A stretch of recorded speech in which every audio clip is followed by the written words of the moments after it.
Let's jump in with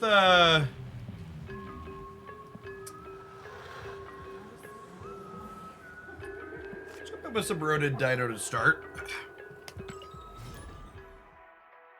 This can continue to feel good for us.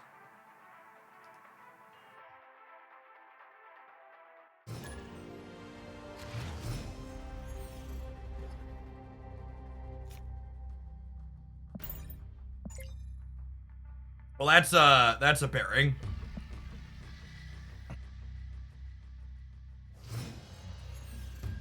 Number one, chat. They're number one. They're number one. This is not a great location for us, obviously.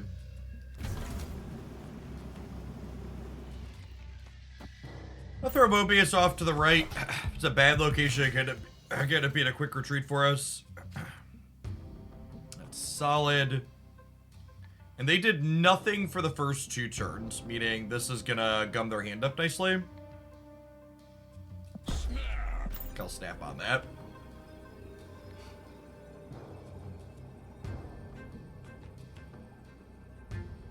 Or an octagon.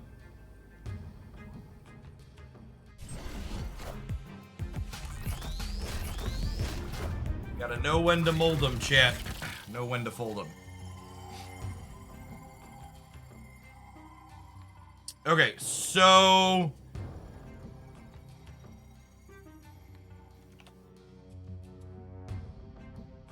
Rude means that, what's it called is likely. This rogue's likely good. This will be an absorbing in. I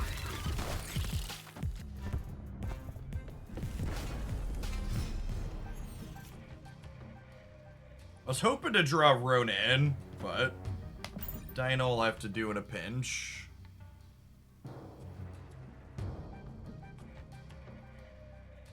We'll see what they play here. If we don't have priority going into the last turn, we probably have to bail because they're an Alioth deck. It's kind of crazy that they could just, like, brood into Absorbing Man, and we can play cards on curve, essentially, and we can still be behind in terms of priority. Yeah.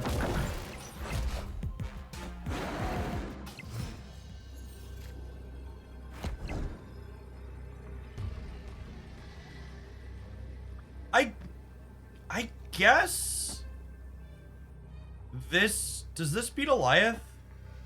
Alioth would be 9 here, and I'd be at 11. This beats Alioth, right? 11 to 9, and then this stays here, and it would be 8 to their, so we'd be 16 to their 9. I guess we're staying, huh?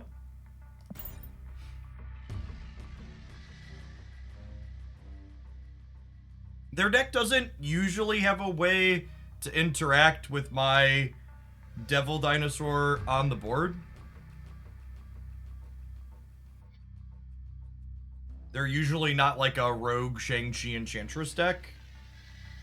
They like play to the board and then top end their own Alioth.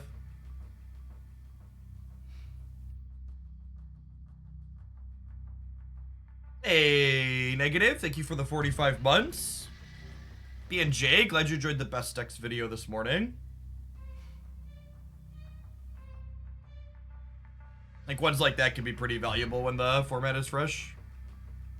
Wouldn't this lose to Alioth Wraith? They can't play Alioth Wraith because of the big house. So locations are doing some heavy lifting for us here. Solid 2-cuber off of the #1 ranked player playing one of the best decks.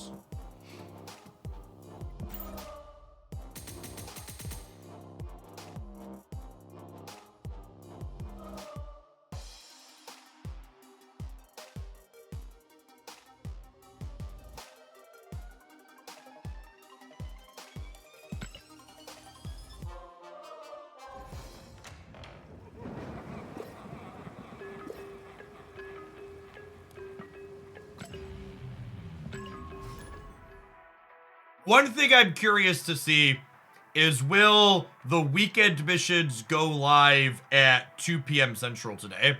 I think that would low-key be one of the best things about the rollover changing. Having weekend missions go from 2 p.m. Central on Friday to 2 p.m. Central on Monday, I think would be fantastic swap.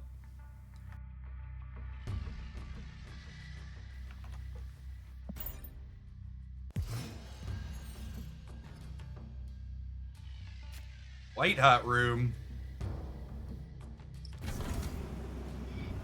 think I'm waiting on the Master Mold because I don't want to give them Sentinels to play to here. I wouldn't have cut them off a draw anyways.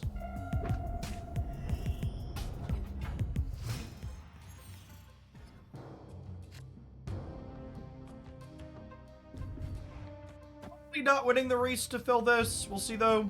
I guess we might tie them, huh?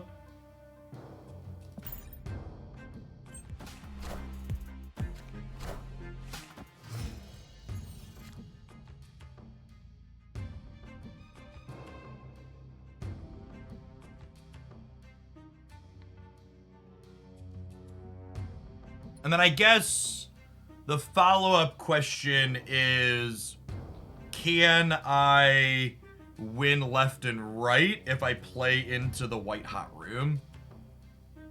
I think the answer is probably yes.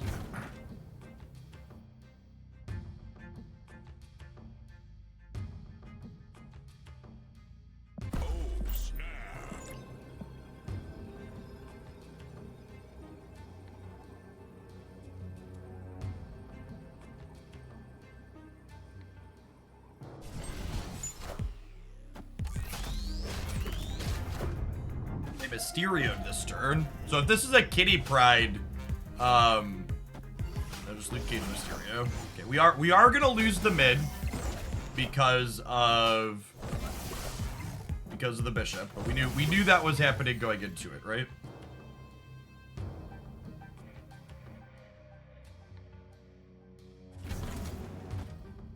We go Sentinel into Dino. And then I guess there's a question of, do I want to Snow Guard this turn? I don't, right? Because I want to have her to flip up to get cards next turn.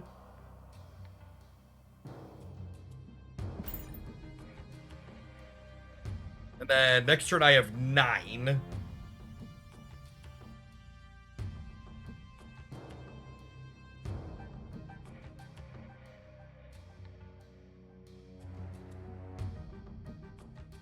Hey, thanks for the 3 years lost in space. Good morning, good morning. Trebasora, thank you for the 7 months.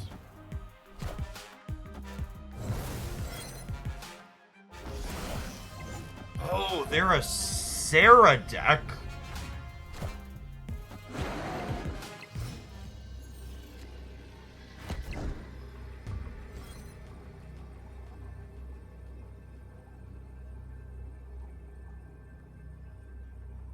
So the Sarah Elsa deck has solid stats.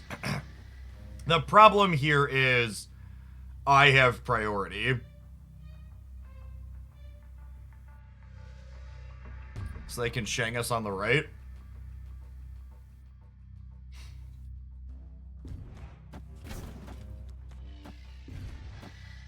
Oh, there's probably worlds where this wins the game, right? YOLO.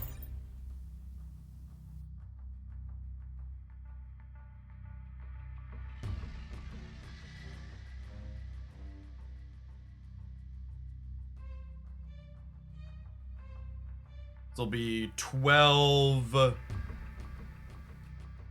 18. I guess it's only 20 over here, but they also only have 1, 2, 3, 4, 5 slots. So their hit monkey's only 10, 13 here. Could come down to where the real Mysterio is and whether or not they shoot me over here. Ronan, yeah, Ronan's definitely not good here. They played down to 2 cards.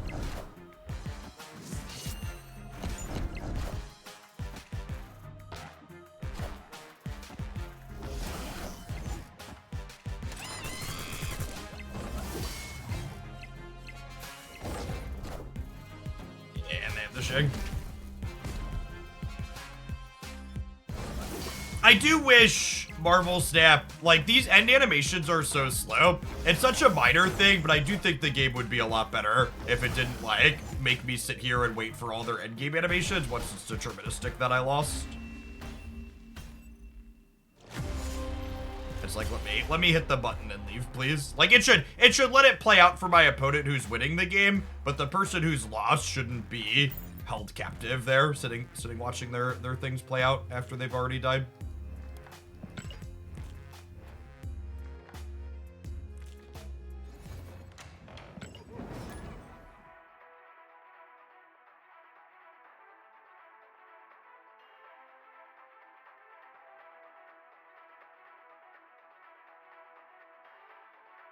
Yes, the Shang-Chi didn't matter. We lost the tiebreaker.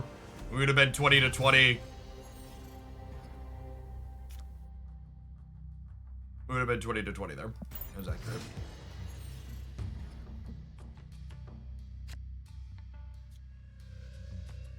All right. Do you have a 2-drop? They do.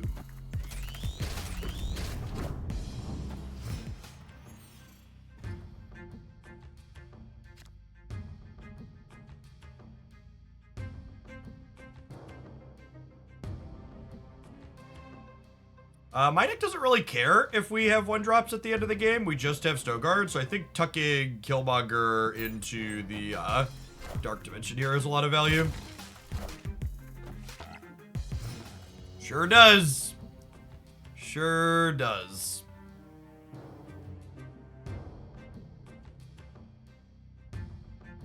Do I want a crystal?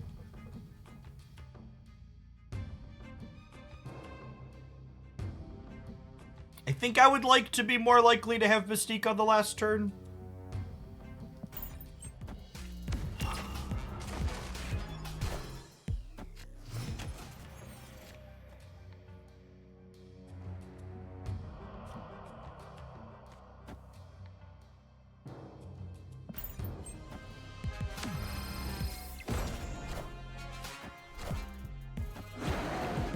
All systems go.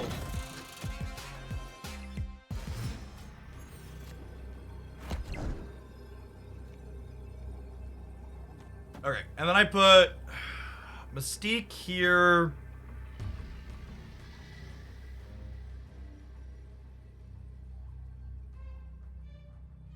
Then is it like Shadow King Snowguard on the left? I think it's these two here.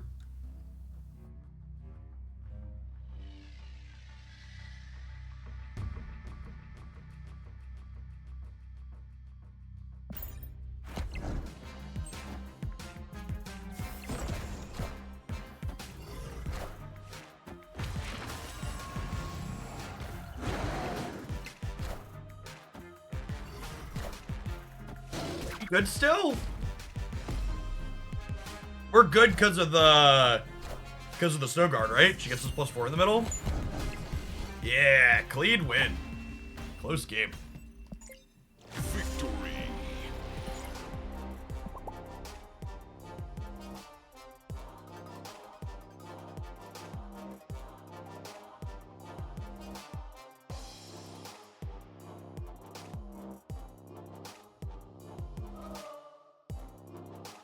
Going on, Shadow Marvel. Thanks for the 2/3 of a year. Welcome back. Shadow King did reset vision. There was a Luke Cage here. So part of the reason why we've got Rogue in our deck is so we can Rogue Luke Cages to be able to Shadow King things. But this person played well and they've saved their Luke Cage for the last turn.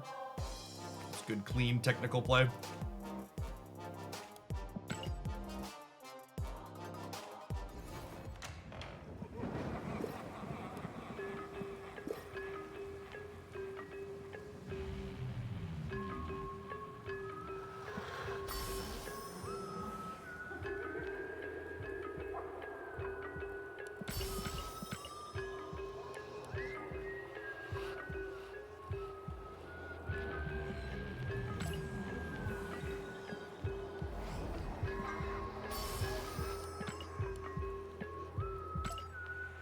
Chat, we have 2,300 credits, chat. Do we let them know we're a serious Master Mold gamer and go for an ink split? Oh, I actually can't on him yet. I'm short, right? Yeah, I would need another split. Is it my Ronin that I could go for an ink on? I could go for ink on Ronin. Let's do that. I knew it was one of these two. Big thoughts. Thank you for the 2 months of Prime. I appreciate that. Welcome back. Klein Dumb, thanks for the half a year. Good morning, folks. Happy Friday.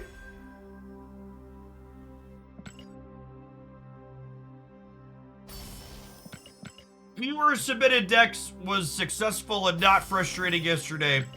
So we're being extra daring today and putting chat fully open, not even on slow mode. We'll see how that goes. A Master will probably look good inked. Yeah, I agree. He's on the long list. So only the 3rd Ronin split here will have a chance at being inked. So this is only my 3rd overall, so this next one will be my 4th overall.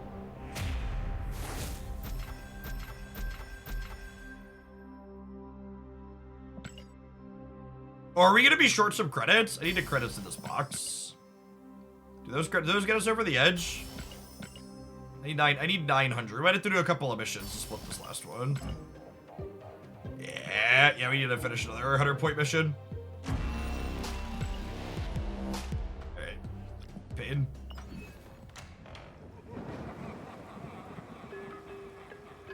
The news tab just constantly has notifications for me. It's kind of annoying.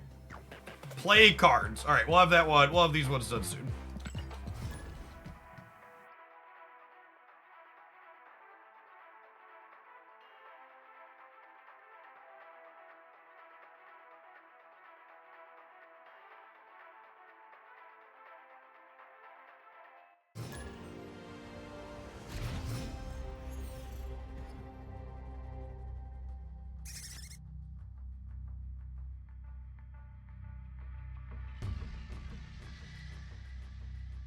Squirrels. Yeah, I'm okay. Still good. I got one.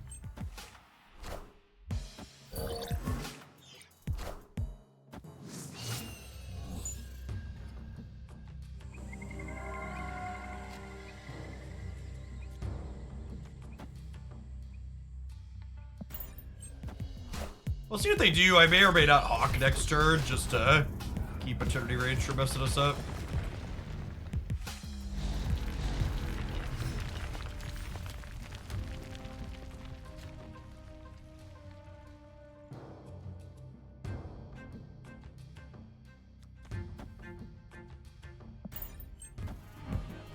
That was a Maria Hill Quake Gamers.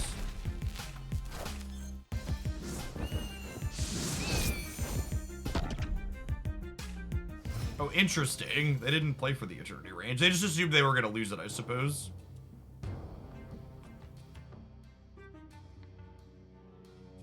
Their hand has 7 cards in it, and they can only play 1 card next turn. So I think I just crystal.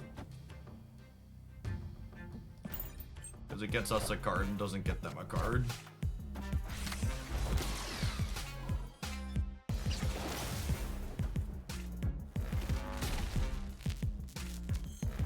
Okay, our opponent has all of the energy. All belongs to them. This is an Alioth snap, right? So I just leave. Escaped.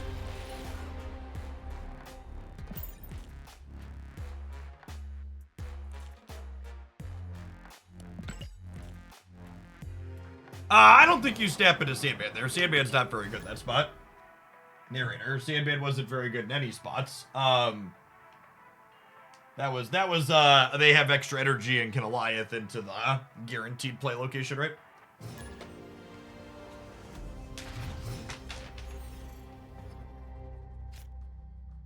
Honestly, probably a bad snap on their part. Maybe they didn't have the Alioth when it happened, but feels like they definitely could have snapped that more aggressively.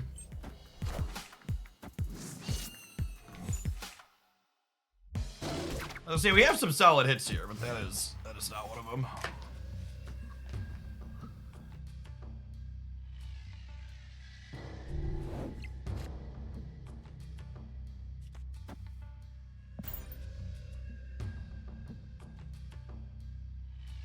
Drawing Snowguard back out of our deck gets rid of one of the bad hits here, which is nice. And then them...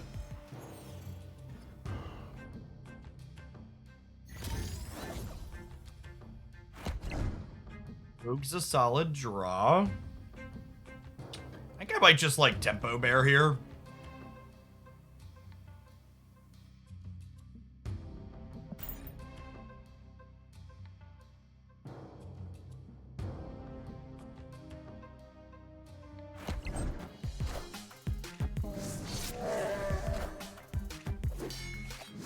I might actually be right to play the bear middle to try and throw priority, but I guess with the dino here, that's probably not going to happen anyways, so who cares?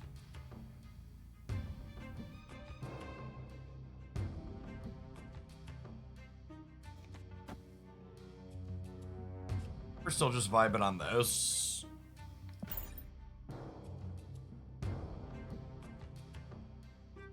Hoping to pick up a copy of Ronin to add to the board next turn.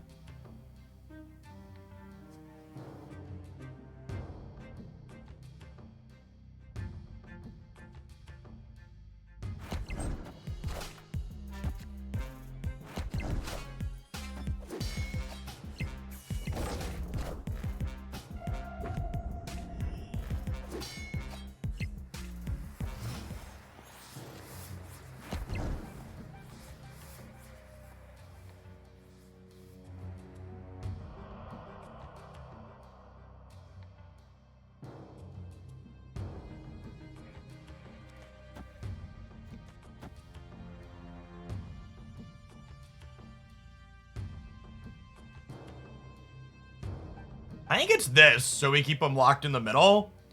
And then next turn, we could peel Ronin plus play Snowguard, potentially.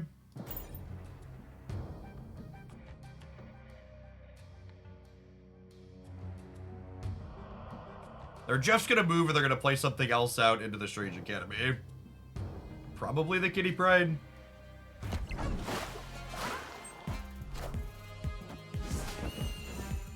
That stops them from getting to Quantum Tunnel as well.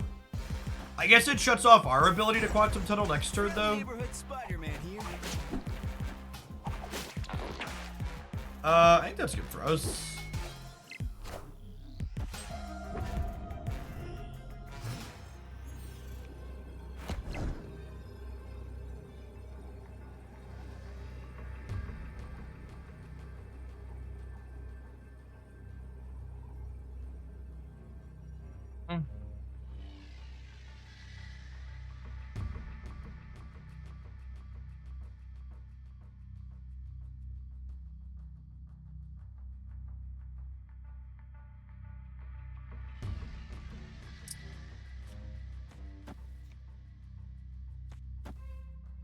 The question is, do we think they're going to play for Wakanda at all? Or do I hold Mobius in my hand to keep the dino bigger?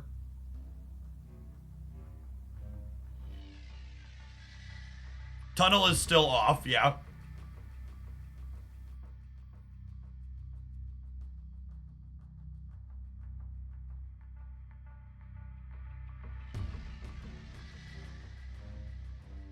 The other question is, am I playing around Alioth?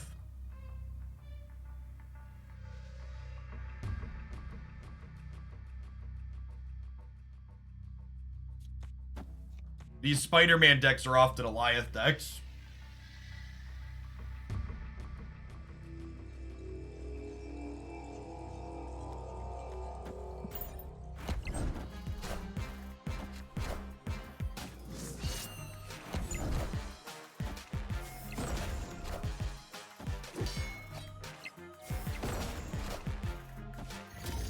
Talk myself out of it too. Damn.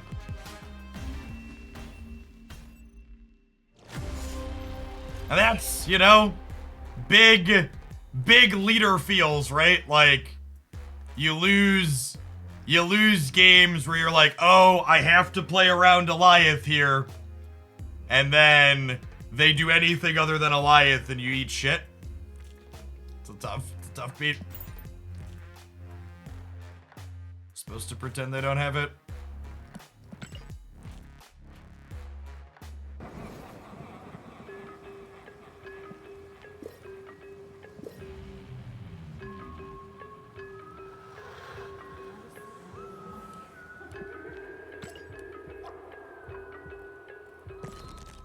I also remember Subtle Wreckage. Yeah, it's very, it's one of those things where one of the ways Snap, generally speaking, differs from a lot of other strategy card games I've played in the past is that a lot of other strategy card games, it's right to, like, make them have it and basically play into their thing in a lot of situations.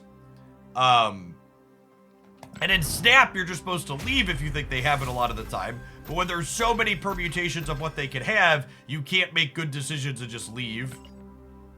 Removes that sense of agency that the retreating system would typically offer. Yeah, let's see if we run a little bit hot here and get our fourth split income. That's not a terrible variant.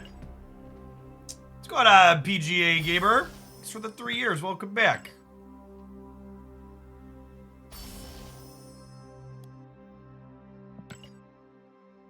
It takes approximately 2,000 hours of watching the channel to acquire 1 million subscriber points for a Shillionaire.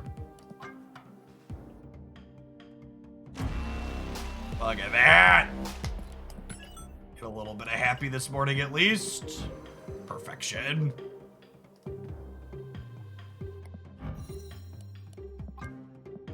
And our last 2 boosters will split these to green for the half price.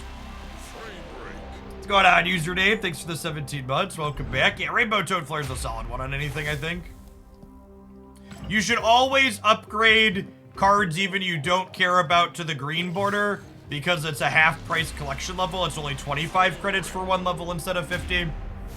So you'll note that everything that I have basically goes to green when I'm not using it. Frame break. How do you check that? If you click the channel points in the corner, you should be able to see your current number of channel points.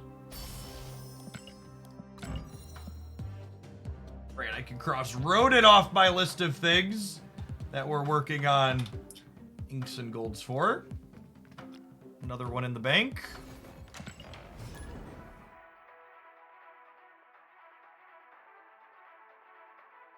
How'd you put Snowguard into the Surfer Loki list after the OTA? If you check my previous best decks video, not the one I posted this morning, but the one I posted, I think last Friday or Saturday, there was an updated Loki Surfer list with Snowguard in there, didn't see? As always, I would heavily encourage you to stay up to date on my YouTube channel. It's less than a 20-minute video every single day. Not a lot of effort to keep up. In general, I would just ask that you please don't needle me or make comments about the rank. I really don't care about this arbitrary number. I really can't, like, I flip through a lot of Marvel Snap content, and while obviously it's not all of them, a majority of the streamers I've watched since they rolled out this new system, whenever they have something that references caring about their rank in their stream title, they always look absolutely fucking miserable while they're playing the game.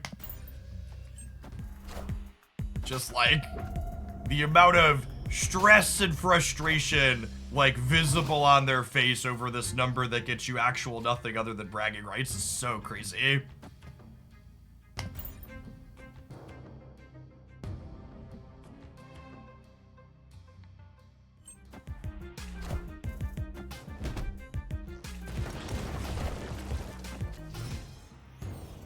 I get that you want Mr. Fantastic in the middle, but Fantastic in the middle into Gullion 3 is a bold choice.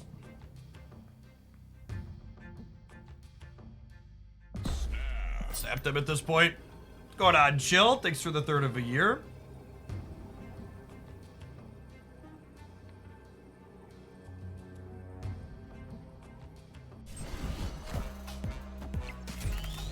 Yeah, we need to get Master Mold and accompanying 6 split at some point here.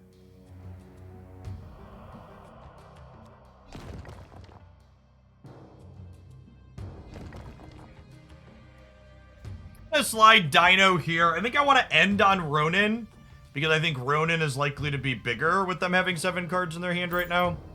So we'll Dino left and shrink the Lizard, and hopefully that's good enough there.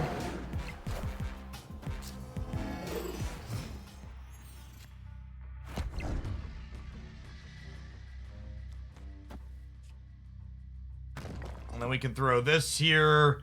And then next turn we can go 3-3 or 3-2-2. I want to end on Ronin in case we peel Mystique next turn.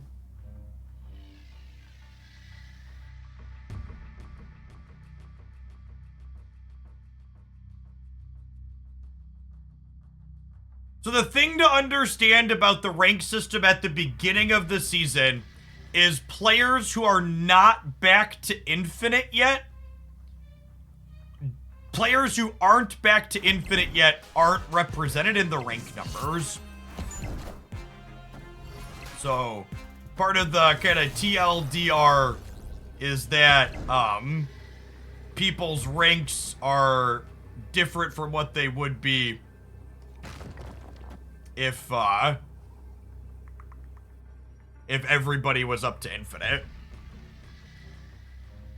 So this gets me another Rodin, and then it Maximuses them in the center. So this is theoretically 19 here. I don't see how they beat 19 here while also beating 24 here.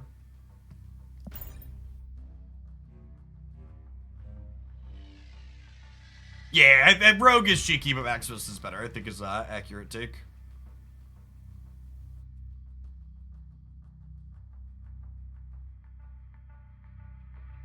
So, one of the things that a lot of people don't seem to understand about the Marvel stat break system, because it seems like it's their first time interacting with a global ranked leaderboard like this, is a lot of people seem to be confused about how they can drop while not playing so much.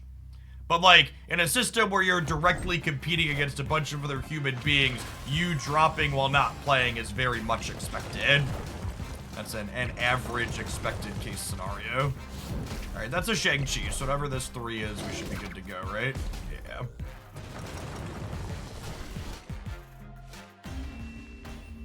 Yeah, you drop by people passing you.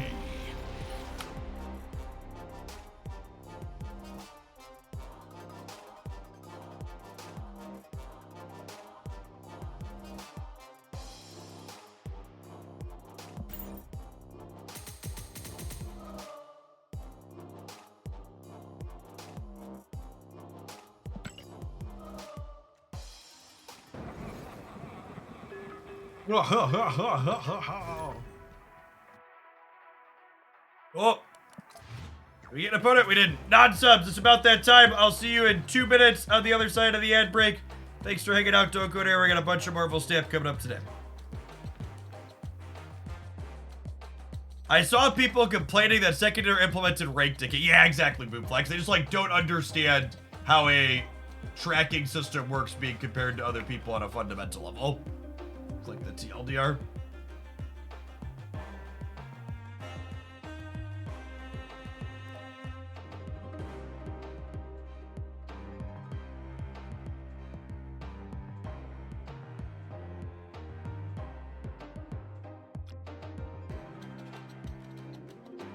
Does everyone enter with the infinite with the same stat points as the character from previous season? So, no, you don't enter with the same amount of stat points, but it's not the exact same amount from previous seasons.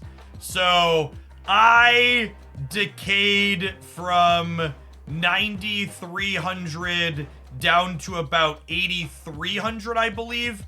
But people higher up lost more. So, like, people that were above 10K, they started at, like, 8,500 this season. So, they didn't remove the gap, but they closed the gap. So, like, people that finished, like, 700 or 800 above me were only, like, 100 or 200 above me at the start of the season. But there's still people that started much lower than that. Like, you'll see people coming in with as little as, like, 6,500 stat points. So there's still a big gap between where some people started and where other people are entering at based on previous season performances. And that'll maybe get a little better as we have more seasons. We'll see.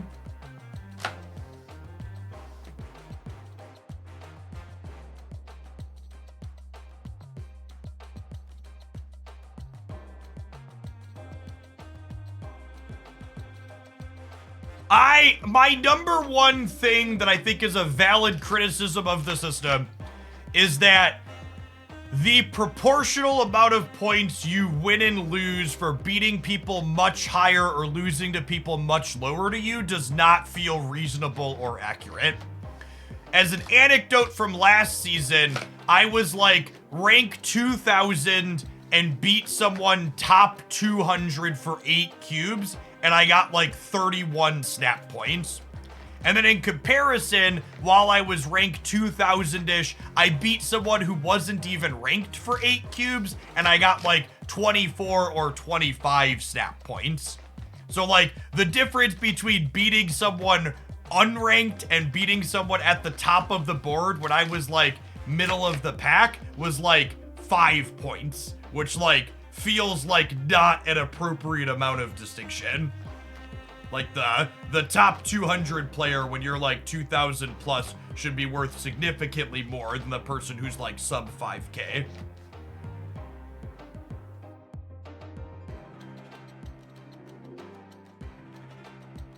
So the amount of snap points you get is proportional to the amount of cubes you're getting as well.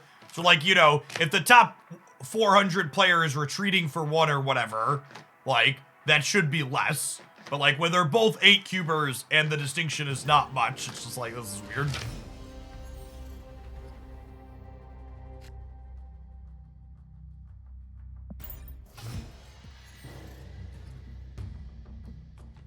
With the amount of titles they've been adding to the game, do you think you'll ever be title complete again? I probably won't be title complete ever again.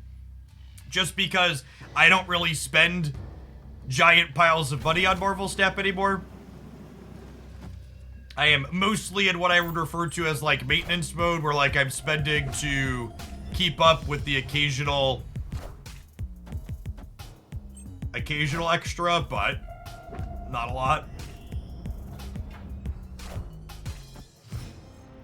All right, well, they definitely came out ahead there. On the flip side, there wasn't really a way for us to come out ahead. I would be surprised if Mobius has a text box against my opponent's deck.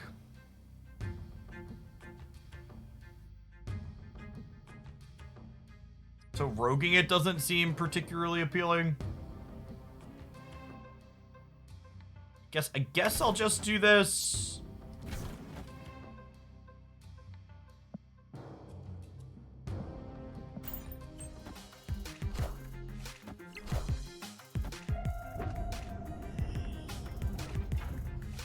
Now, that, however, that sounds appealing.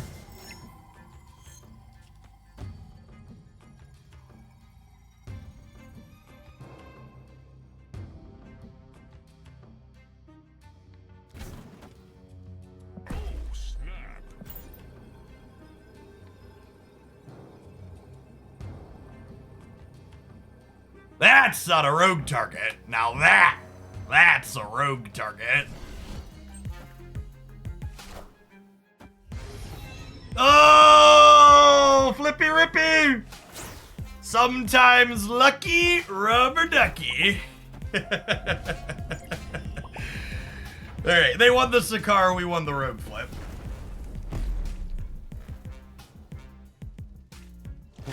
Clean lemon. Never lost a coin flip in my life. Not about to start now.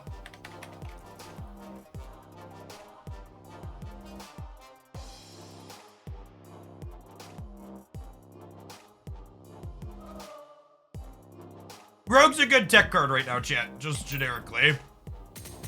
You wanna play her so you can take Luke Cage's away from people that you want to Shadow King, but like she's also just good into the Patriot deck.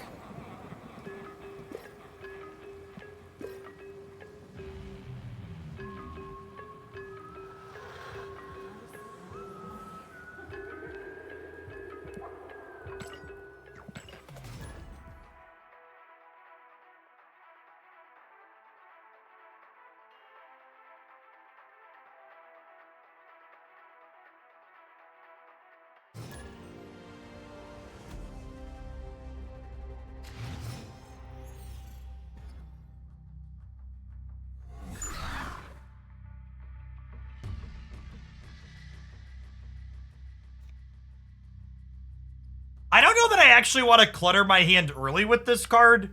And a lot of the time we could fit her in later on the curve, so I think I'm just vibing for now. Although, I could go Snow Guard into Master Mold into Bear. Alright, I changed my mind. I'm gonna do that. Rude. Rats!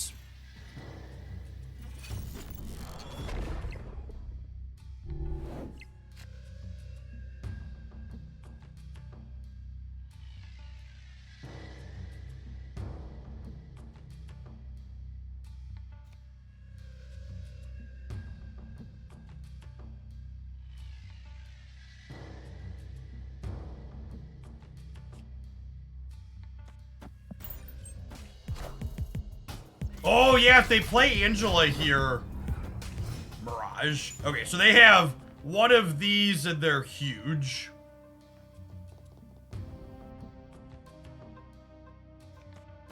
I'm gonna try this because we could always Killmonger later, right? If this doesn't work. Rip.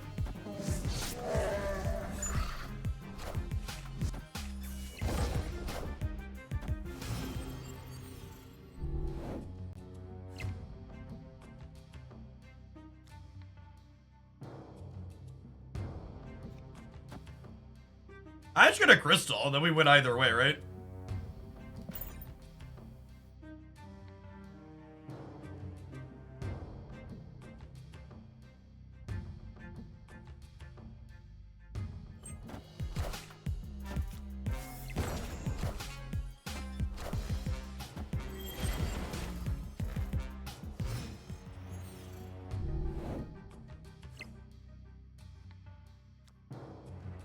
Dino or Ronin? Their deck's probably good at emptying its hand, right? They also have 7 cards in their hand. Probably Dino.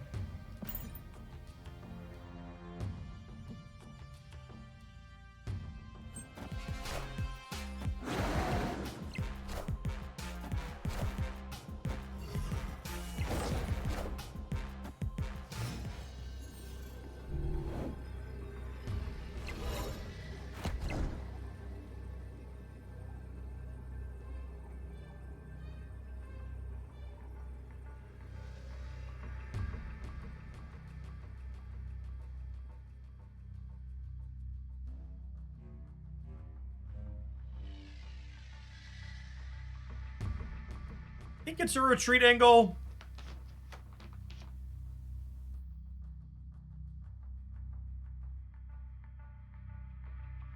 It's a retreat angle.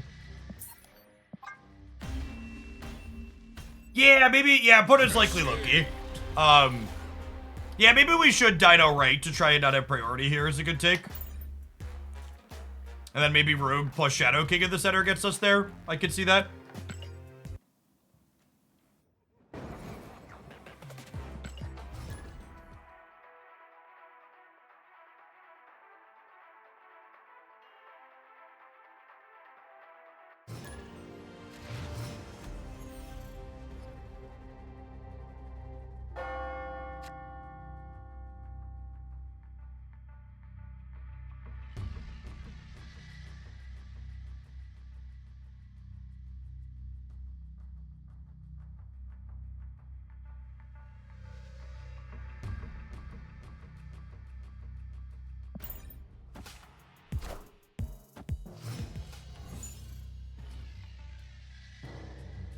Double Demon is noteworthy.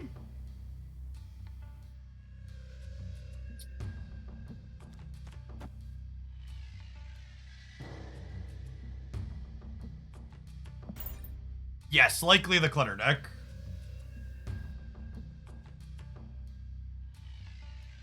Has been popular. Opponent snapped.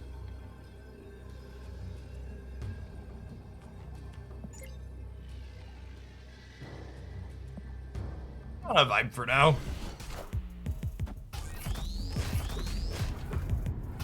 Jeff.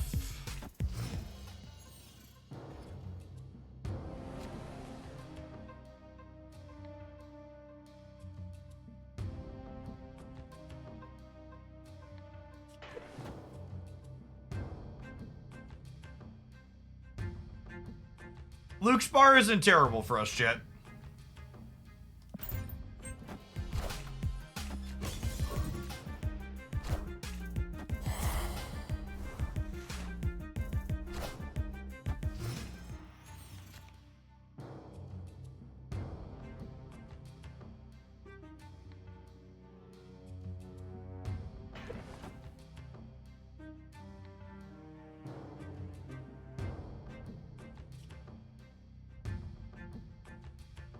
Mobius doesn't impact them, right?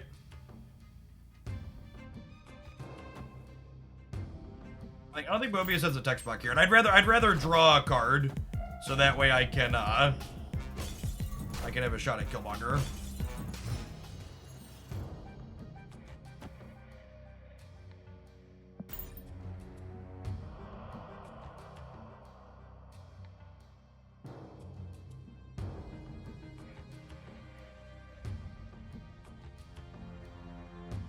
Yeah, Luke's bar is one of those locations that has a lot of solid interactions with a lot of cards that I personally enjoy playing.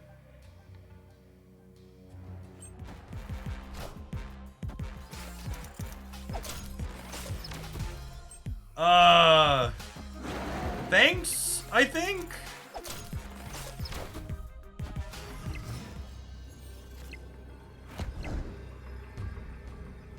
Appreciate you.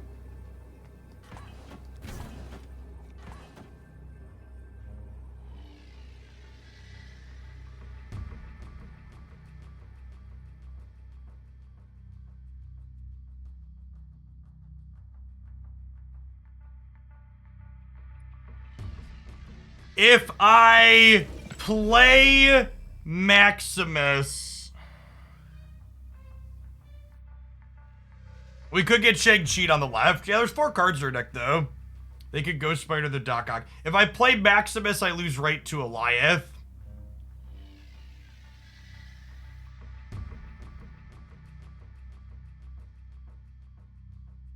They only ended up getting cut off a 1 draw this game. I'm probably supposed to leave. There's a lot of combinations of stuff that beat us here, right?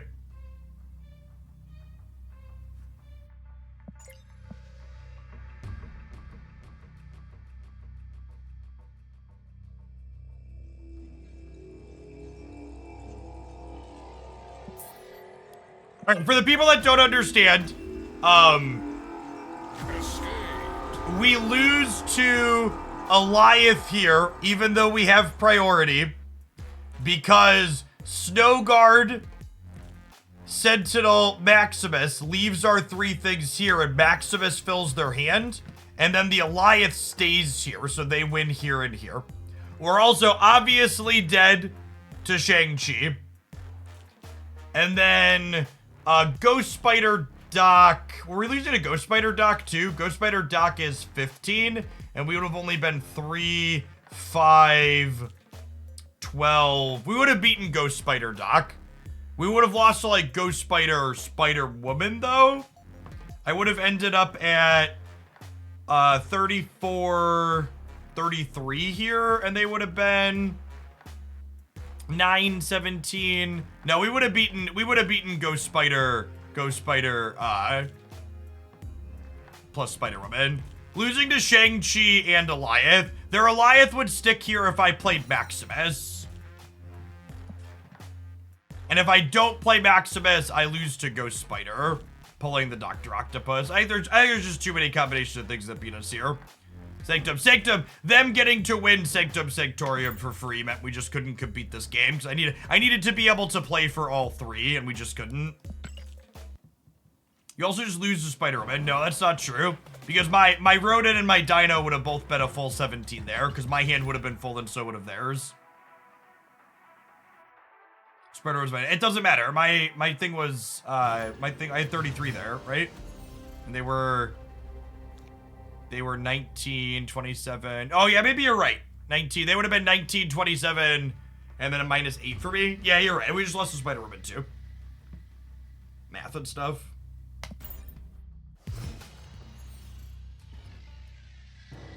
Anytime the Clog deck gets a fully free location locked down, it's real good for them, to say the least.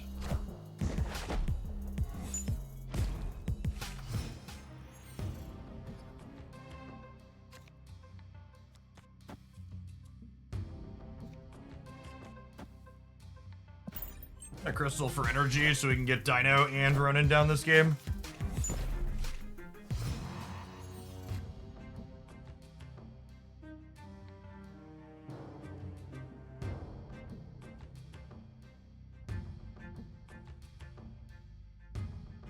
I'm gonna go Ronin, and then next turn we could go Mystique Master Mold.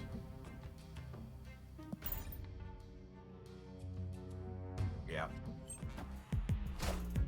The scary part about Kitty left is I could get Alioth on the right this turn.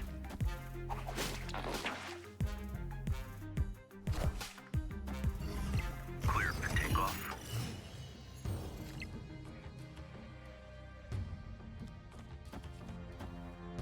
Opponent snapped.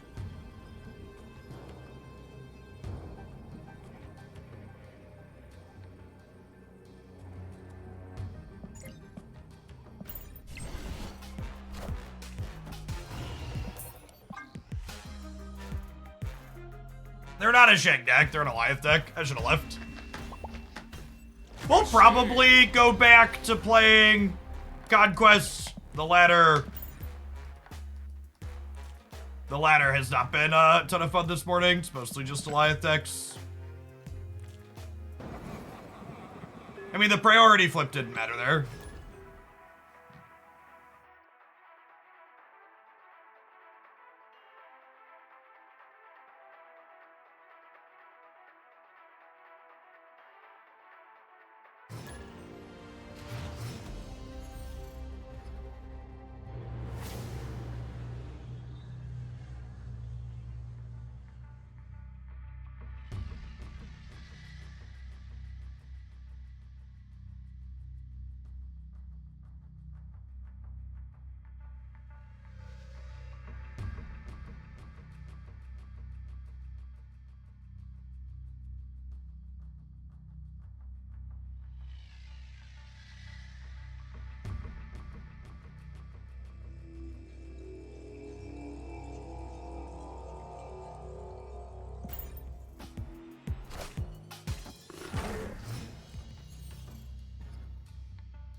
This is probably going to be a retreat angle. I guess the Forge is theoretically good for us, but Adelan literally hoses both of our payoffs, right?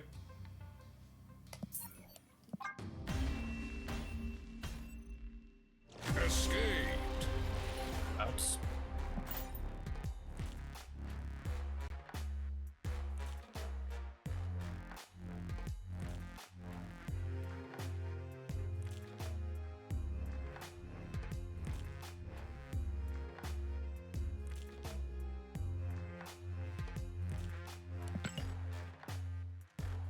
The priority video is actually how I found your channel. That's funny. You know, I think as an amusing stat, I think that's actually the worst performing video I've ever posted on that channel.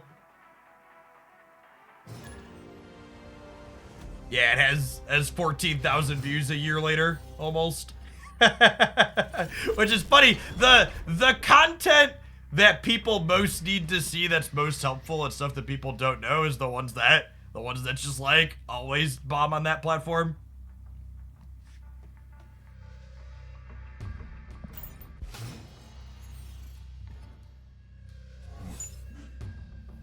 Only 14,000. I mean, in comparison, the YouTube gives me easy comparable metrics. So like in comparison, the average other video posted on the channel in that time frame would have a little over 30,000 views.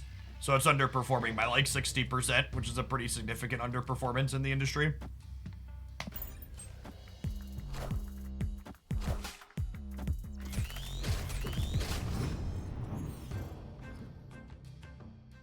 Oh yeah, working against both halves of our deck too.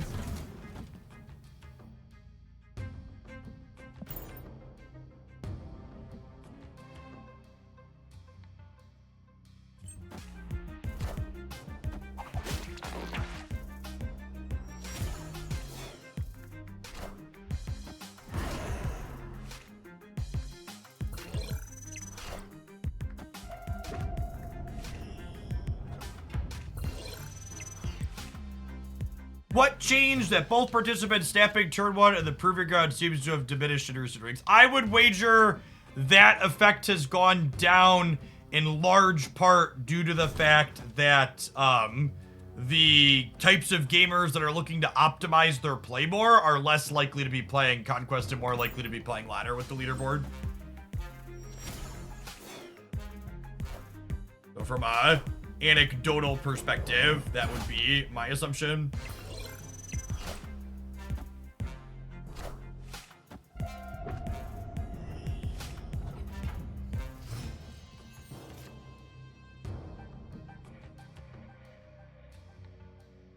Shadow King, chat. The Shadow King.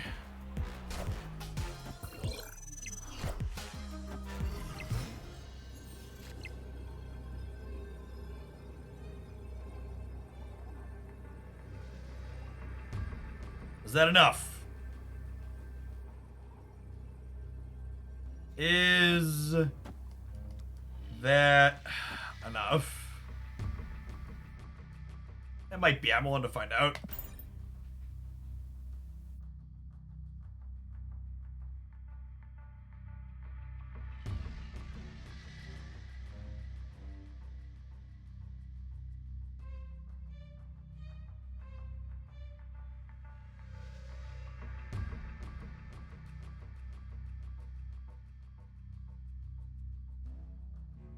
Incoming Alioth, right?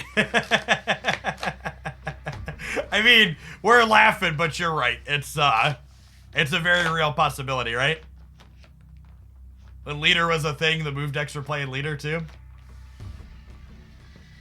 It just goes in. It can go in any deck. It's a powerful 6 energy play that has no deck building restrictions.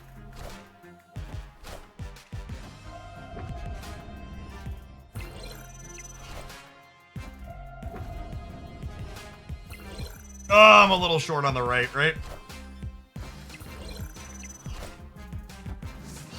28. 2 more.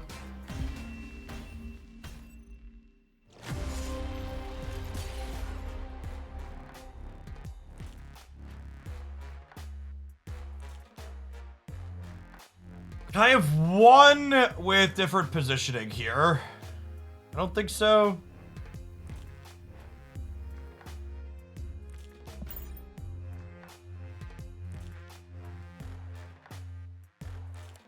Yeah, we set up to beat Heimdall, and they played different cards and beat us. Right. I'll try 1 or 2 more at this. We'll take our ad break, and then we'll switch up decks when we get back.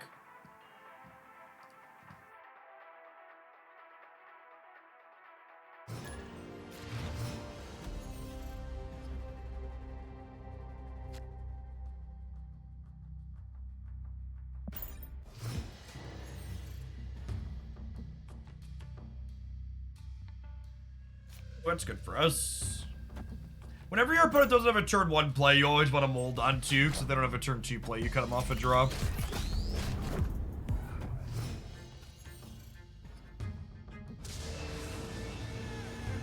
Honestly, one thing I've been thinking about in this deck is that mold into crystals actually felt like pretty solid. Because against most things, mold into crystal means that the crystal is just a 3 energy eye draw card.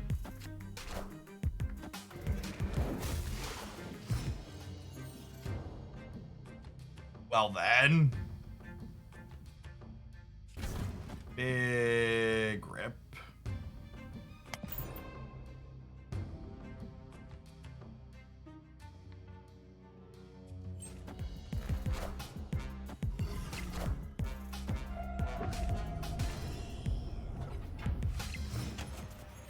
Opponent snapped. I just can't fathom not snapping your 6 to 7 card Loki play. That's such a, I don't know. Maybe I'm more willing to gamble than other people that are higher ranked, but it seems like yeah, it feels like bad step timing on their part.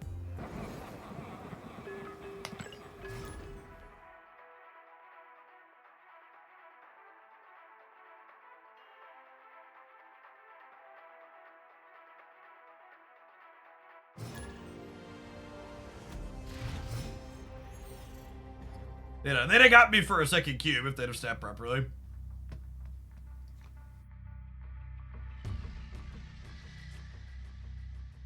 I don't know. I feel like if you're not willing to gamble on those snaps, you just probably shouldn't be playing Loki as a card.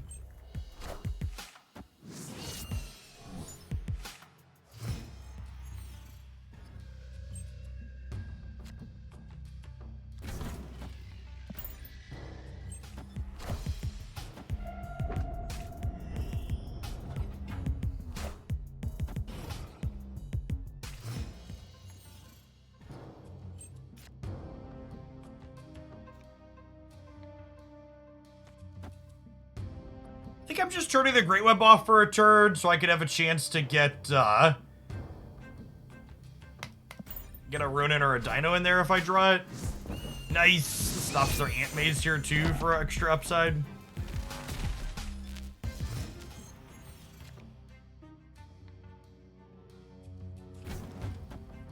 Master molding the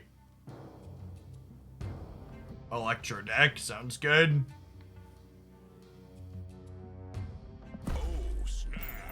Snap them, I think.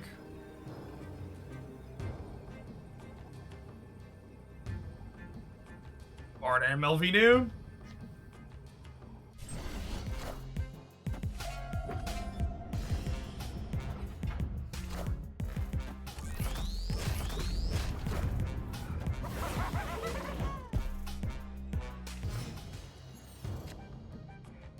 Okay, Goblin means I need to Ronin middle so that way we're covered against Galactus. They could level us with that thinking and Alioth us in the middle, but just like how it be sometimes. I guess this means something low power could get sucked over to the left, which is not ideal.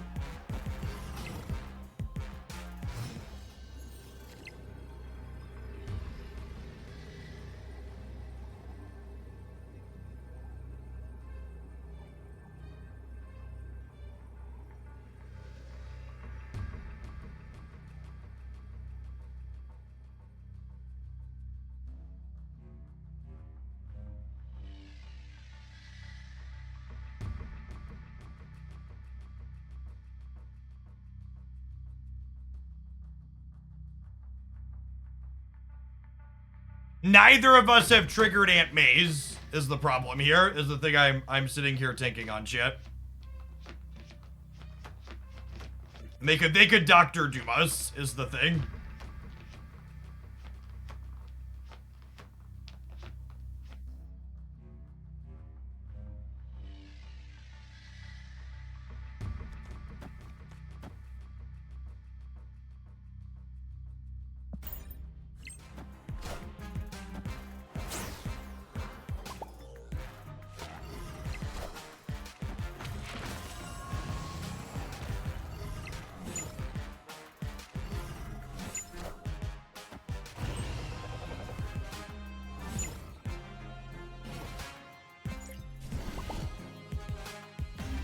Wait, what? Victory. How in the hell does that work? This kills cards that moved? What? How is that remote? Okay, how is Arrow templated? Now I need to look up and see how Arrow is templated. Because Arrow no longer all, is it because it's all versus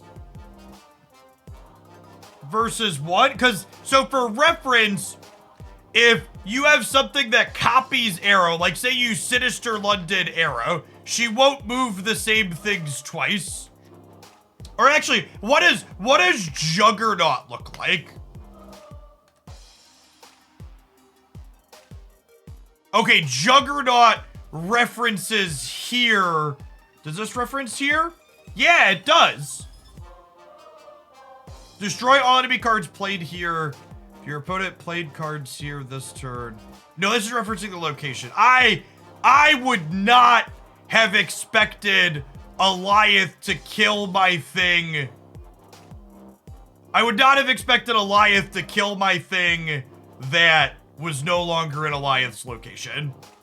And I can see from the wording how that might make sense programmatically, but it's also like a power level increase that this card definitely does not need.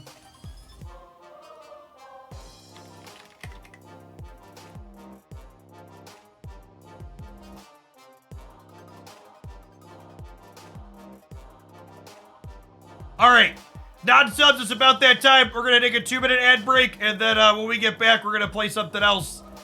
Get you on the flip side.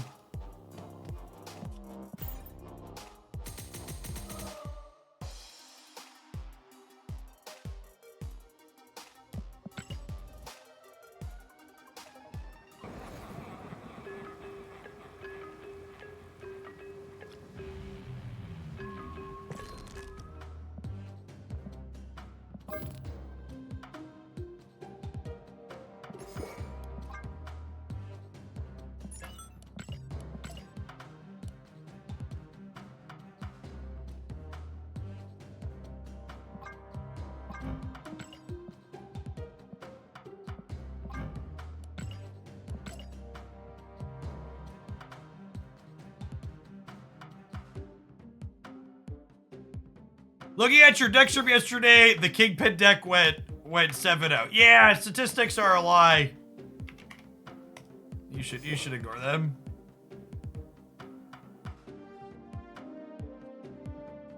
Last week, I had priority, played Armor and another card on turn 6. Armor revealed, got the animation, then my other card revealed, and Alioth destroyed the... Whoa!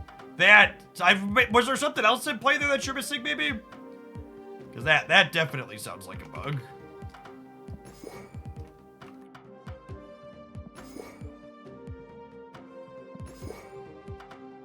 Is there like an echo or something?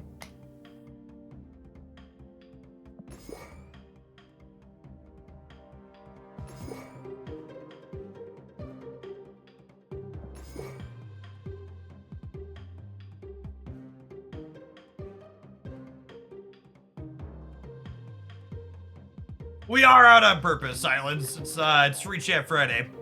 Roller Dude, thanks for the 20 months. Appreciate the primer. Too Tall, thanks for the quarter of a year. Welcome back.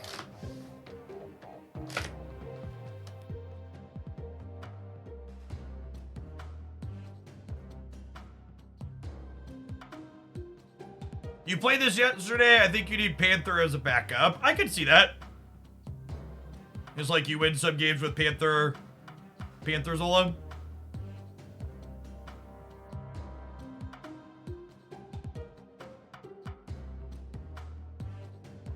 I don't know that I want to go full Deadpool. We have Lady Deathstrike and Rogue to kill Mobius. That's the copium part.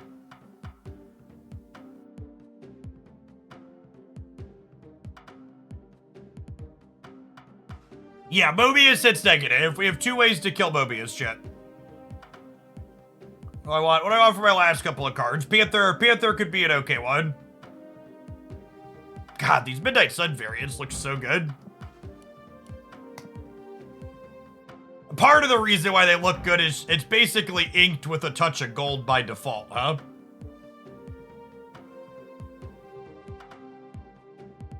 Going on, Geeky Ghoul, thanks for the prime. Hope your recovery goes well, Mal. I don't think we're a Wong gamer. That does not sound good.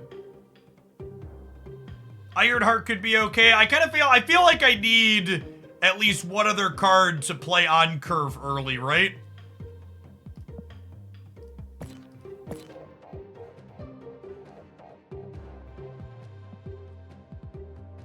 No, I don't want Zabu in my one thing. Yeah, it could be Bishop or Angela. Forge could be okay too, honestly, because it's generically good with Panther and Lady Deathstrike. I like that, actually.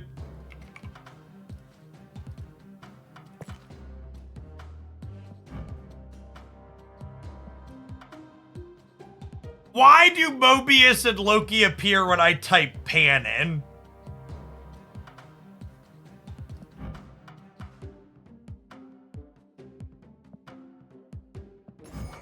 Oh, they're Pantheon variants. Okay. I forgot they added that. That makes sense. That makes sense.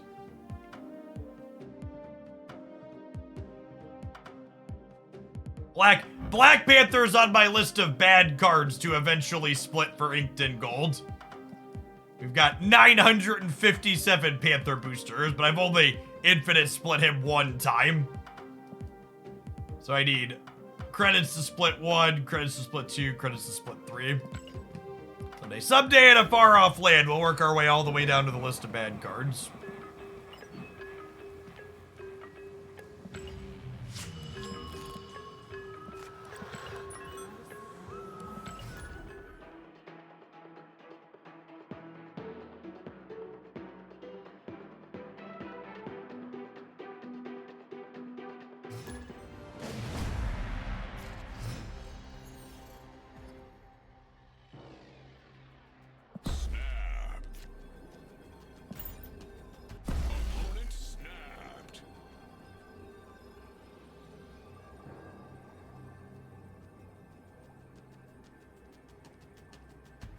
If Ravona let me play Mr. Negative on turn 3, I would play Ravona. Unfortunately, they've not buffed her yet.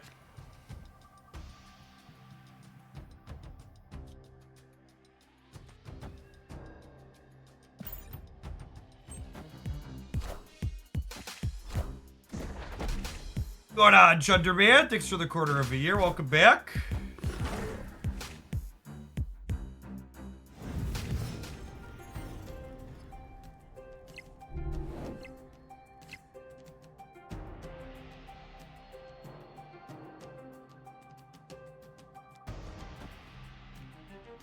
I'm gonna get rid of New York.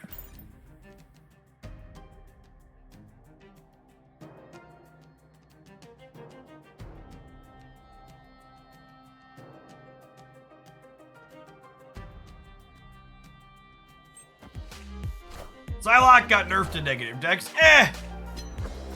The games where you draw negative or Psylocke post negative kind of suck regardless, so.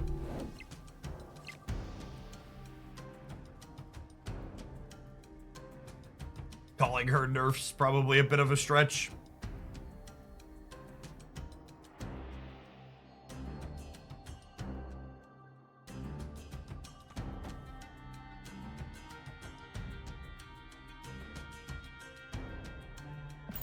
Okay, I think my plan is to Psylocke left, Iron Man right, Lady Deathstrike get some points into Null to start, and then we'll Zola here.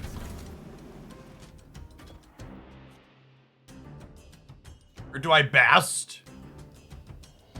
I could Bast this turn. Oh, that makes Lady Deathstrike worse.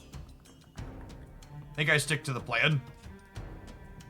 I could also do this into this. Or I could do this into this. And then I could go this. Final answer. Final answer. Final answer.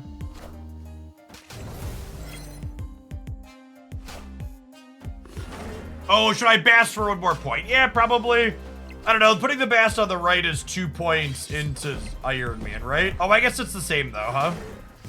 Because the Null's gonna end up there.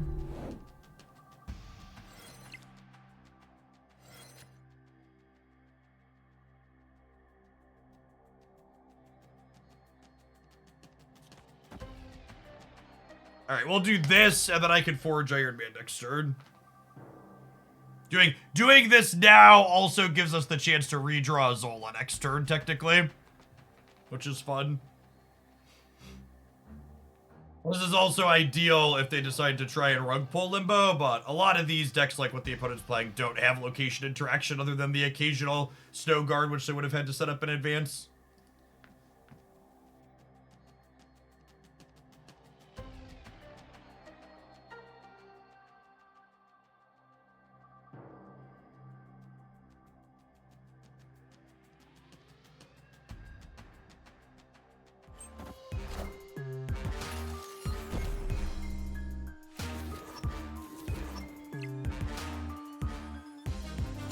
forever.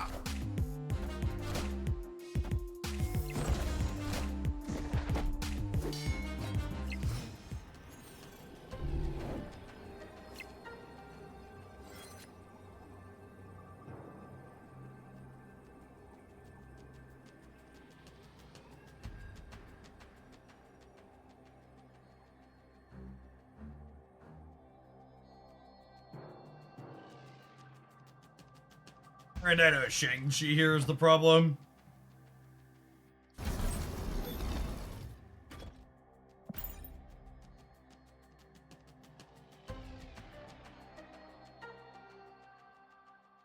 Iron Man first? I want Iron Man to have the Forge bonus shit. I get that we can hit Mystique, but...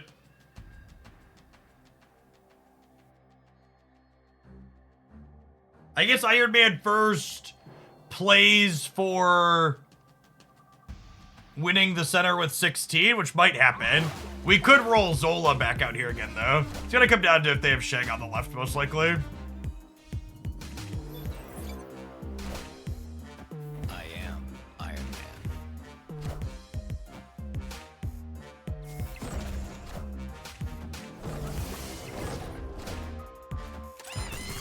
Oh, we're good. Quantum Tunnel RNG. Got him. I suppose even if they did Shag us here, it would have doubled this one over here, right? And then there's a chance we win Quantum Tunnel in here anyways. If I would have sequenced this the other way, Mystique would have copied the Iron Man, and maybe that's better. Maybe I don't need the extra 6 here, is a good read.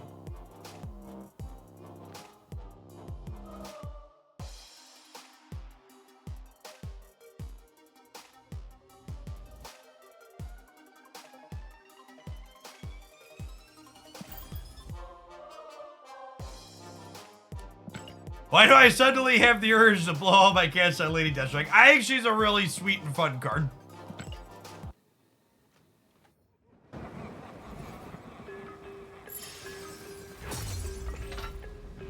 Yes, Mystique would copy Iron Man because Forge isn't considered played until everything with the card resolves.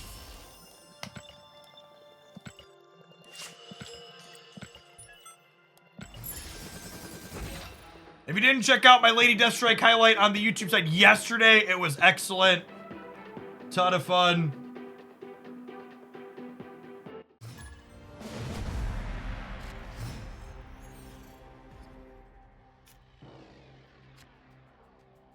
Opponent snapped. Sure.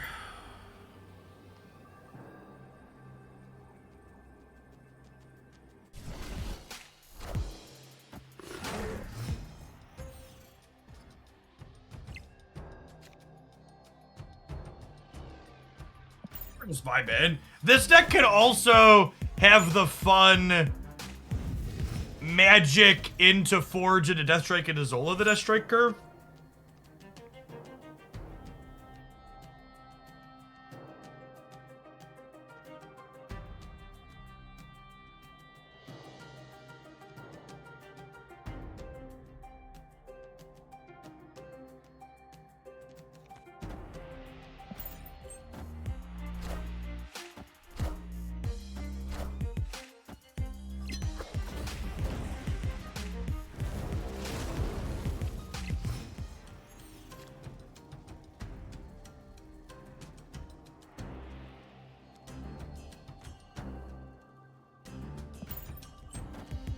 Mr. Negative is bad into the Mobiuses. Yeah, it's the card that this deck is built with in mind, chat. I literally have 2 ways in my hand to kill Mobius.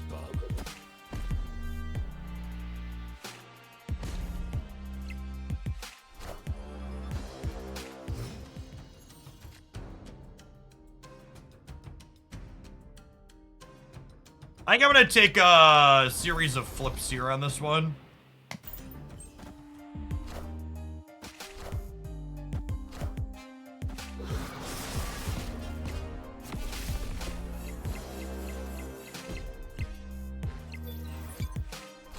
Ideally, this goes right. Okay.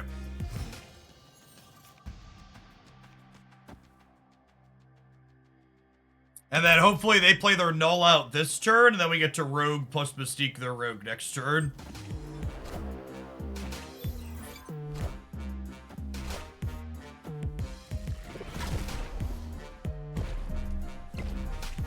Enough said, bub.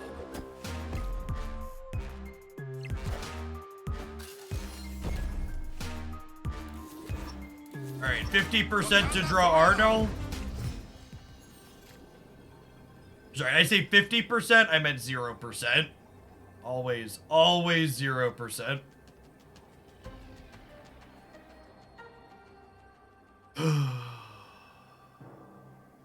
Kibbled, thanks for the 19 months. Welcome back. That's fine. We were dead anyways. They have a giant dead pull.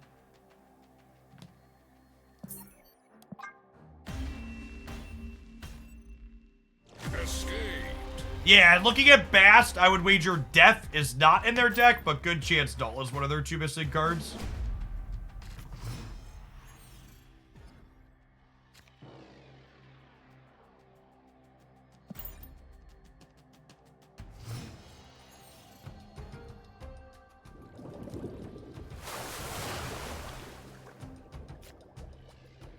It's interesting to me how many people have commented, does Mobius need a redesign because he's present in so many decks?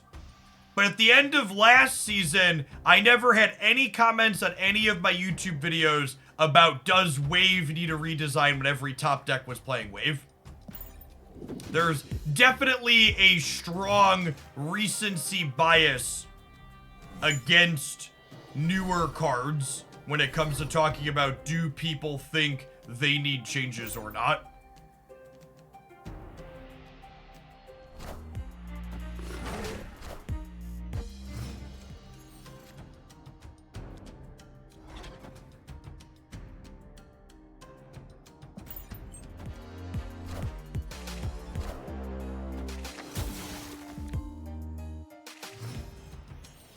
Mike Spaghetti, thank you for the 2 months. I appreciate that. Welcome back.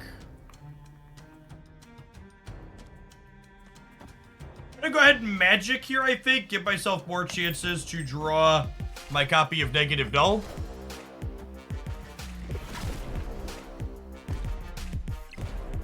Enough said, bub. Yes, I agree with that, Payback. I think Mobius being in every deck right now is very much a symptom of the fact that Wave is an incredibly powerful and toxic card. Snap. Victory. I think news of this archetype's death was exaggerated in the wake of this card existing. Especially with Rogue 2, I feel like you probably have ample time to deal with copies of Mobius in a lot of these games. Unfortunate that literally our only 1 drop here is in our hand, but our hand is stacked. Sign me up. No one owns Lady Deathstrike. That's true, you know. That's true. Although, to be fair, I think people who were previously Mr. Negative enjoyers are probably disproportionately likely to own Lady Deathstrike. If only because if you were playing Negative, you probably liked shit decks anyways, and you were more likely to get a shit card.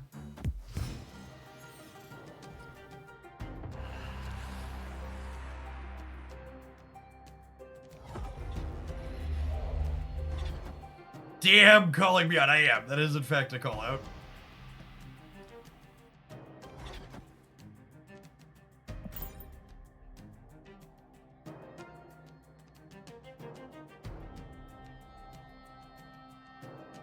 Life gets good. Thank you for the 7 months. Welcome back. How's this deck performing with Psylocke as the only ramp enabler? Psylocke is always supposed to have been the only ramp enabler in this archetype. Enough said, bub. I do not think you want other ramp enablers.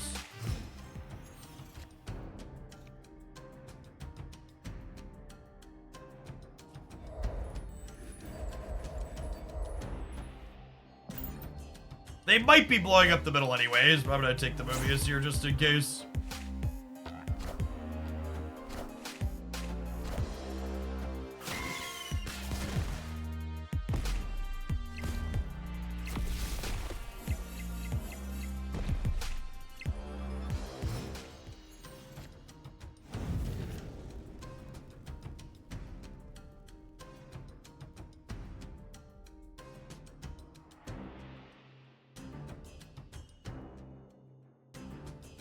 Mobius is a sign they run death. Why would Mobius make them more likely to run death? Those two cards aren't related at all, other than the fact that Mobius stops opposing deaths.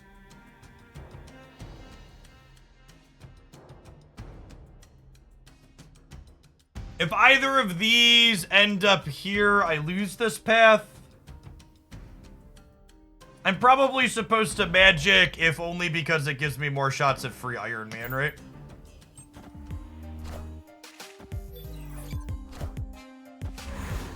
Oh, yeah, maybe I am just supposed to turn off Death's Domain with the what's his name? It's a good take. Enough said, bub.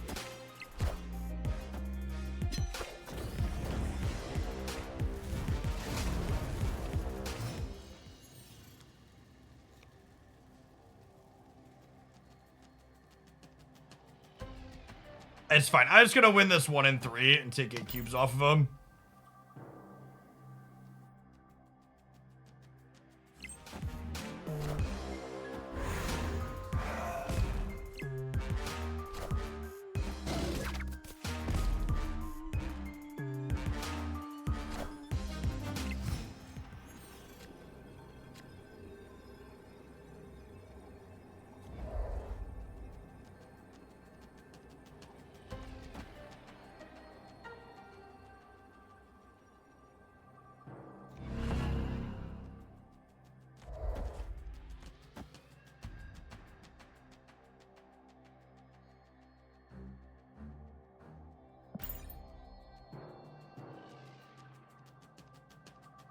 How am I so good at this game? It's a skill, chat.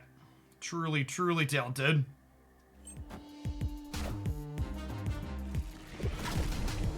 Oh my gosh, we beat them regardless of what we hit here. Is having double null against the destroy deck good? If so, why? Please explain.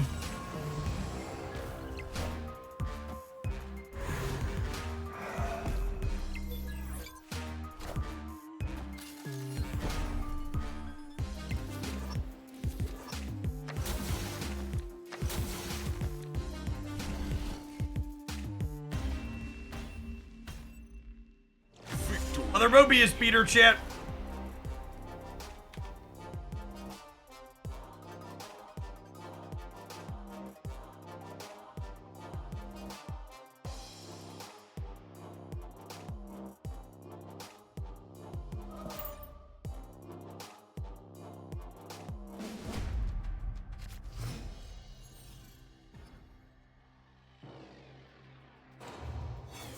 Are we playing this game out? Is that where we're at with our lives? Appears to be where we're at with our lives.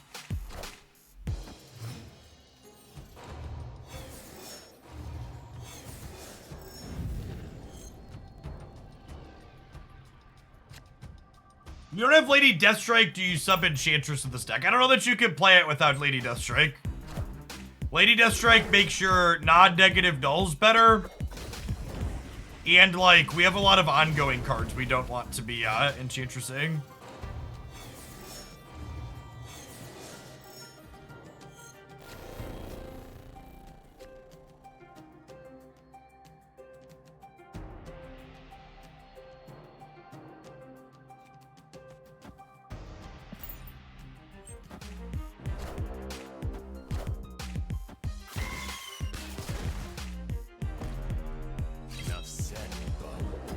We want to leave Keln because we could Zola into it and they can't. I want to be able to just have a clear path to Zola into, or Zola from, I guess I should say.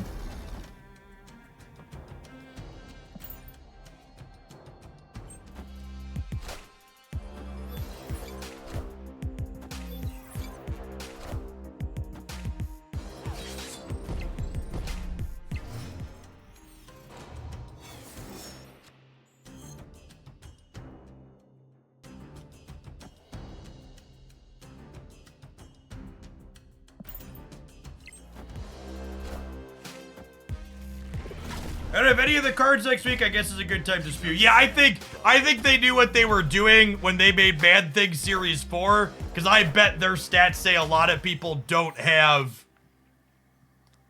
I bet their stats say a lot of people don't have Death Strike and Silver Samurai, so they put the cheap new card with 2 Series 5 cards that people don't already have.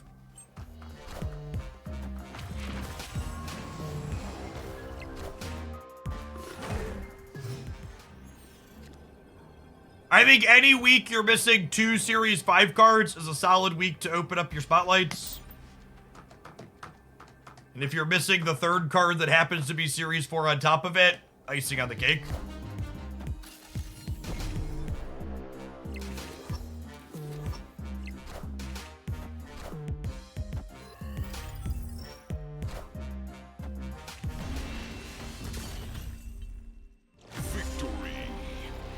It's funny how many content creators are telling other people to skip next week. I mean, I ranked next week generically kind of low, but I also, like, I really can't emphasize enough that when you are supposed to open your spotlights is so context dependent.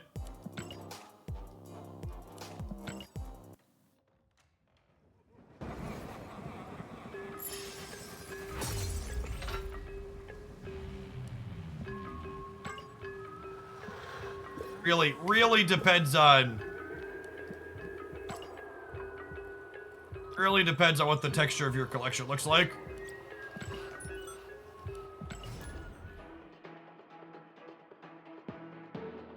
And that's also the beauty of the Spotlight Cash system, is the fact that and that was the biggest problem with collector's tokens, right? Under collector's tokens, the only appropriate time to ever spend your tokens was when a new permanent Series 5 card dropped, right? So it was like, well, unless there's another high evolutionary coming, you should basically just sit on your tokens in perpetuity. Whereas with caches, it's like, okay, this is a good value week. I should actually spend my currency and get new game pieces to play with. And having the game system encourage people to get pieces of the game system is good design. I think this is magic on 3 angle, Psylocke on 4 potentially.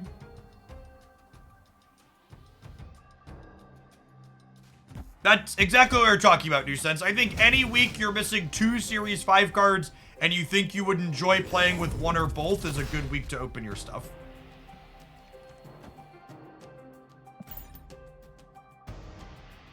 Ninja Turtle Jr., thank you for the 5 years. Welcome back. They told us when they stopped doing series downgrades that series downgrades would eventually return. They have not communicated anything else on top of that. And in all honesty, their lack of communication really sucks, and I wish that they would get better about it.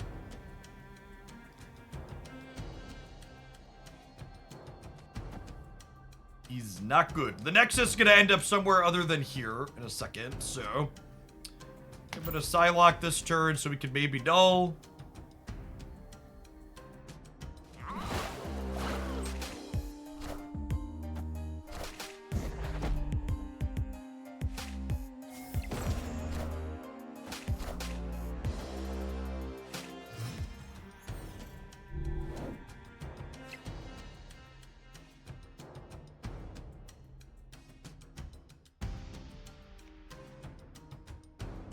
I'll just do this, right? They have priorities, so they'll get the Elsa Bloodstone trigger this turn, but this will tee my null up to be relatively big, and then we could go null into Zola, blow it across the board.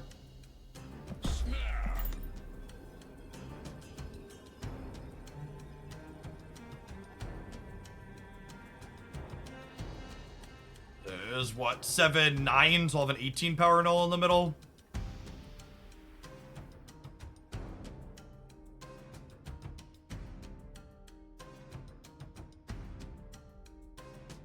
Yeah, they already played Kitty Pride.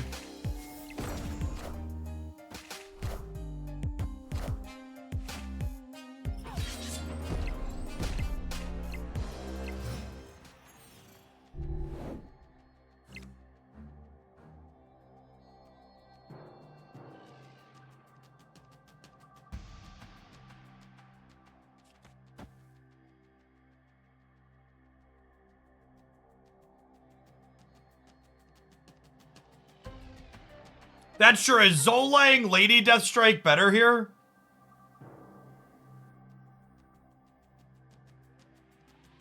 It's slightly worse, right?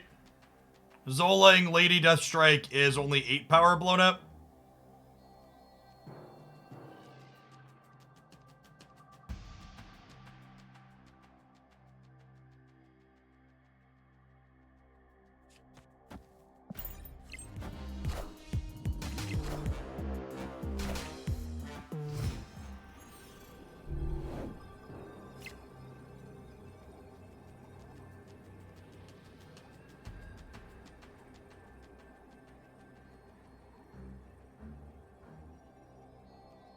Their kitty's 11. So that's 19, 23. This is not enough. That was a pretty close game considering the fact that we just had none of our powerful stuff going on, right? Like no bass, no negative. We just played this kind of mopey, slightly interactive game.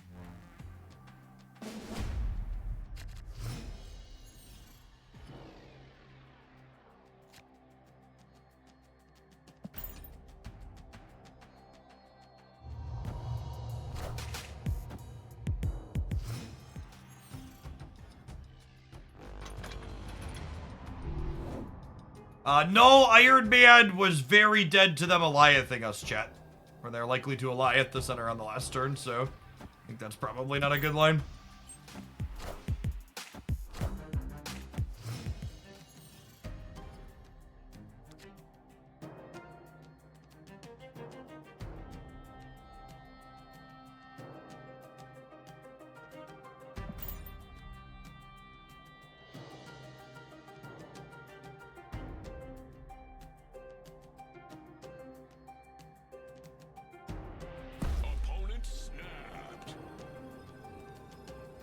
Hand's kind of mid, and these locations aren't great for us. If they Mobius us this turn, we're pretty far behind. I'm gonna just go next. Do you assume you have Alioth in the first game, or do you make them show it to you? It depends on a lot of factors.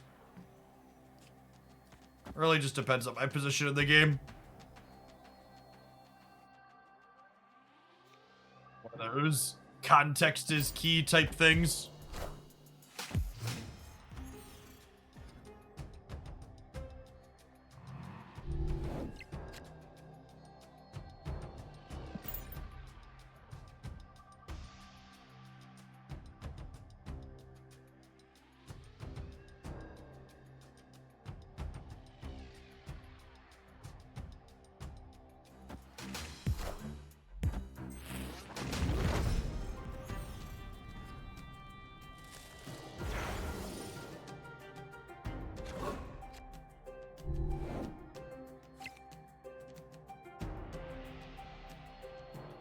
Twitch added a feature that says top clips of followed channels, and none of the channels it's showing me are channels I actually follow. So I'm not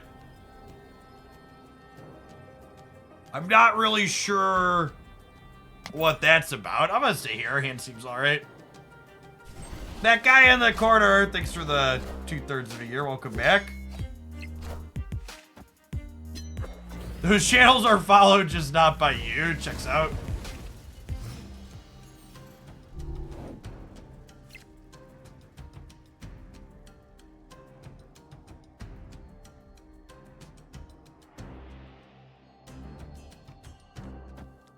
And if we do this, and then Lady Deathstrike next turn, and then, Null Zola.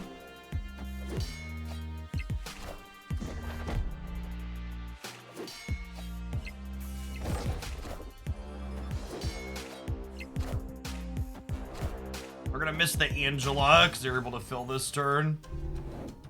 It's probably still the line.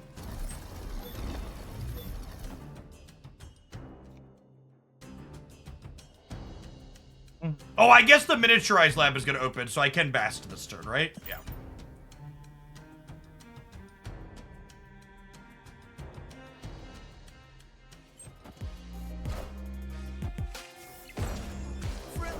Spider-Man here.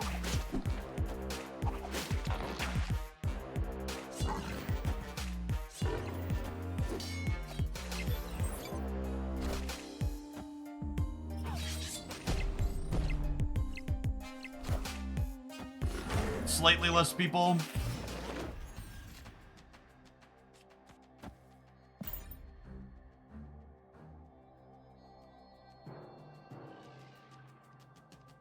The Lady Deathstrike cover animation was added in the most recent patch. It's new. The thing's highlighting red that she's gonna chunk.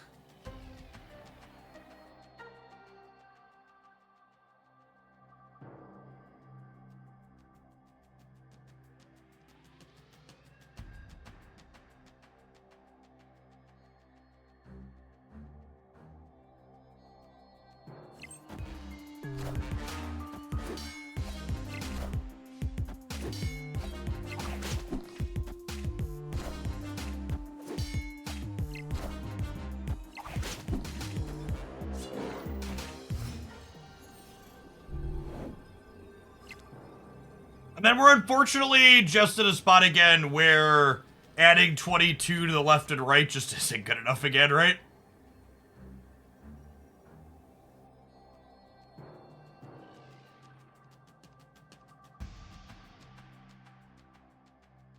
Yep. Rip. Escaped. Oh, I thought Lady Deathstrike affected all lanes. Oh, so you're confused. You see, if Lady Deathstrike was a 3 energy card like Killmonger, she would impact every lane. But she's a 5 energy card, which means she needs to be significantly worse.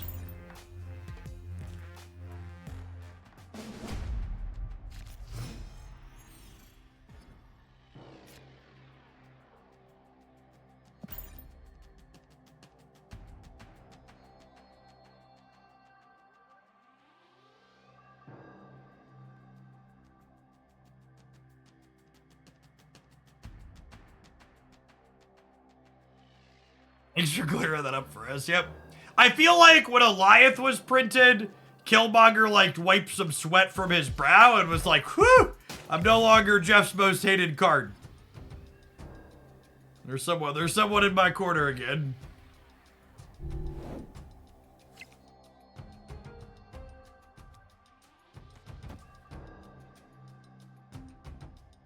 I would wager they're not an Alioth deck based on the cards we've seen so far. If I don't draw Iron Man next turn, I'm gonna snap. I'm gonna wait and see if we draw Iron Man. Mother of God. Altar of Death is great for us. Bast is great for us. It's all coming up Millhouse, chat. We're gonna take him for 4 cubes this game. It's gonna be glorious. Is Loki balanced now, would you say? I've never been a proponent of Loki being overpowered. I think Loki's a very difficult card to play with and against, and it was much easier to complain about it being overpowered rather than getting better at the game and learning to play around your own cards and retreat appropriately. Yeah, there's a chance Chavez is our last card. I agree with that.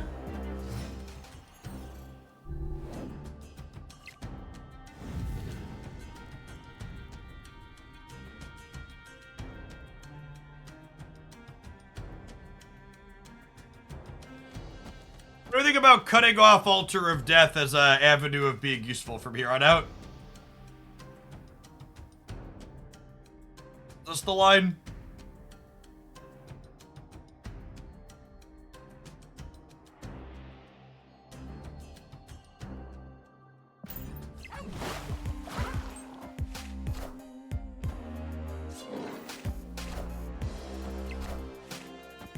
This is it, the game where I get a bunch of cubes. Mr. Negative players holding back tears. Listen, I'm not saying you're wrong, but I am saying you didn't have to say it out loud. It's kind of rude.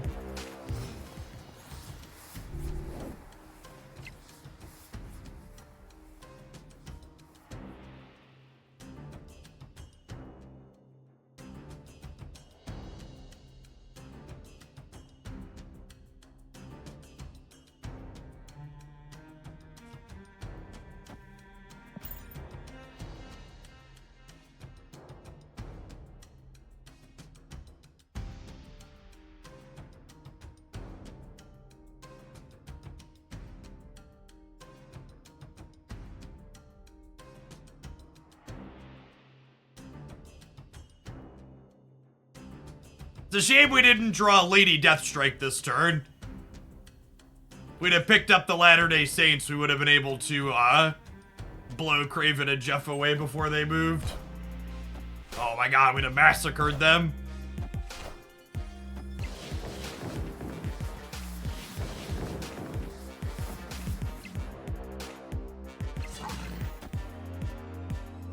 Alright, they low-rolled with the Craven move, so we got that going for us. I am Iron Man.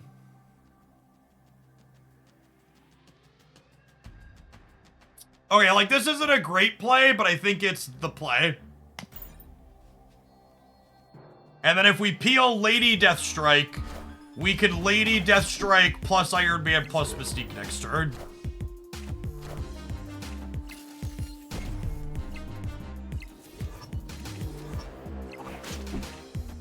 And the null is just big enough to not die.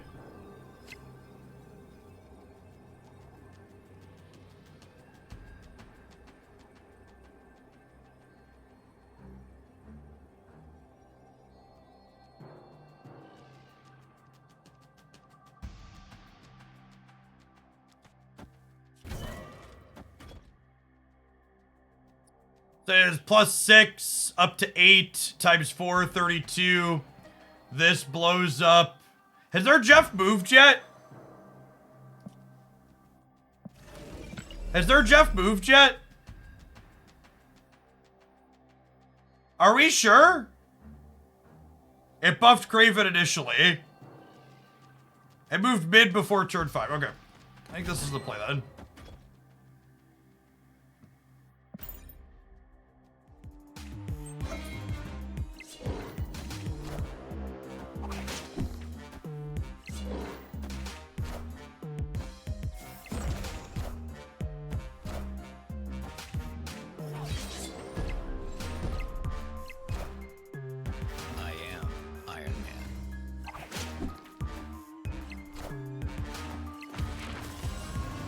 I said this was it, chat.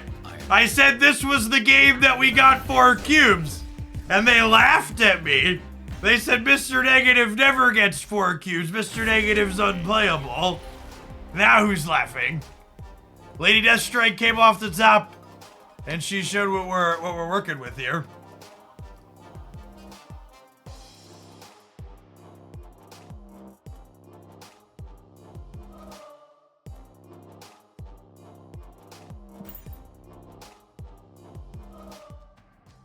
Willow Glenn, thank you for the 2 months. Appreciate the support. Welcome back.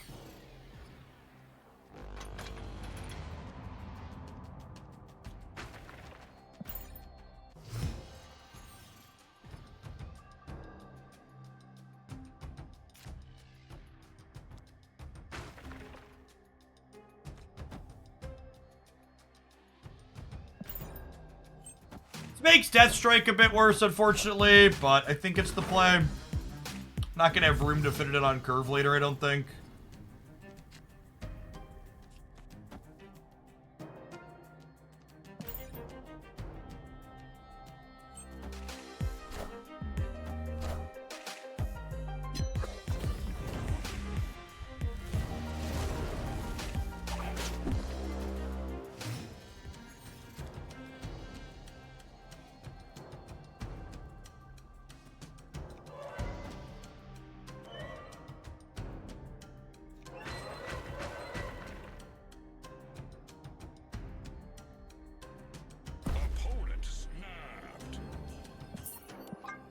Position to stay here, unfortunately.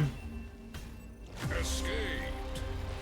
All right, that means our this next game is the one. We look at our opening hand, we press the button. Oh, snap.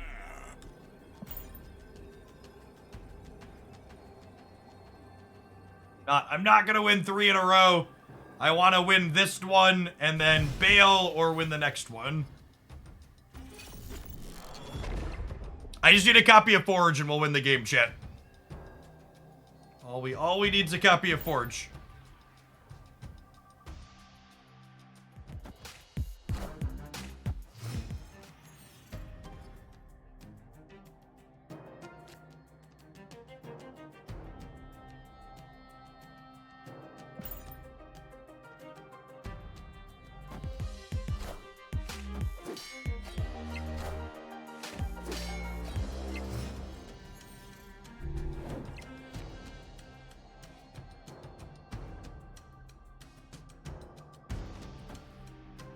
Tempo rogue. Yeah. Yeah, if we lose the left by 2, it's my fault.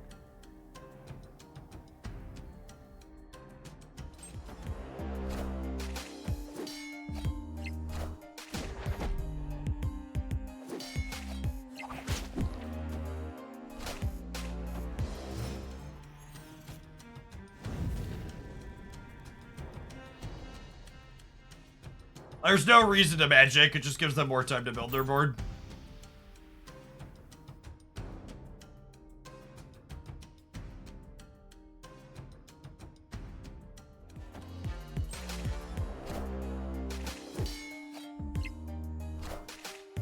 Wakanda forever.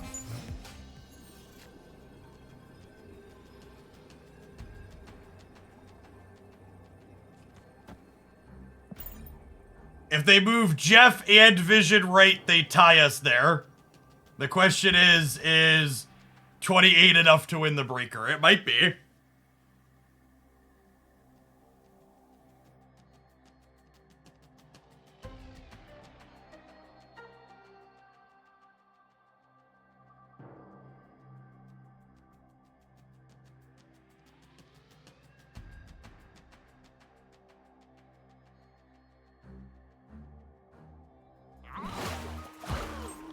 Friendly neighborhood Spider-Man here. I love the long tank into the best possible card that's guaranteed to beat us.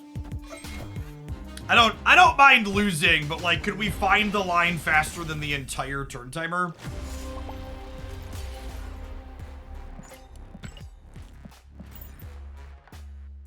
Think Ugin vibes, right? God, it's been a long time since I've thought about that card, right?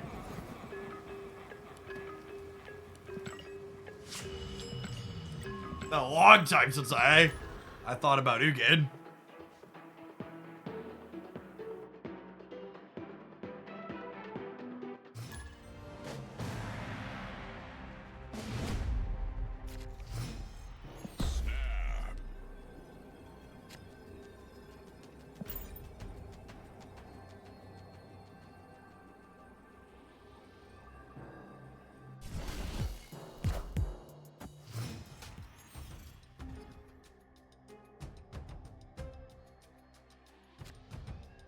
Opponent snapped.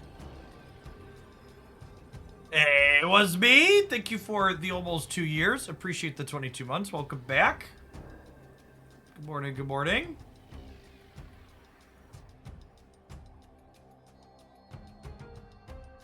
Genuine question, how do you express good game in Marvel Snap without seeming rude? You let your opponent do it first and then you return the sentiment back.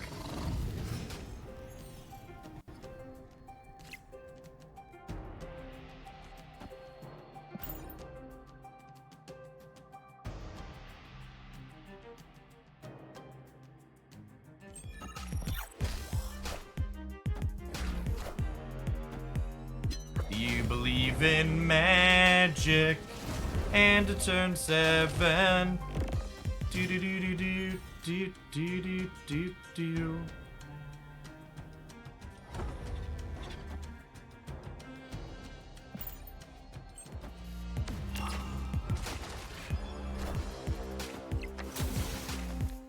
Iron Man and a null both in our deck here.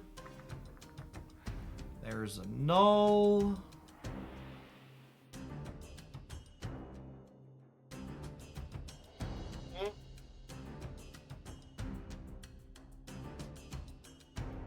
Need to decide what we're doing yet. I'm gonna open on this. They can't interact with the limbo.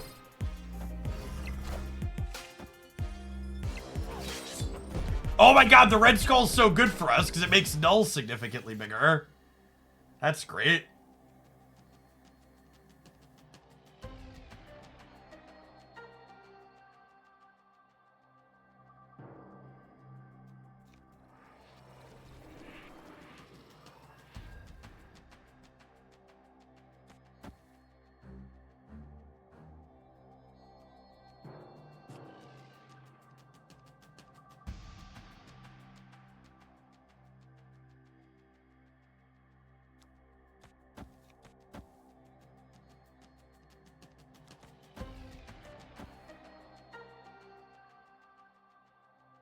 do this, and then we Zol the null next turn.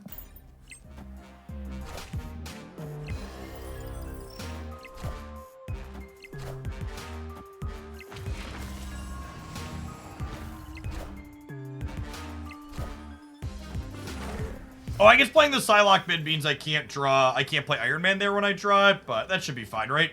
Because this is gonna be 25, and this is gonna be plus 12.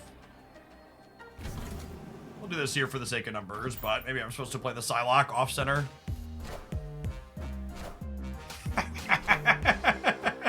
Got him. Nice purple fart. I am Iron Man. I am Iron Man. Victory.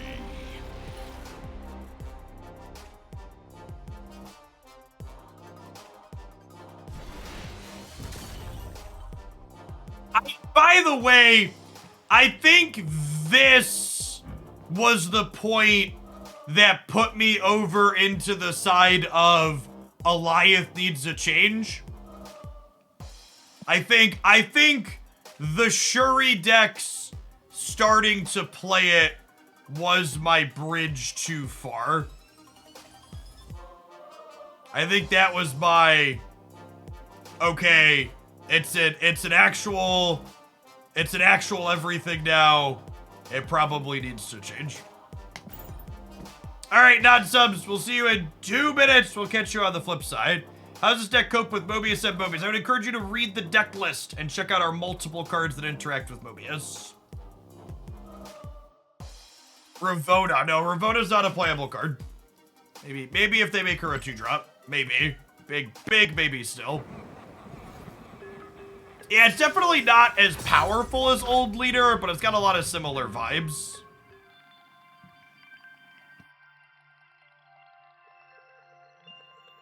Yeah, it's got a lot of similar vibes. Do you think Shuri Sora needs a nerf? No, I think Shuri's current design is phenomenal. I think their update to making you have to play into her path so they can't hide behind Cosmo was the perfect change. I like where Shuri's at. I don't know how I would change Alioth.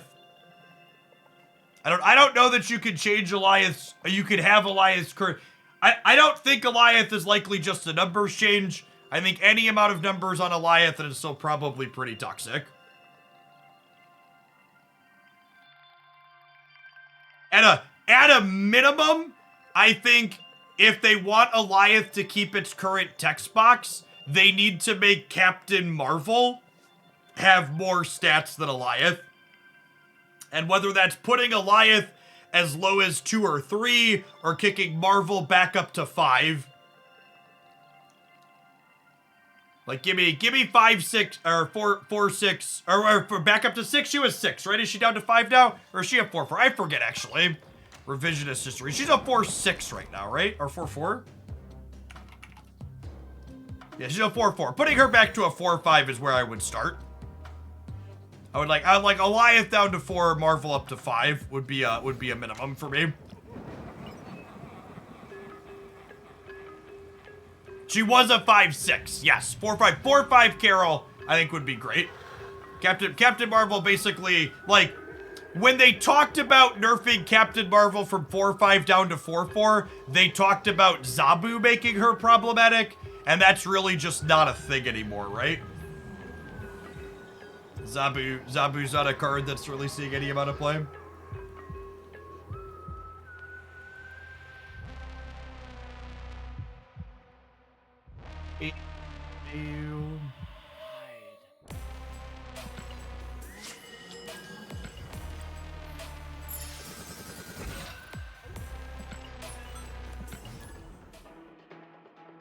Appreciate the folks that are hanging out and tolerating our back to an ads contract. My promise to you is we'll never run ads over the top of gameplay because I really hate that experience on other channels.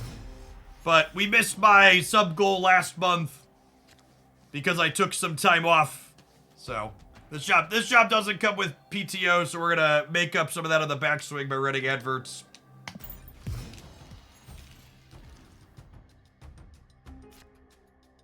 Galactus literally costing me money. We're just vibing. Thanks for the brand new tier 1 Nifty Weasel. Welcome back. Usually my target is to float around 2,500 concurrent subscribers.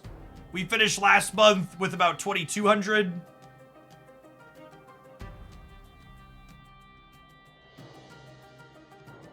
My forging Mr. Negative.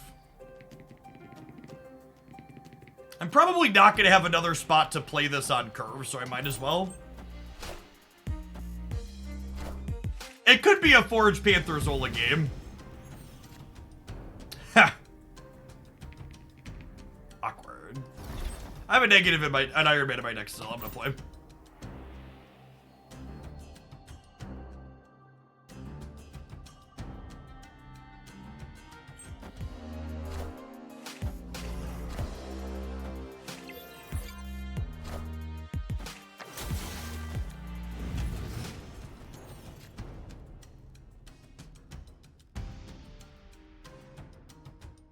Streaming a constant grind, or do you have enough that when you take a break that you're still comfortable? I mean, my wife and I have some amount of money saved up. We live all right. But like as a comparison's sake, I streamed 110 hours in September, and my Prime revenue dropped roughly 45% when I streamed roughly 30% less. So streaming and content is very much a all of the numbers and metrics matter type game.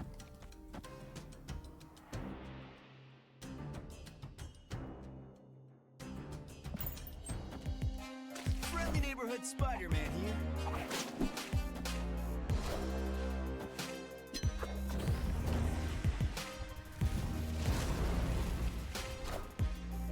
All systems go.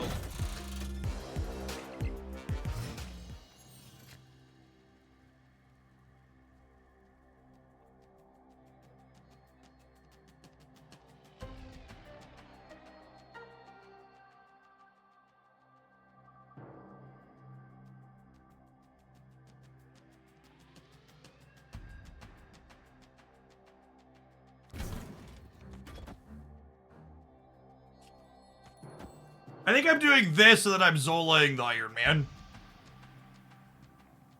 This also plays around to Mobius out of them.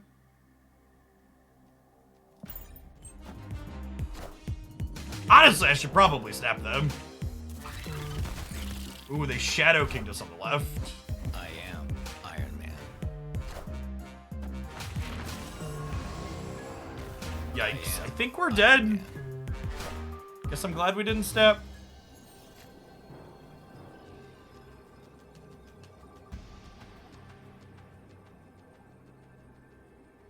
There we go.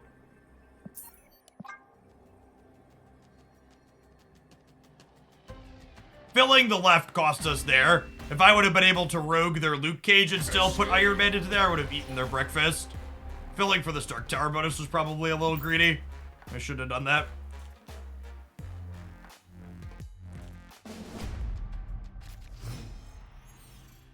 You ever been up with subscribers, watcher, fans at a con or a tournament or anything in person? For a creator of my size, it's just like a lot of work and expense for very little payoff. Honestly, it would cost me a ton of money to do right, because I would have to take off to do it.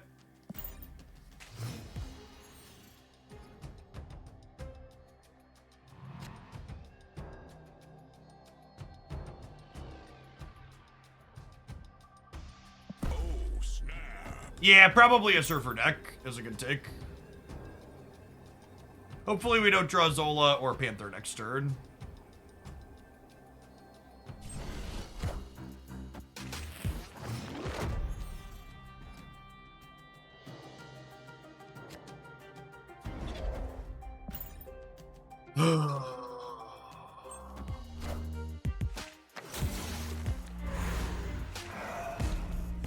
Friendly neighborhood Spider-Man here. You stole Luke Cage, would that have reset the thing? Yes.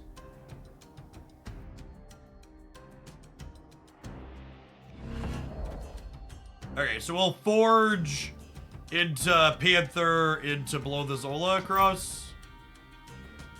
And actually, one of the things that's kind of neat here is we'll have priority going into the last turn because of miniaturized lab most likely, so we'll be able to Zola before the Shadow King. They could level us with the Shadow King in the middle, but I think we'd probably take that gamble.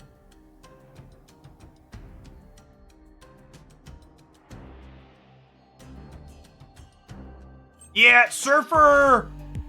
I think Surfer's a pretty bad metagame choice at the moment. Just because you need to be able to draw... I mean, you have a bad draw into decks that go really tall.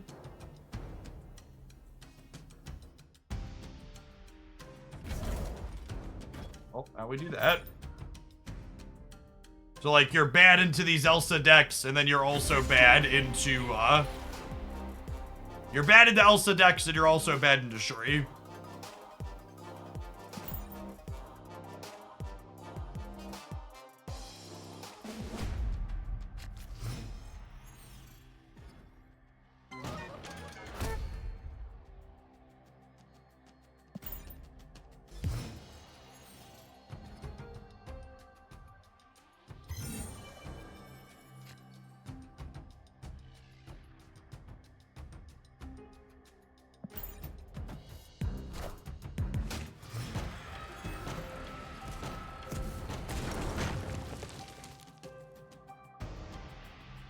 I think I snap him on that one, honestly.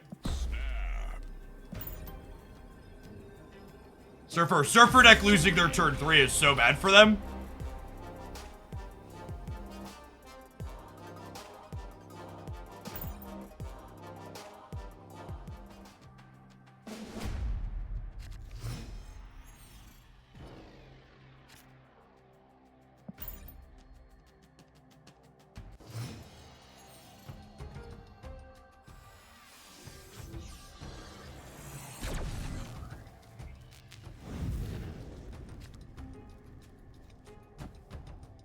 Now, they're actually, one of the other reasons I wanted to try this deck is there's not a lot of decks in this format right now that are able to rug pull Limbo, but this particular opponent is one of them, right? So I need to think about the fact that we might not have a turn. We might not have a turn 7 because of their Storm. This is definitely a game where if they snap us, we're leaving. They got to play a 3-drop on turn 2 and our hand is just super clunky.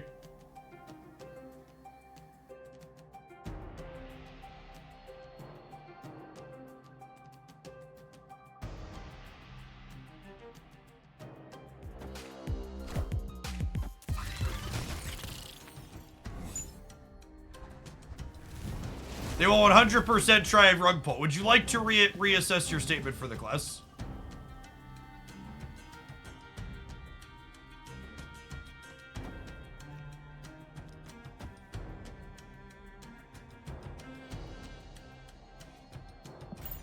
Honestly, with the Bast, this Iron Man might do some stuff for us.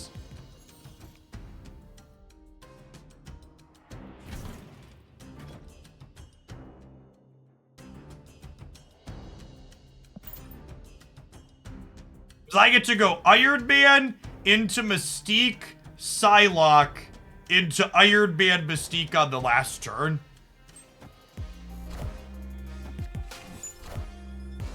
I am Iron Man. I think I snapped them, right? Snap.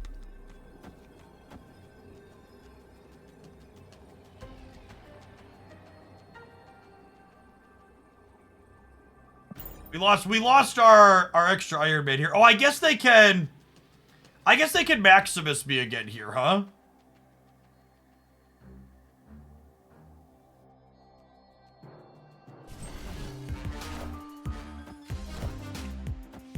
Yeah, that's fair.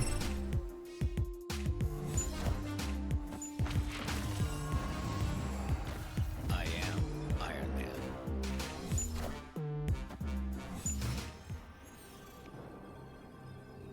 Yeah, they are also a Shadow King deck. That's a good shout. Escaped.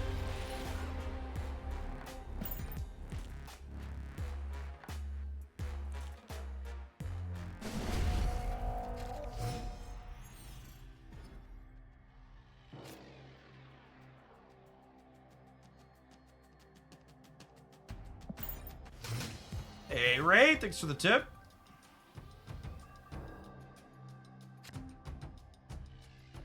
About the muting feature, if you mute someone, they stay muted forever only in Conquest. No, they stay muted forever anywhere. It's an account-wide mute until you unmute their account again.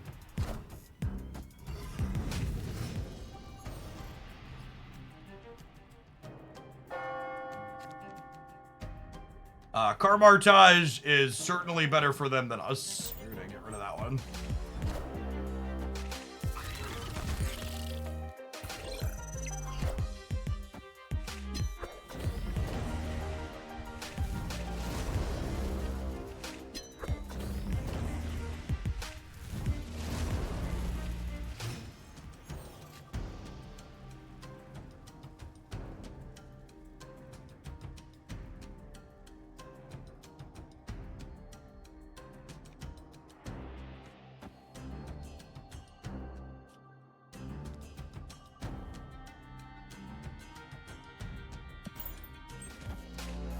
Friendly neighborhood Spider-Man here.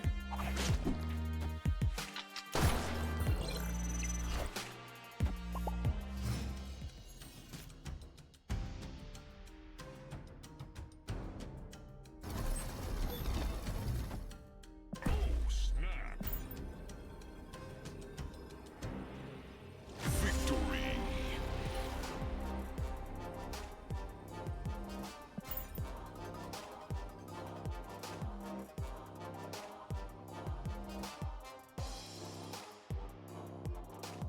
It was an actual good and accurate use of the Deadpool emote.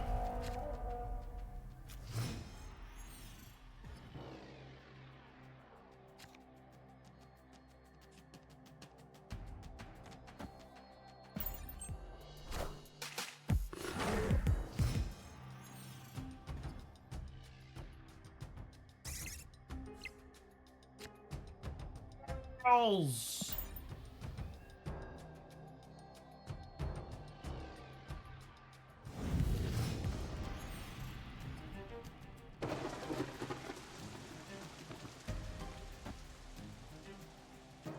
They are assuredly better at filling this than we are, right? I have Forge into Lady Deathstrike into Zola. Oh, snap. I'm gonna stop. This could also feel like a snap where I'm representing filling the raft this turn, which could scare them if they don't have Brood. Hopefully they just Brood into the raft here and then we get them.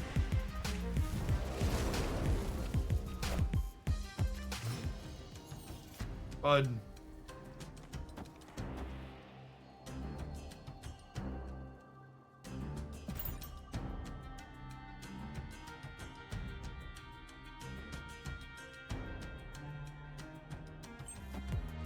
Friendly neighborhood Spider-Man here.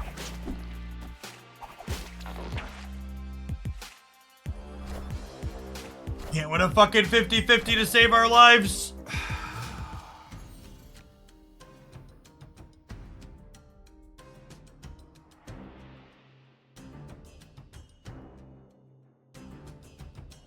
So frustrating.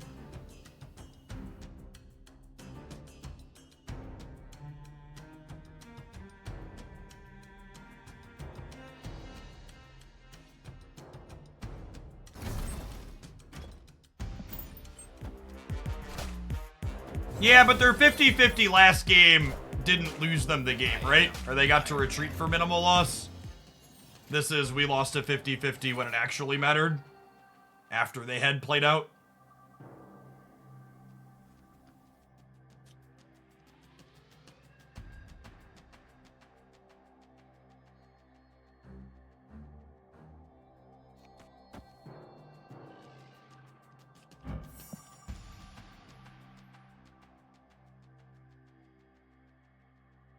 I want to clear the Nova before they get to play to the board.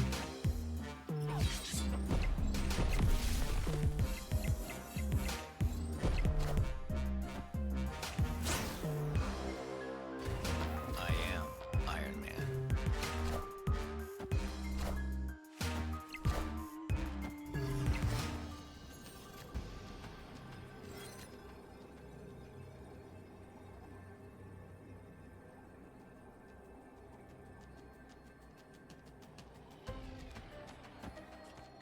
this ever win the game? They go down to 13. They go up to 16. I go to 18.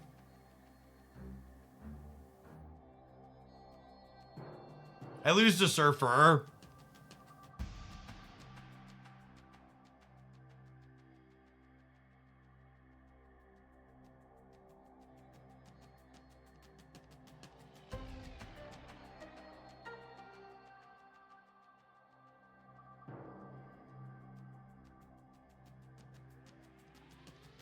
I counted their rogue losing abilities. They'll be 16 to 18. I did that math.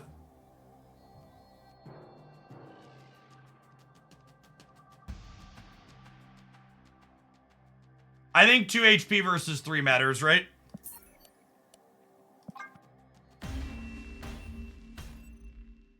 Escape. The 1 extra cube to stay matters, chat. If I stay and lose this game, I have to win 3 games in a row as opposed to winning 2 games in a row.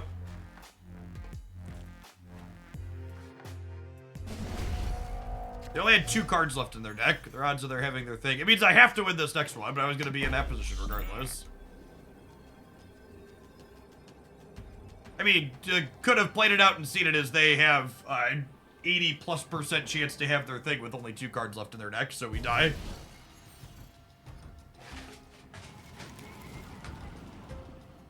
This just in.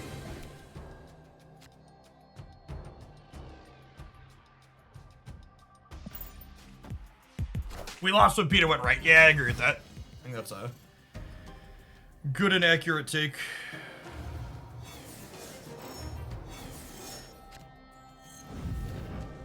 Alright, it's a good game to be all in.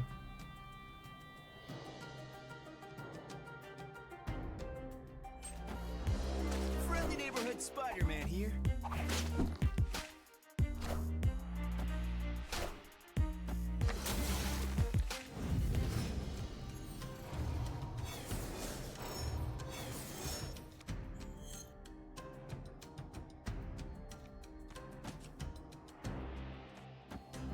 They've already played Spider-Man, so I think I could fill here and not really care.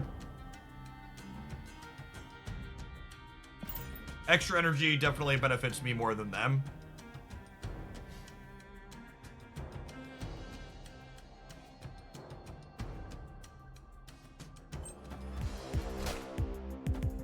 I am Iron Man.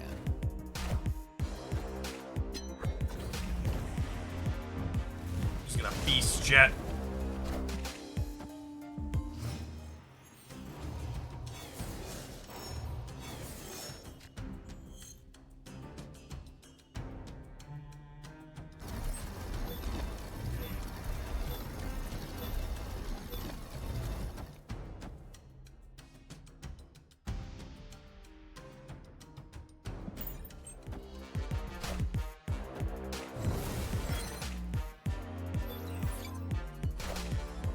Wakanda forever. Oh, that shrinks Lady Deathstrike. That's probably fine, though.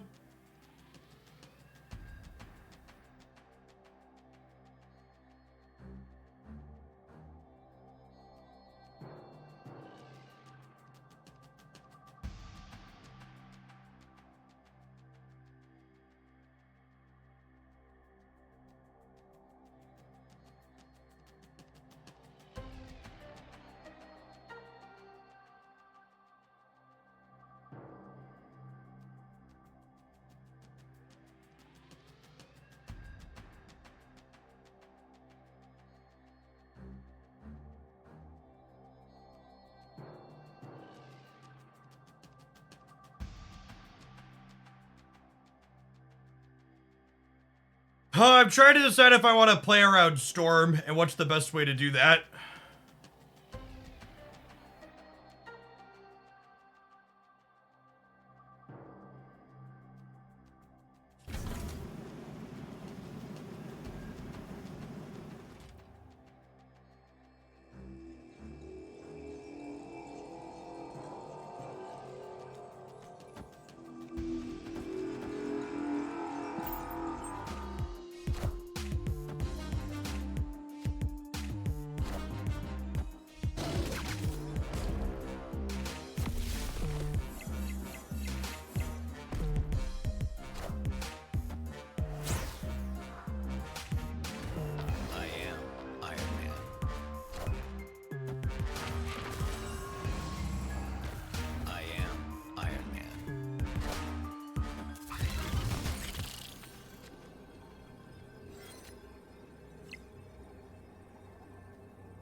I am Iron Man.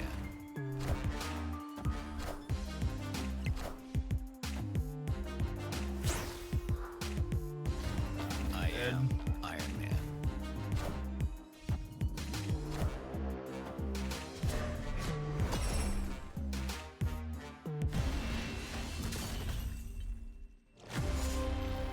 Should have just gone for the Lady Deathstrike left line.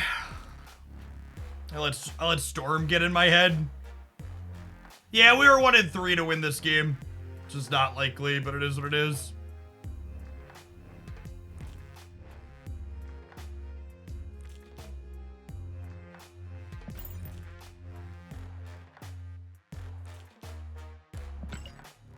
Going on, Road. 6 for the 3/4 of a year. Welcome back.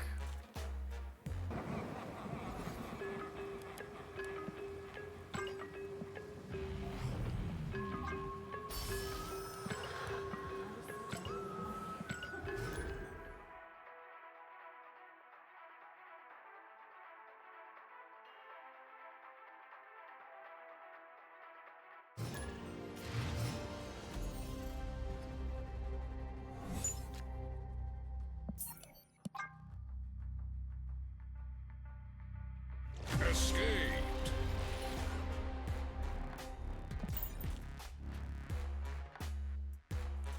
Oh, wait, did I just queue for a ladder match and lose rank? God, I fucking hate the interfaces in this game so much. All of the interfaces around Conquest are such hot dog water. I should have been paying attention to the things at the top before I hit retrench. Like, I don't want to play a Proving Grounds game, and then the match ended. I was like, wait, what?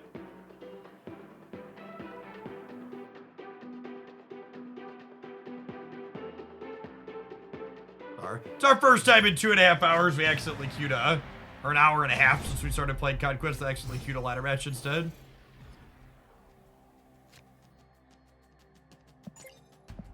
Snap.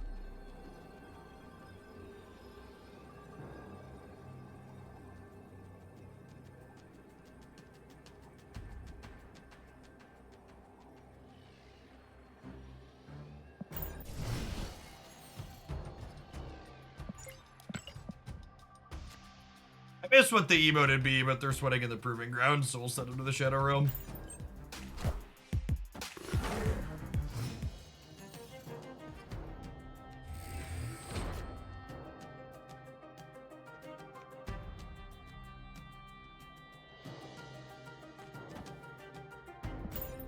What's going on, Saucy? Thanks for 11 months. Welcome back.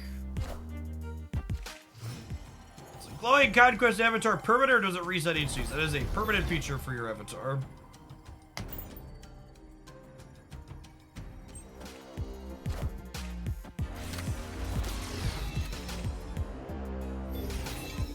Crystal, Iron Lad, Invisible Woman. It looks like Hella Gaming.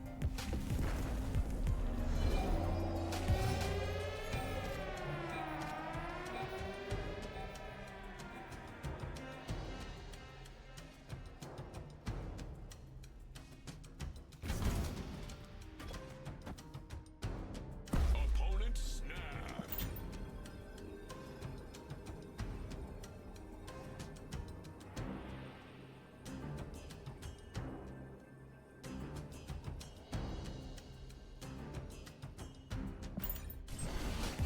Modoc meme. I am Iron Man.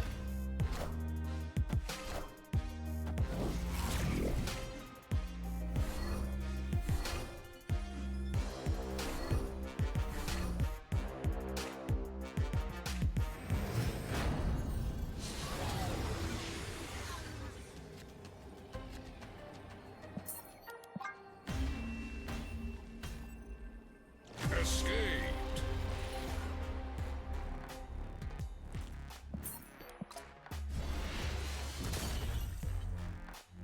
If Rogue Mystique. I mean, those cards don't matter, right? There's a Vaultier and there's a Invisible Woman here. So I don't have any relevant ongoing effects. This one. Ongoing effect doesn't matter, even if they could hit it through the Invisible Woman.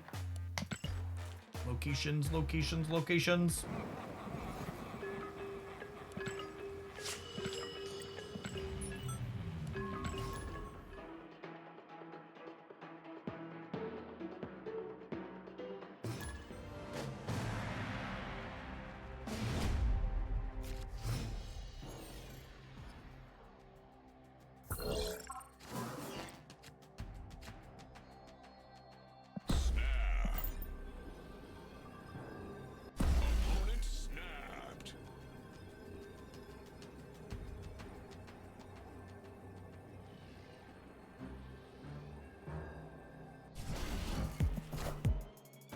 Especially with the second forge here, probably just forge into magic.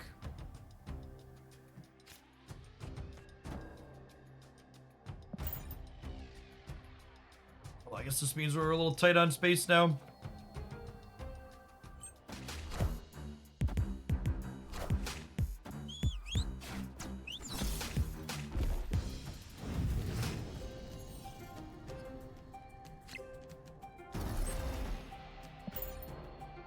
Yondu Sunspot.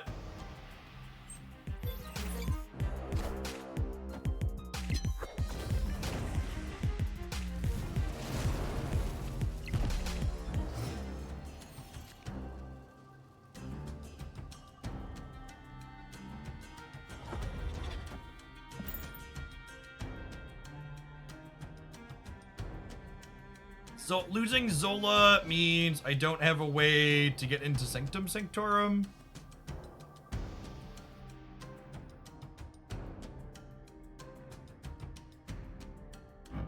Yeah, I guess probably the best Yondu variant.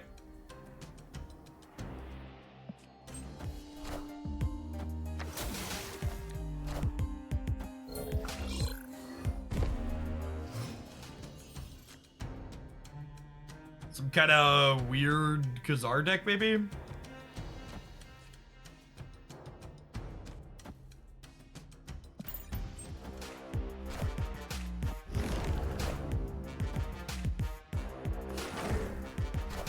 Alright, sometimes lucky, I guess.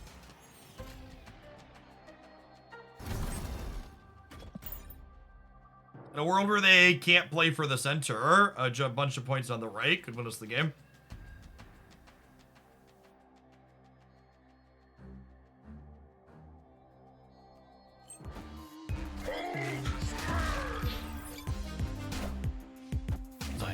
Newer player with a smaller collection. They can still shit can us with a tech card here. Chintreus puts us in a box.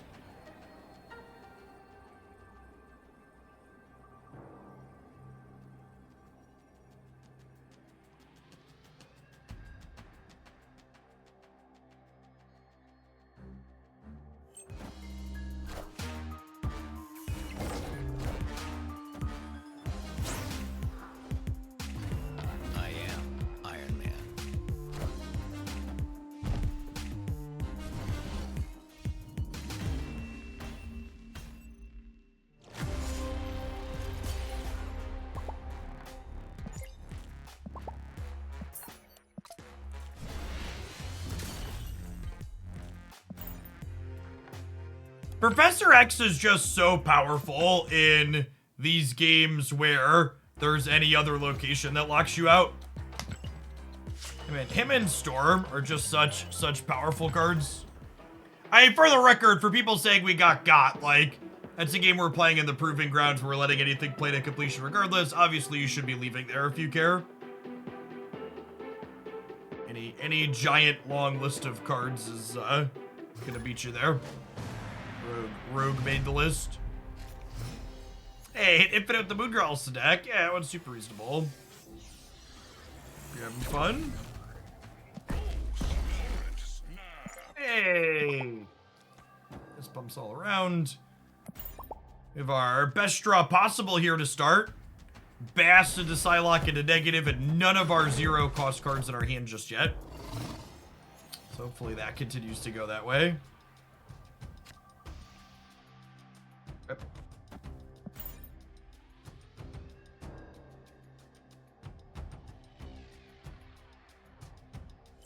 Ideally, we avoid drawing any of our expensive cards here.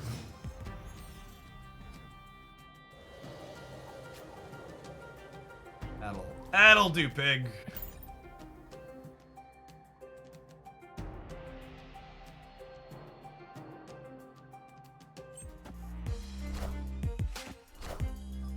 Someone asked, what do you think are my best chances to win this season if I'm missing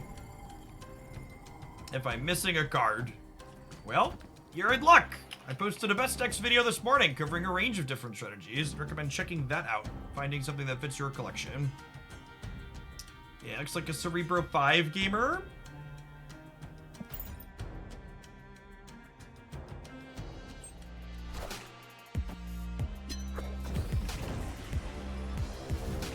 likely don't have to worry about,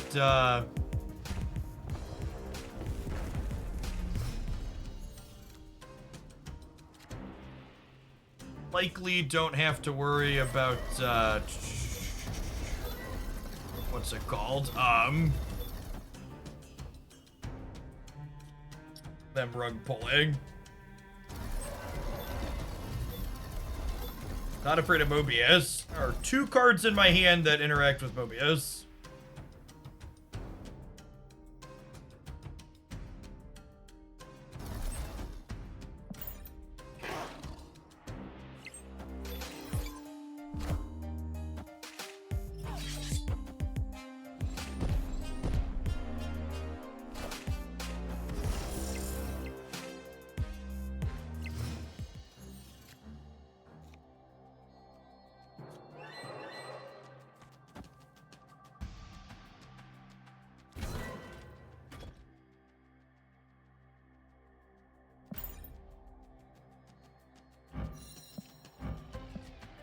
Lady? My lady?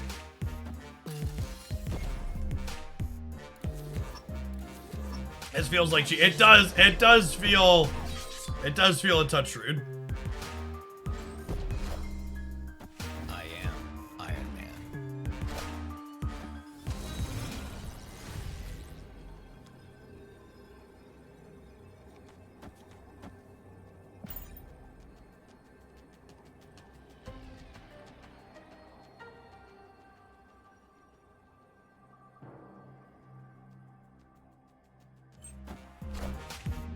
Wakanda forever.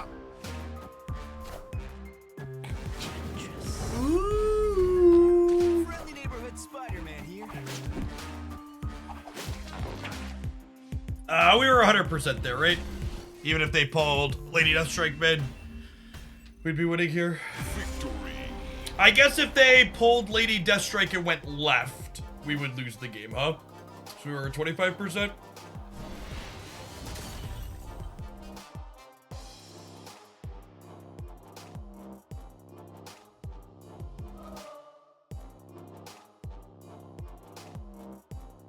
I was getting video not available for the pinned video. That would not be good.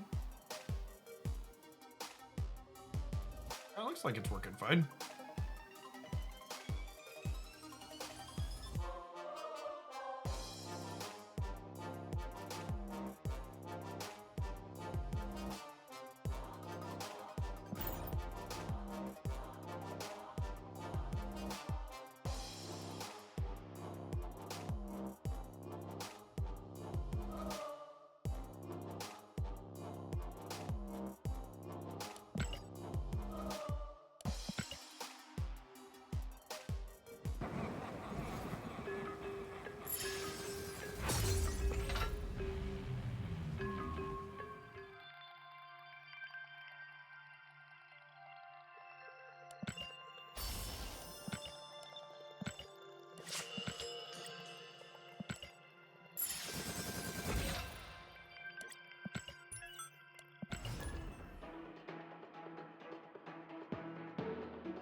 Turn 1 skip, nothing to see here.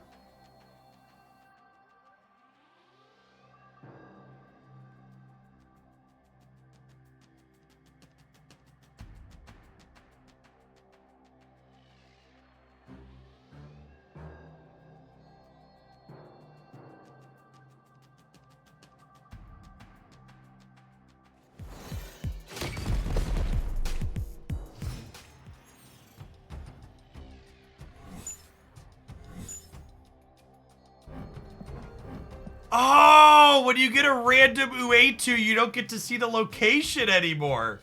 Sedge.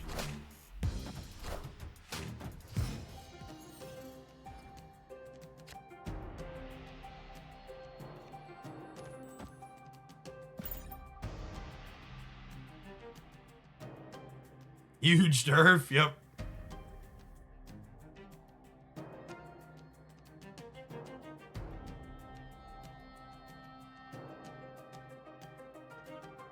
odds Shuri, Deathstrike, Zola gets there.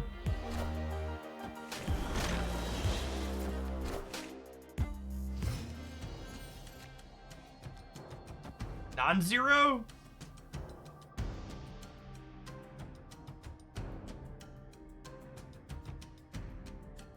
Do I start here?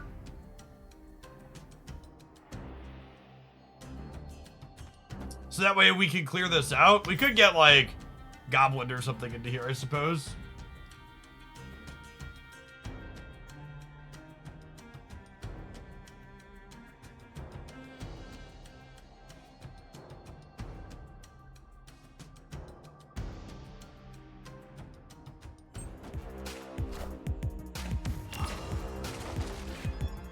Gosh, they have the technology, chat.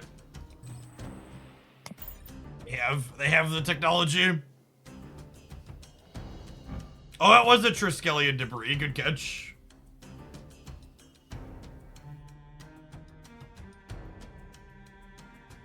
It's fine. We're gonna Zola the Deathstrike anyways, right? So they can have a Winter Soldier. They can have a Winter Soldier on the left. We're gonna piece out of there.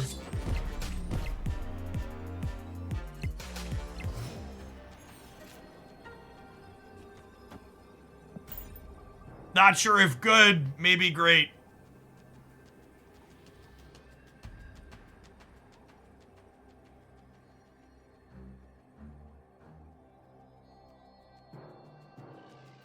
Probably dead.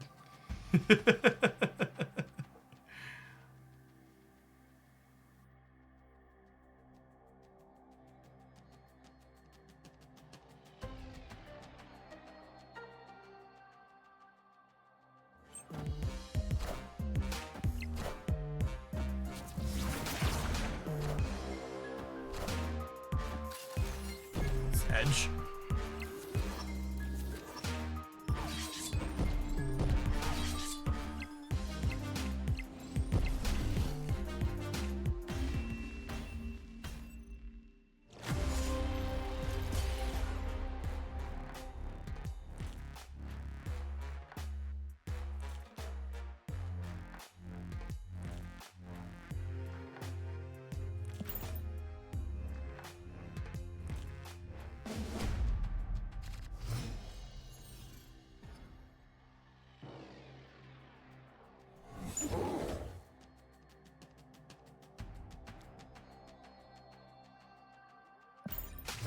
I'm on Bass for a turn. I guess drawing Panther or Lady Deathstrike would make that bad.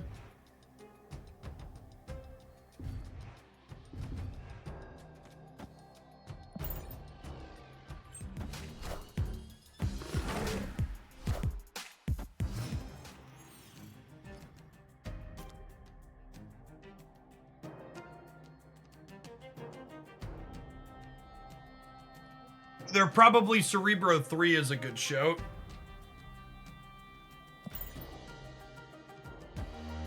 A good call out. The Scarlet Witch is a good pickup on that.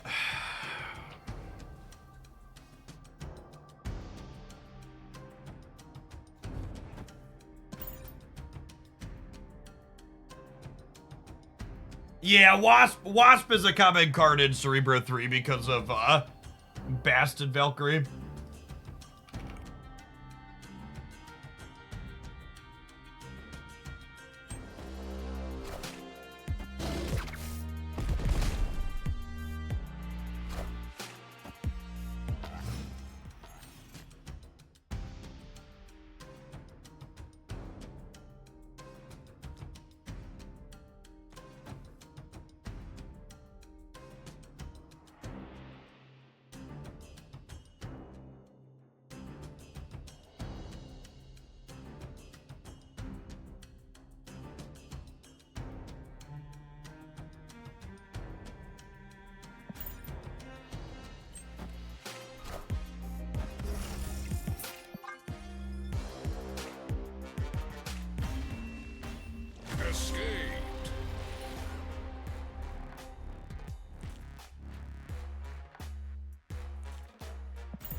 I retreated because their things were bigger than my Lady Deathstrike and Kill Gears. For people wondering. Oh, there was a monster island. Yeah, okay.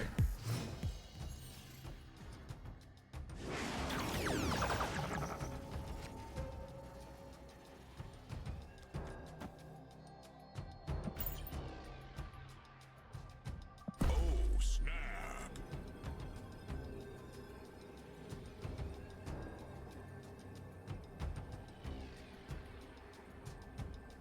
Yeah, that was a fine peak for us. It's just like less good than it otherwise could have been.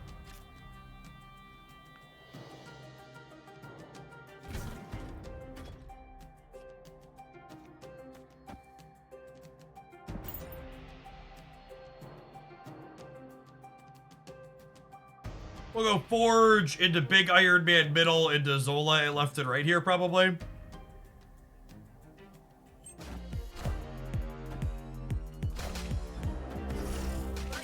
I think I missed your sub gift to Rooney a little bit ago. Thank you for that.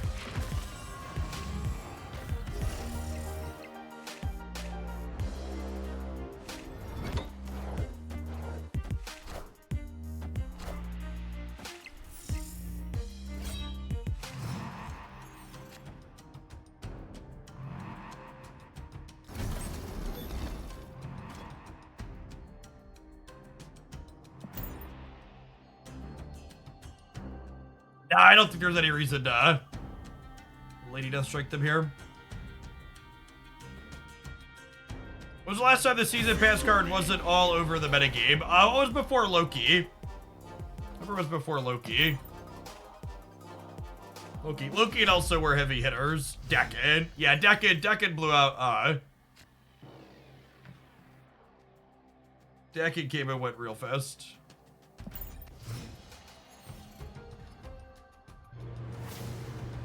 Phoenix Force also. We had a lot of stinkers in there, chat. I guess I could have waited to try and draw magic, but this location's terrible for us.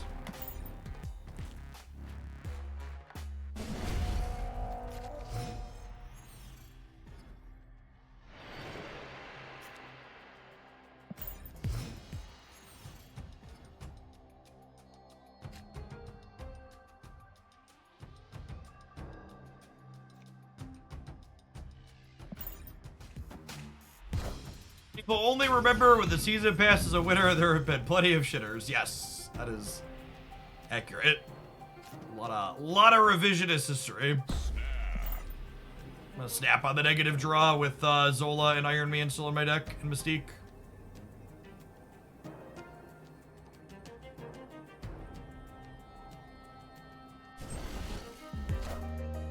Lady Deathstrike will be in Spotlights next week. You're also missing Samurai. It's a solid week to open stuff.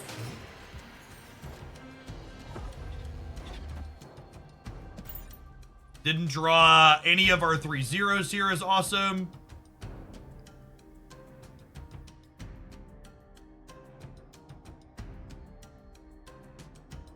I think Dakken's a great card design. That was an excellent power level overall. Silver Samurai, even good. He's okay with Stature. The problem is that Stature is not good post Mobius.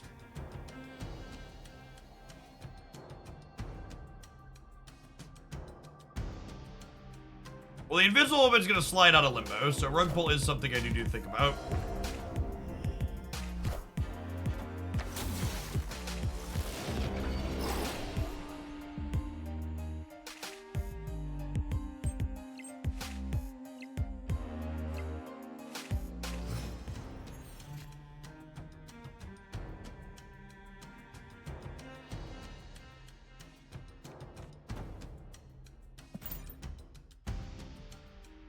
This could be the turn they set up. They set up Cerebro.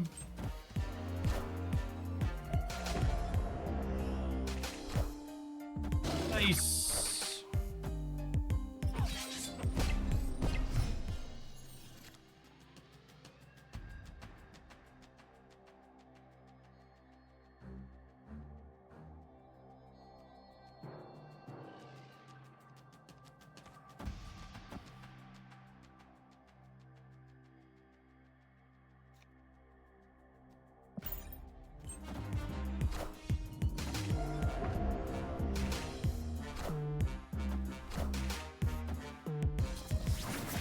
Oh, my brain completely forgot about the rug pull.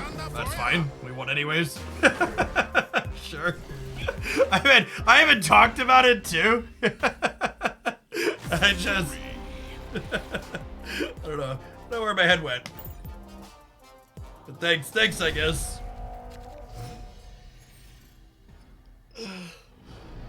Oh, call the ambulance, but not for me. Mother of God.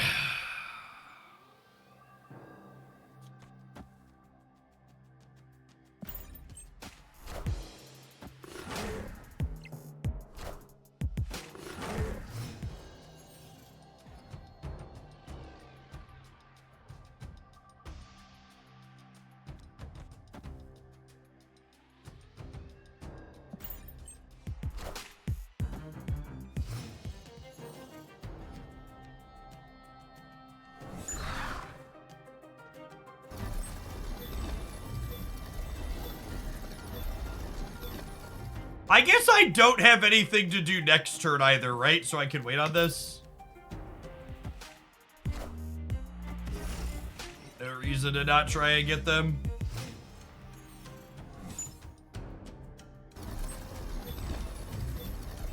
That's a solid effect combo.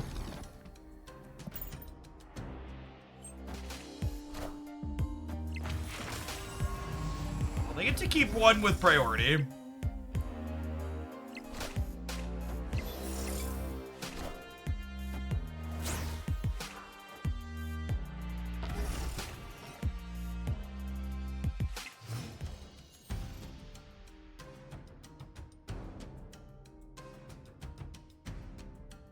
So here's an interesting thought. Do I probably just Iron Man, right?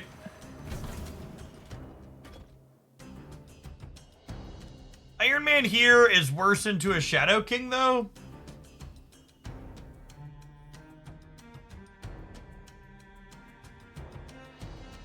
If they Shadow King me here, I'm only at 1, 2, 3, 4. I'm only at 8.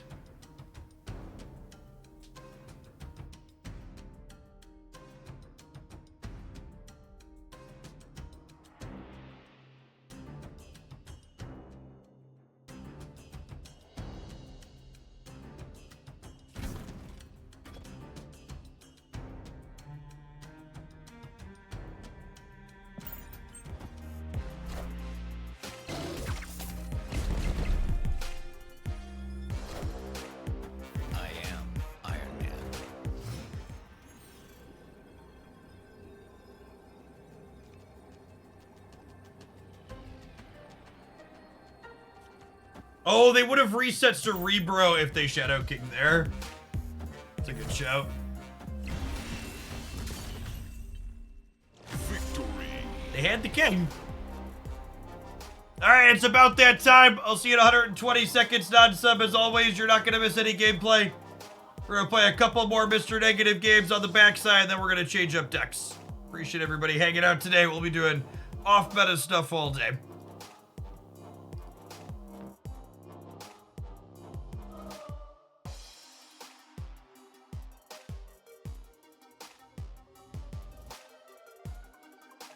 Hey, Birdman, thank you for the 7 months. Welcome back.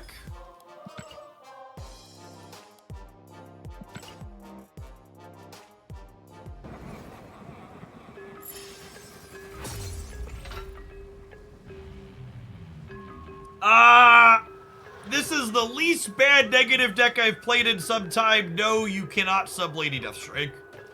I don't think Lady Deathstrike is replaceable in any of the decks that play her. She is a unique effect that providing important interaction in the current metagame. Being able to kill Luke Cages and being able to kill Elsas and other stuff like that is not a effect you could just sub another card in for.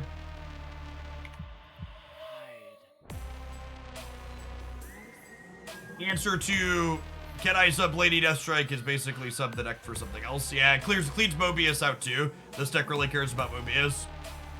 Wanted one, thanks for the 5 months. Welcome back.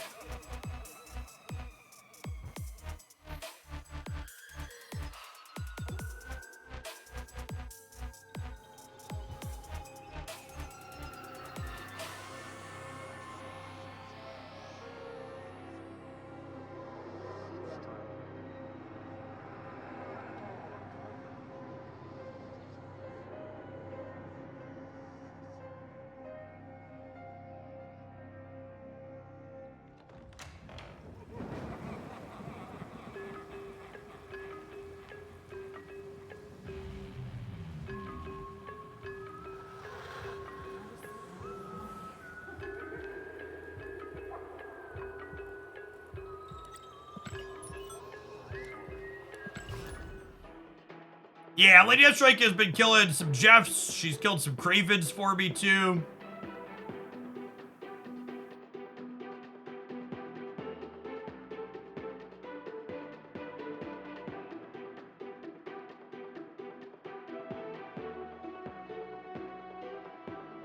Let's go to the 5 months wanted one.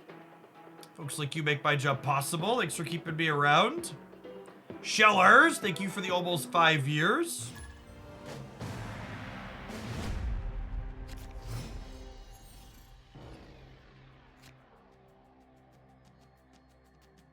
If you're not shown adverts, when I tell you I'm going to run adverts, that typically means you live in a non-US country where Twitch.tv has not sold appropriate or any amounts of ad space. Like, generally speaking, Twitch only has, like, the US and Canada and, like, the UK, the highest dollar markets for ad sales shipped up.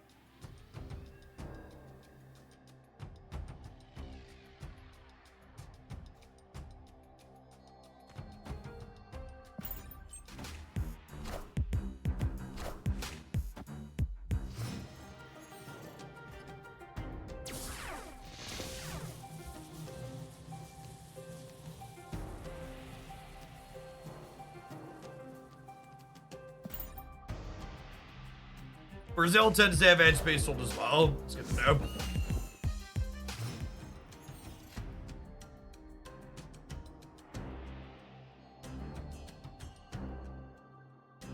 Chat, this might be a pass. 7 power Lady Deathstrike. Arnim's all the Lady Deathstrike angle. Not sure if good, definitely funny.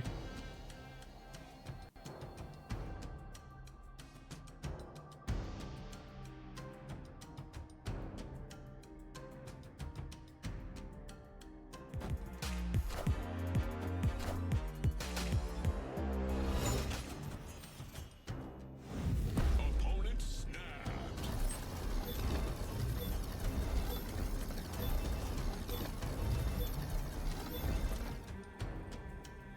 Am I showing them Milady? Yeah, I guess she'll be 9 from the Stark Tower. I believe. I believe, chat.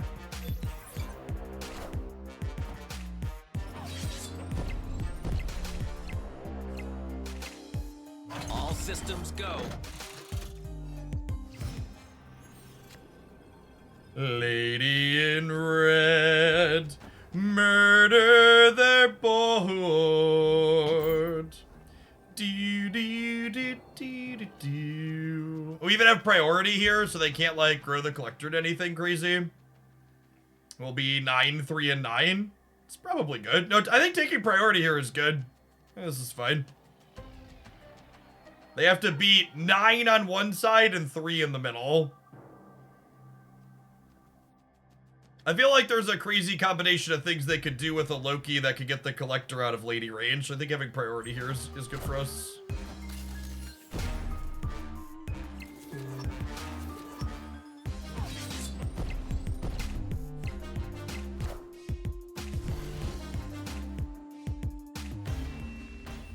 She's my butterfly, chat. Our sugar baby.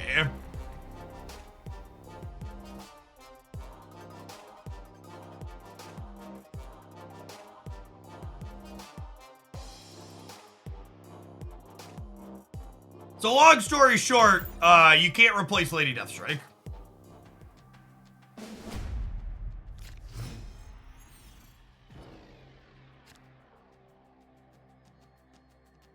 What's going on, Edda? Happy Friday.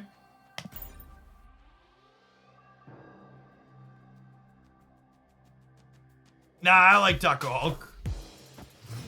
Taco Hulk's a good lad.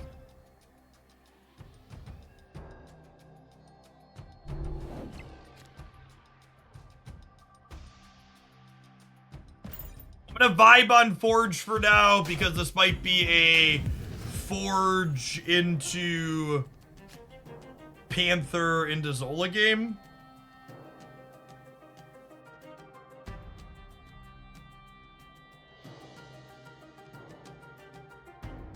Do I want to contest their Angela path?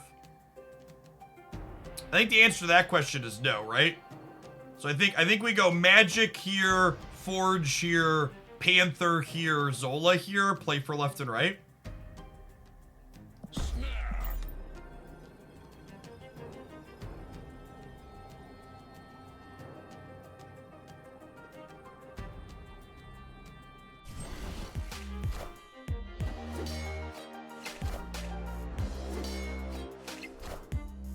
Yes, Crimson Cosmos is a hard location for them to play into. I'll be able to play like an Iron Man or a Null here as a final play, which will be nice. We're not playing Psylocke out because I need a clean path to Zola into, and I can't play Psylocke here, and I want to be able to play Iron Man here on turn 7.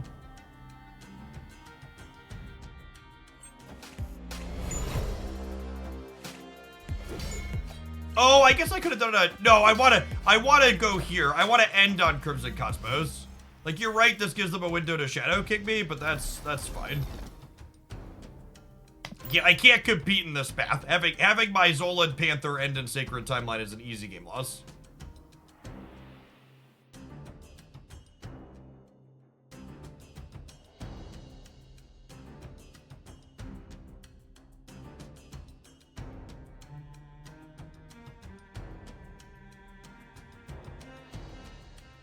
Not all of these Loki builds find room for tech cards. A lot of them will play Luke Cage and Mobius, but they don't necessarily have space to play more past that. Okay, it is worth noting that this always generates the Hawk first. So they only got one card out of the Snow Guard, but it was the Hawk. But still, if they Hawk us here, we win the game by a lot. So, you know, as you will.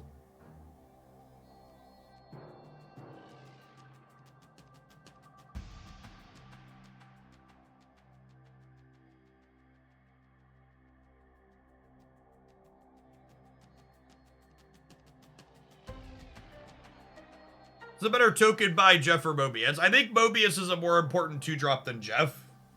I think he's harder to replace on average.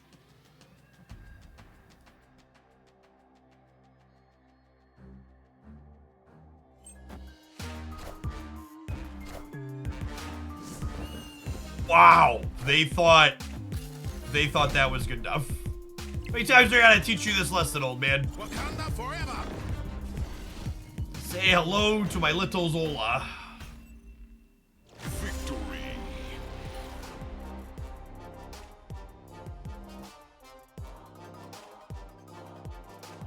Having a biased memory of most of these games been won without negative. I mean, that's how the good negative decks work, right? Like, you could win games without negative, and the games where you have negative, you go crazy, right?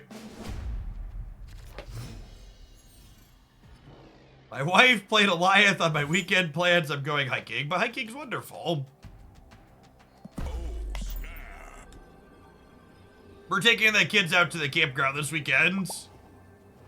Have a campfire, play some frisbee golf, walk around a little bit.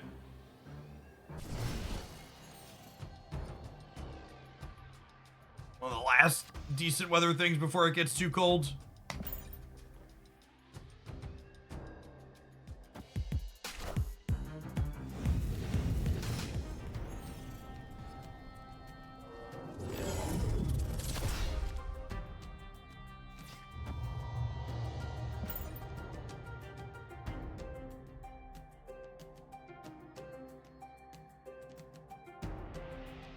You play disc golf? What's your favorite disc? I usually favor the ones that are circles.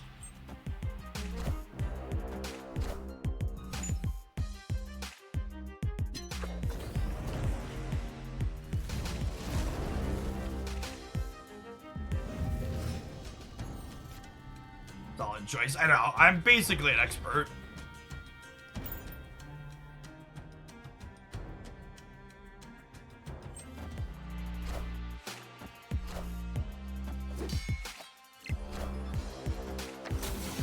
Alright, one Lady Deathstrike, please. Fast. Yep.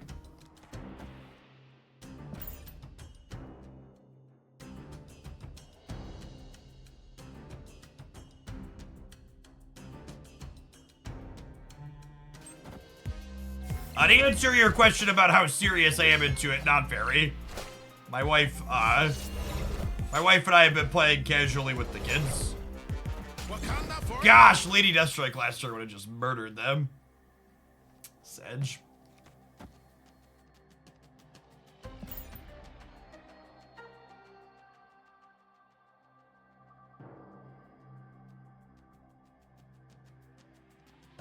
My wife and I took some of our savings and we bought a site at a private campground that has like a frisbee golf course among other things.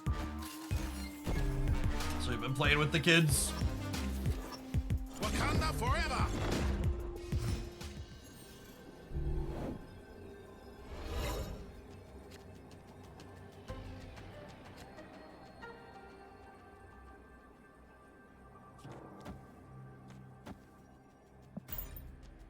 Lady?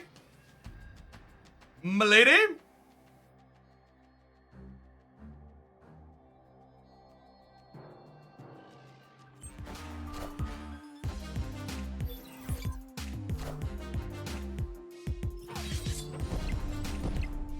Murder, she wrote. Yep.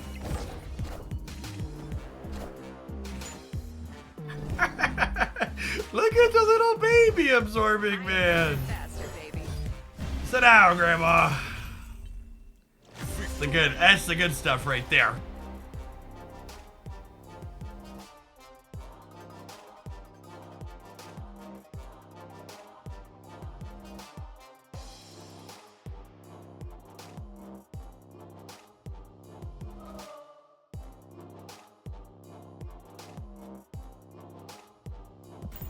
All right, hey, it's about time to move on to another deck. We're gonna play this one for a couple hours.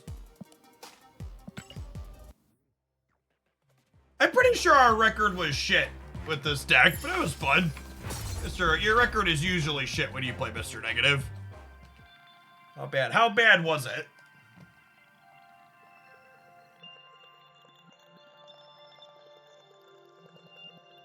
Oh, we went 5-4. That's much better than I was expecting. Look at that. Clip it, ship it, rip it, flip it. We got a gold ticket with it. I can stamp exceeds expectations on that one. Count that as a massive win.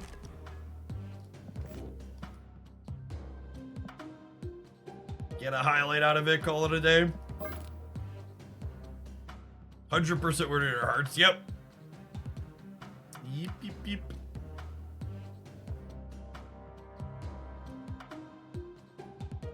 We play more than games. The multiple games inside of Silver Conquest count as one match. So the entirety of Silver Conquest is one in there. So you're right. We played more than 9 individual games, but a number of them were the higher Conquest grouped up.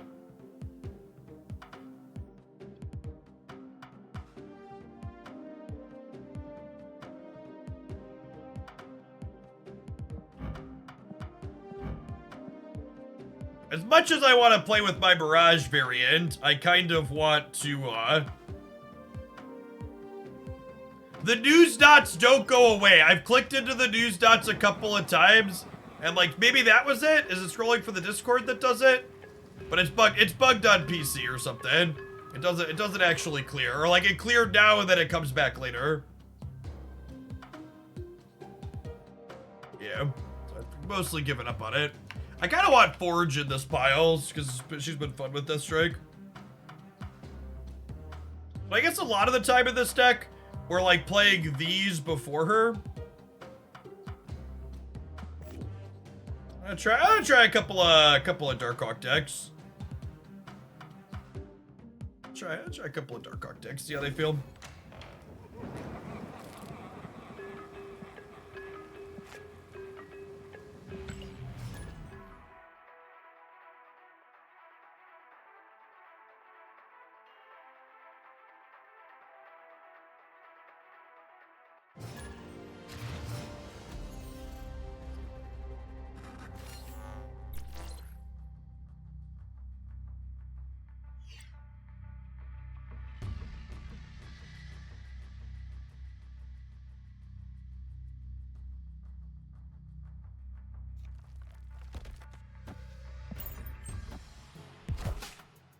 Yeah, chat. I'm not playing Mr. Negative anymore. We can play ladder games.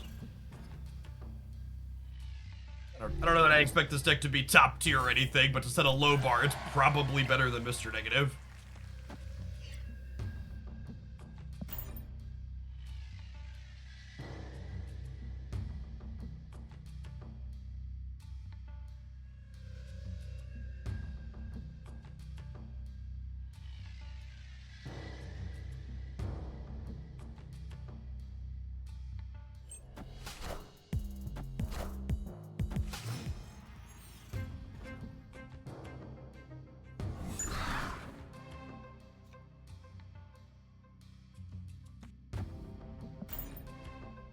Matter sweaty and less fun than the wackiness of Conquest. I don't know, most of our opponents in Conquest this morning were also playing Elsa decks. So I don't know that I agree with your take.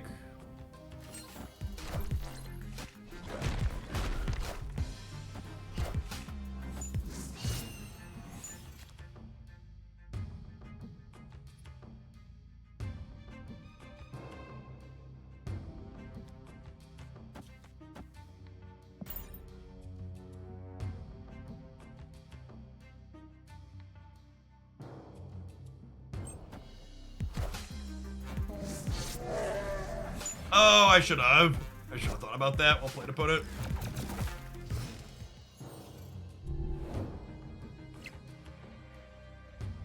That one's my fault.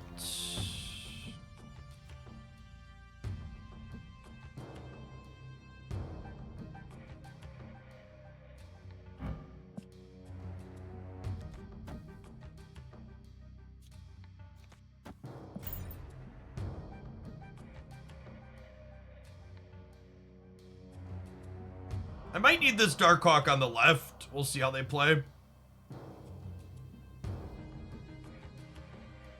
Or open to draw any of our cards that cost 2 next turn. Fight.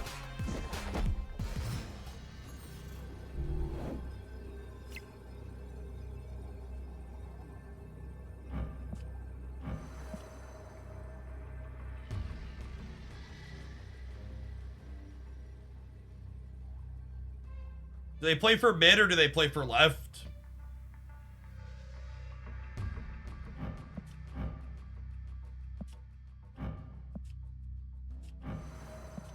Is this enough to win mid? It's 8-11. Maybe. We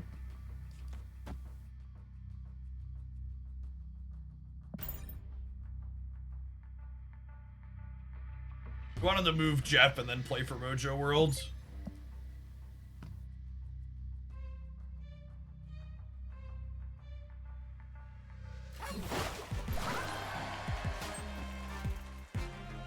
Right.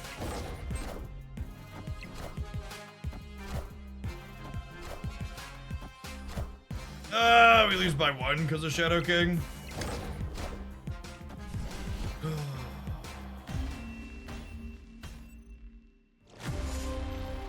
Lost the coin flip. Need Hawk to go in the same place as their Chavez.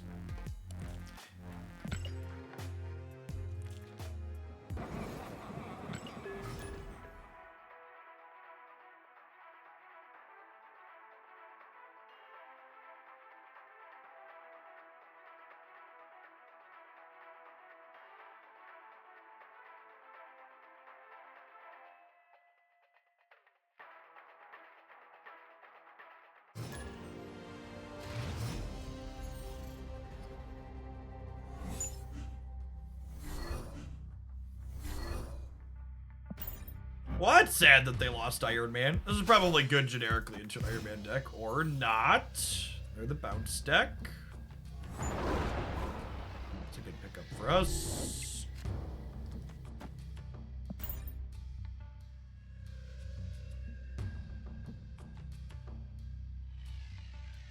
Yeah, I agree. I don't know if it's me remembering the previous game with rose-tinted glasses, but I feel like in a post-Alioth world especially, that there's more coin flips in Marvel Snap than there were previously. I don't have a good way to measure if that's like objectively true or if it's just like my recency bias, but anecdotally, I feel like there's more flips in the current metagame than I experienced previously.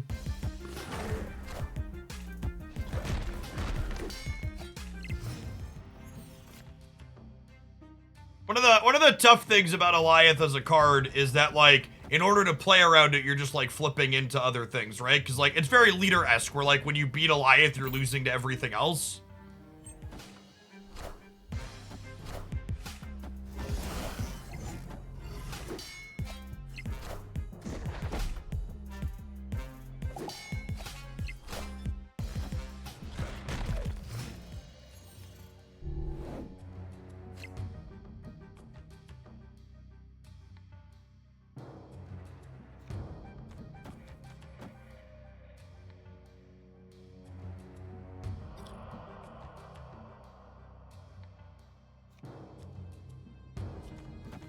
Let's do this. I can just do this.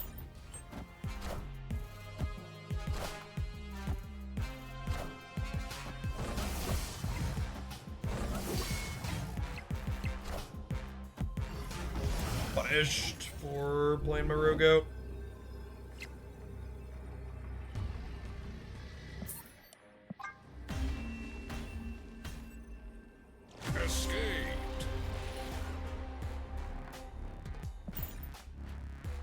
I don't think it's fair to say the lane lockdown is responsible for a lot of the negative feelings on Alioth, because there are a bunch of non-lockdown decks that are leveraging Alioth now. Like, we talked about it earlier, how there's, the better performing Shuri decks in the metagame right now are playing Alioth. And that was, like, kind of the bridge across where I went from, like, oh, Alioth is probably fine to, this is probably problematic.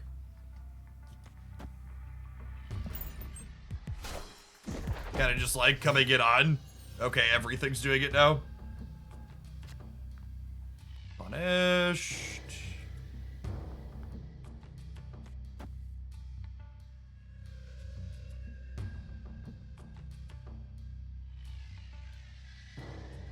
I think saying they nerfed other cards instead of nerfing Loki is silly. And kind of revisionist. I talked about this a bunch I talked about this when the balance patch happens. Like, if you're not someone that follows my balance patch updates, you really should. It's, like, really worth noting that, like,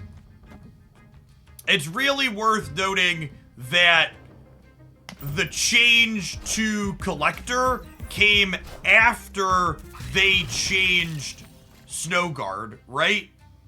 So, like, it's not like Snowguard, it's not like Collector was suddenly, it's not like they gave Collector a buff indirectly and then they pulled the power back out of him after the fact, essentially. I think Collector is also assuredly a card that's just, like, going to get better as more incidental card generation gets generated over the course of this game existing.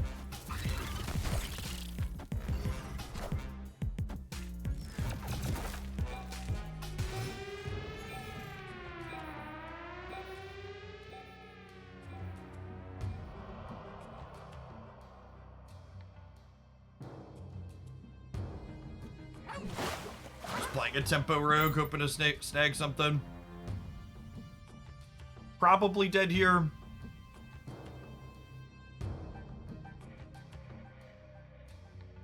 There's a good chance they play it ongoing, they play it right though, so they can fill with Dr. Doom in these other spots.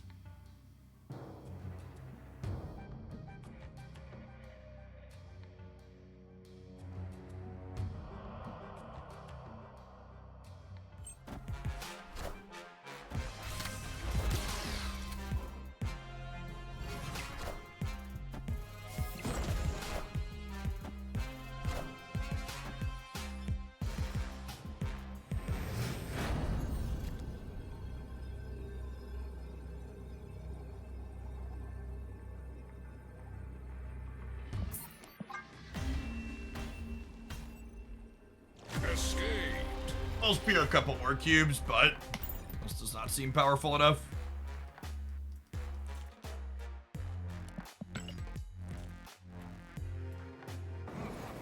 I think a lot of the complaining about Loki was based around two things. The first is that there's always a lot of complaining around new cards because new thing bad and having to adjust is bad.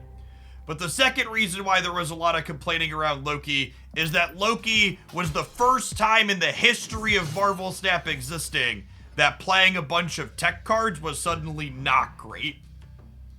And people that fancy themselves really good at Marvel Snap love playing fucking tech cards. So it basically made all of the sweaty tryhards suddenly have to reevaluate how they play the game.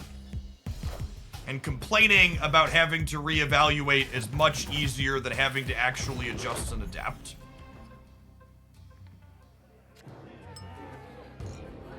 What a game of Marvel Snap.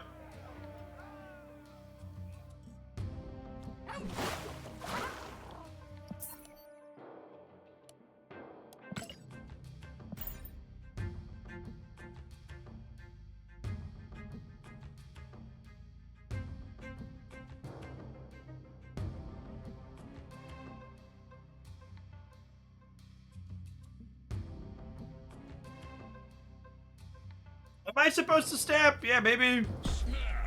They're probably not good for them either. Victory.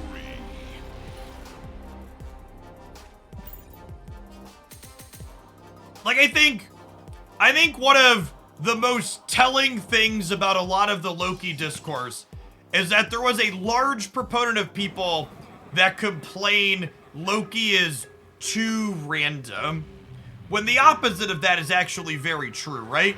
Like, Loki has a very defined output range. Loki's not too random. Loki is just difficult for people to calculate quickly what they could have because they have to think about different permutations of things. Yeah. It's not random. The output range is just wide. But a lot of the times you can figure out what their best play is with your cards. Like, you know, you can figure out deterministically what their best plays are with the cards from your deck. Yes, and I agree with that too. There's a reason why a lot of the really spiky players disliked Loki, but really didn't mind the turn 5 wave meta. Because the turn 5 wave meta makes it very easy for spiky players to make very binary I should leave, I should stay decisions, because calculating your opponent's output range when you've played wave or they've played wave is so simple. Loki it's still a good deck, is infinitely more skill testing than that. I hate Loki because he made the wave meta. I don't think that was to blame for Loki. I think the wave decks were always good. Alright, non-subs, it's about that time. I'll see you in 120 seconds. We're gonna keep trying to find a Darkhawk deck that I like when we get back. Thanks for hanging out. Does that boil down to math hard? Yes. Agree, it boils down to math hard.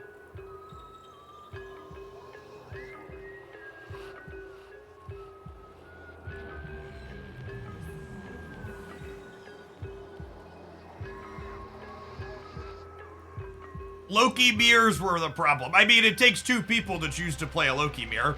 So if you thought a Loki mirror was problematic, you should do something else.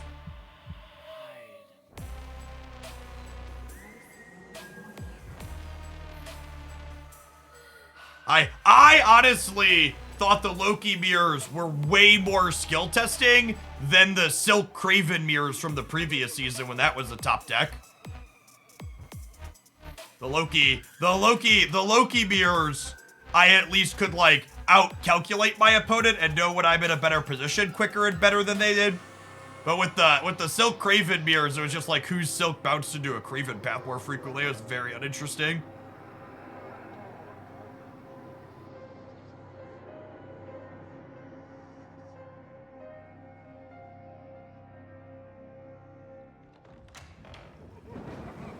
I also, this is an interesting thought. I think you could make the argument that a top deck having a not fun mirror match could almost be considered a feature more so than a bug. Because if you discourage people from playing mirror matches suddenly there's an upper limit on how many people are willing to play that deck, right?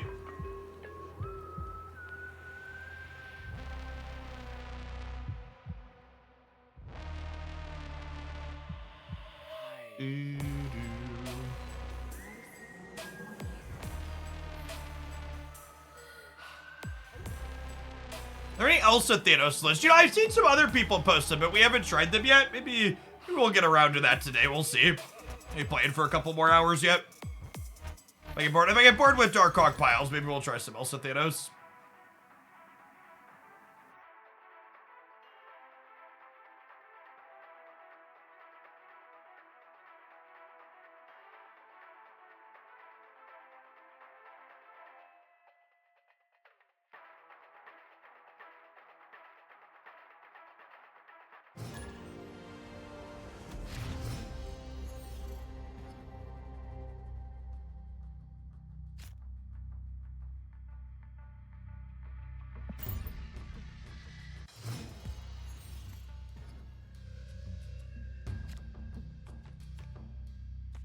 Gamble and play this year, I think.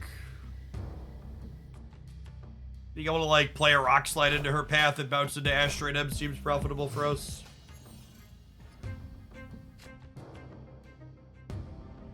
Well, that's pretty rewarding.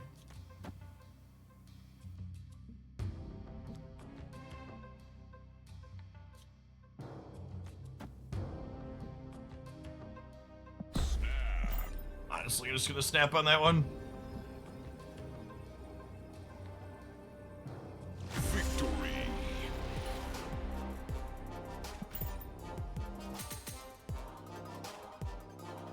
Alright, take my 3 snap points and move along. I read online that Elsa doesn't always trigger. Can you explain that? In order for Elsa to trigger, you have to be playing a card into the 4th location spot, the lower right-hand spot. And that card has to not only be that 4th card slot when you play it, it also has to be that 4th card slot when it flips up.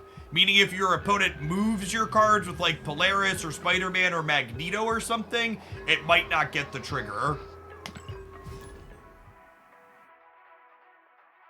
My favorite character to play in Marvel Dice Throne. I usually like to play as Black Widow in Marvel Dice Throne because her mechanics involve drawing a lot of cards. I'm a simple man who enjoys drawing cards.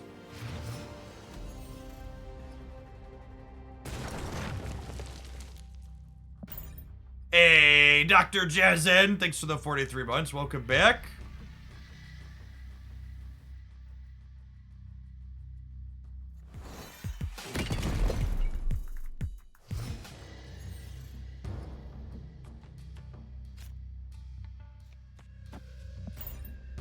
Not gonna snap because we can't fill the White Hot Room till 4. And they could have a 1-drop because they just might have not played on 1 because of the Collapse Mine. I'm gonna snap now because my hand is good and they didn't play 2 1s out. So I think the odds of them filling White Hot Room... They might fill the White Hot Room simultaneously with us, but I don't expect them to fill before us. And I have, like, Bloodstone into Jeff next turn, which is quite strong.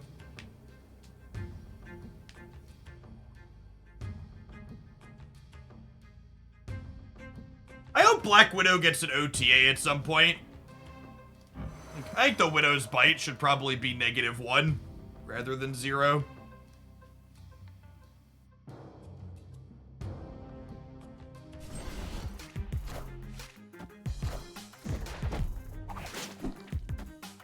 I'd also accept Widow as a 2-tier, but I think giving the Widow's Bite -1 power would be a more thematic change that I personally would enjoy.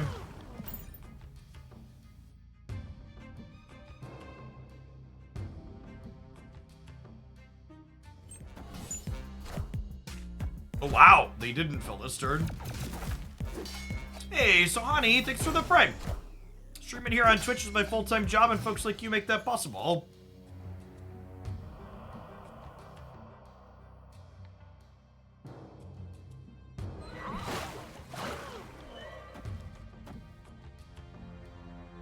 Is there any reason to play Darkhawk out this turn? Opponent snapped. Snapping me, huh? 9 energy next turn. Alioth's a good reason to play this out, huh? They could be waving me as well. Yeah, okay. Play the Hawk out, we'll stay. Let's play a game.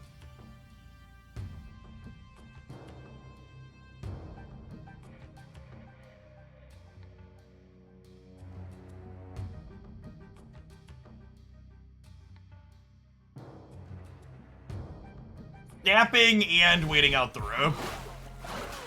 Nerds be sweating shit.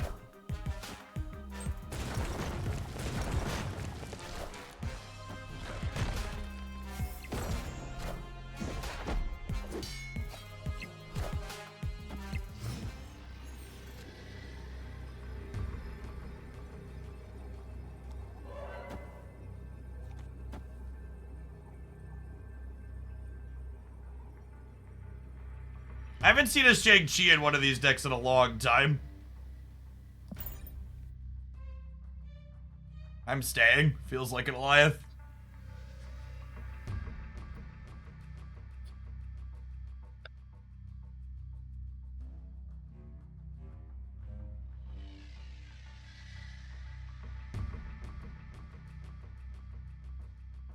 Victory.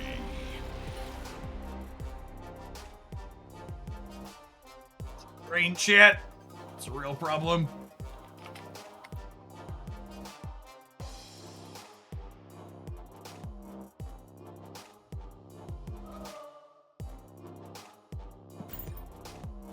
I don't know that I don't think that was a bluff. I'm not even sure if it was bad. Just like a gambit that paid off. Based on the number of people that don't snap before they make a big play, like the snap's probably fine.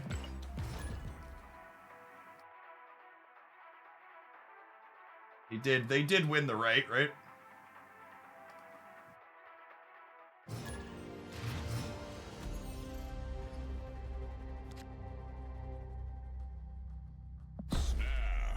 I think this is like one of the freest of snaps. You're like, maybe they have Mobius too, and then we play a regular game, but they might not have Mobius, and then like, we're gonna like put them in the ground in terms of tempo.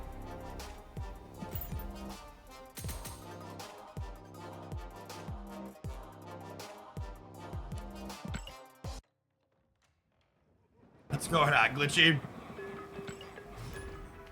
Daughter's field trip to the farmer petting zoo / petting zoo. We did one of those this week too. Christy went with Haley over to the pumpkin patch. You ready for the most Midwest thing you'll see all week, chat? This is my youngest playing in a corn silo. Good times.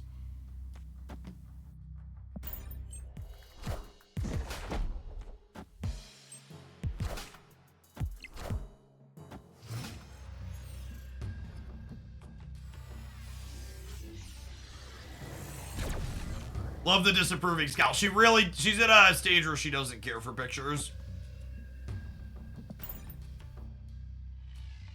Good to have you here, Prometheus.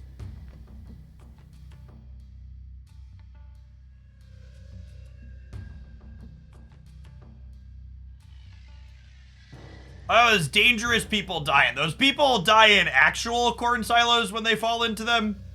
With sub-frequency, that was a corn silo designed for children to play in at a family farm.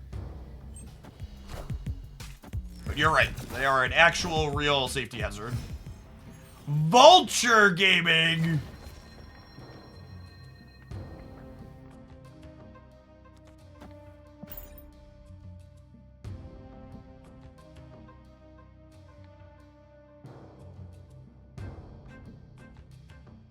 Head Crash, thanks for the 3/4 of a year. Welcome back.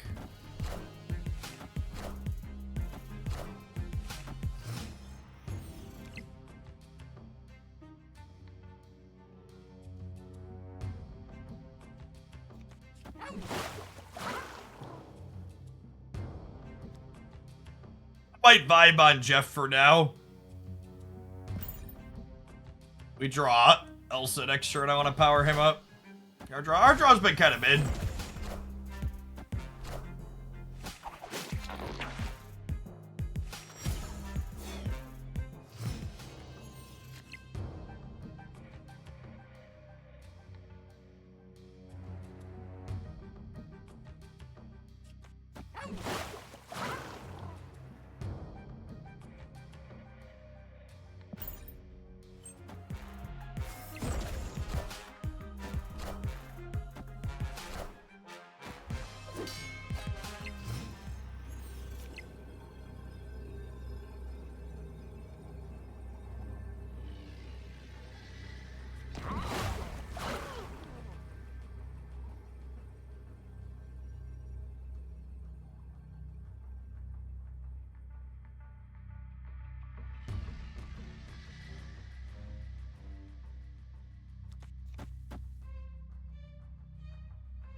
I feel like they move their vision right and play center.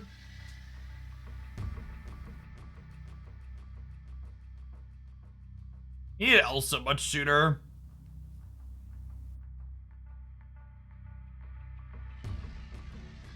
I think they move vision right and play center. They could win those, maybe. Oh, there's the Chavez deck. Yeah, that tricks.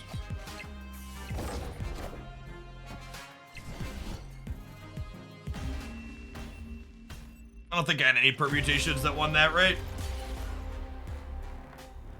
I just needed points from her much sooner.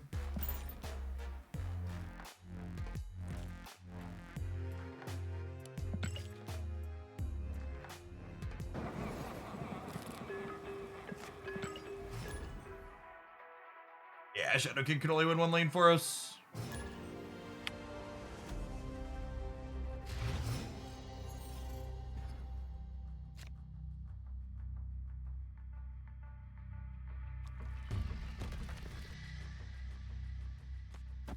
Not a Luke Cage deck, so Necrotia is potentially sketched for us.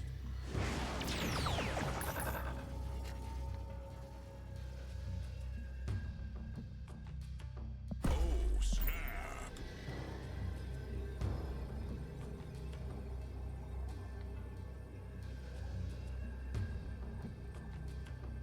Am I supposed to play the Hawk to play around Mobius?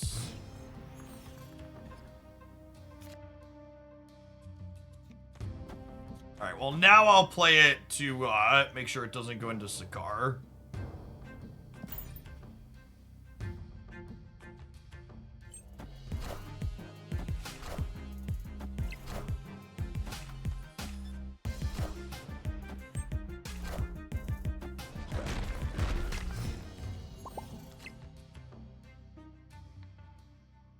Victory. Just one J, thank you for the brand new primer, appreciate it. Who's a good Sakar? Yes, you are. Yes, you are.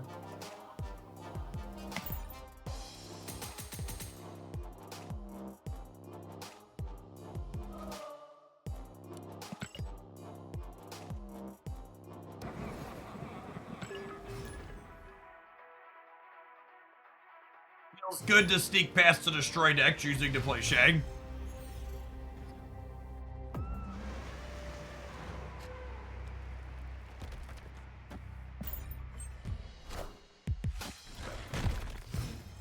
Sakar can pull Sentry, right? That is correct. It just can't be played there.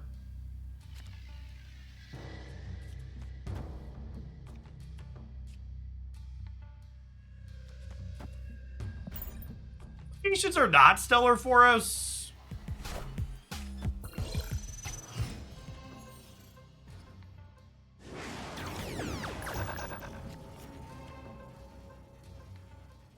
I mean...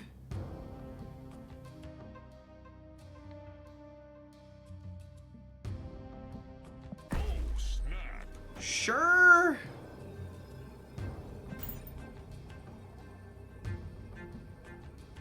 We have Mobius in play, so like the peak is only bad for them. Victory.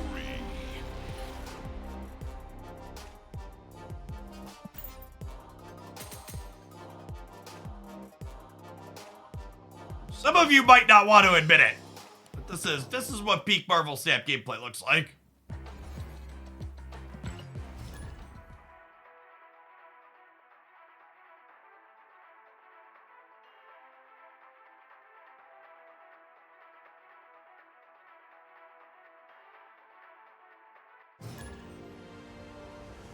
Any variants I'm currently hunting for? No.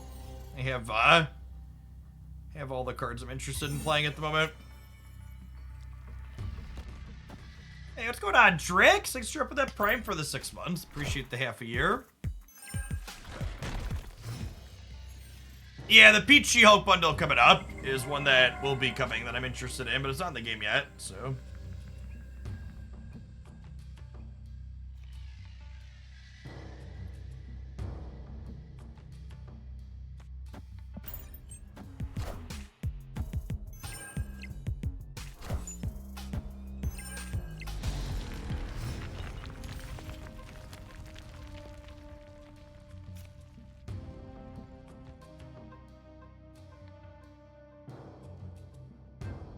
Ghost Spider Gamer.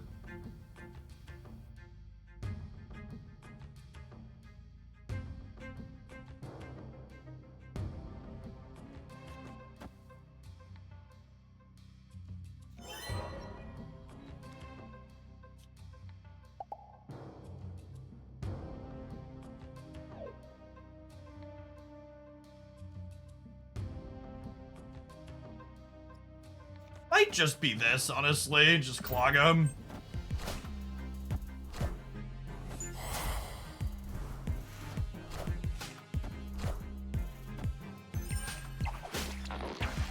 Avi, thank you for the 39 months. Welcome back.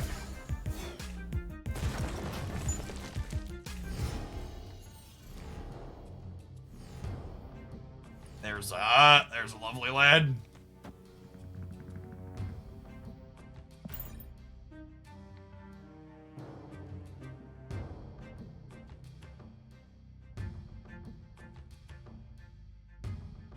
If we could find a... We can find a Lady Deathstrike next turn. She has the potential to off Craven.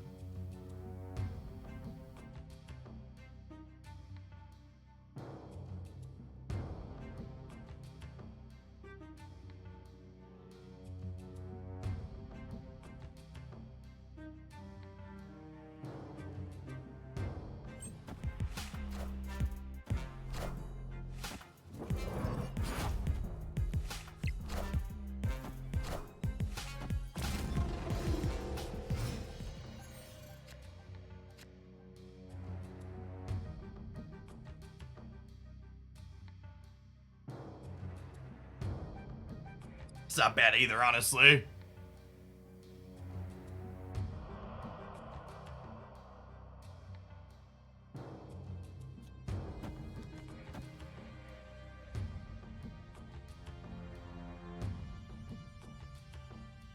The answer's not big enough to kill Craven. Oh, yeah, that's true, actually. I miscounted, right? Yeah. Good shout. Oh, nobody there. No one's home. Milady? That was not Milady, chat.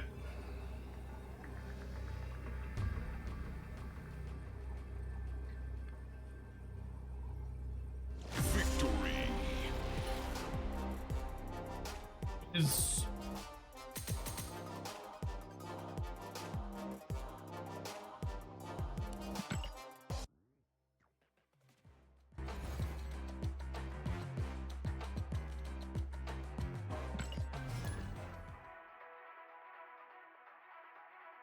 Did I not snap before the Shadow King? Yeah, I probably should have. I don't know, my snapping principles are real bad. You spent all day playing Conquest and not really caring.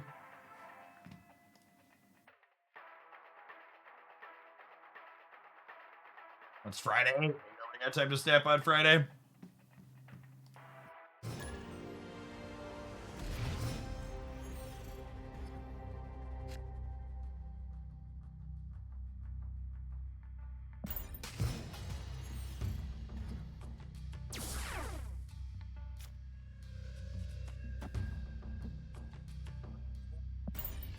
Not a Shang-Chi deck, but a lot of other people aren't Shang-Chi decks right now either.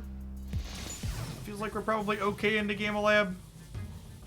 Nova deck. Interesting.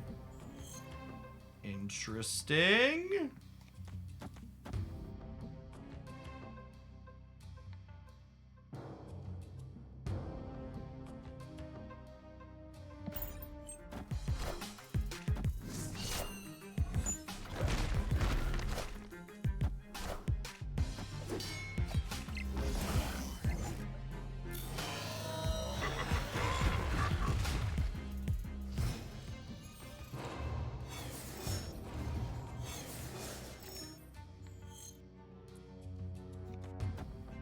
So they're probably a Shang-Chi deck, right?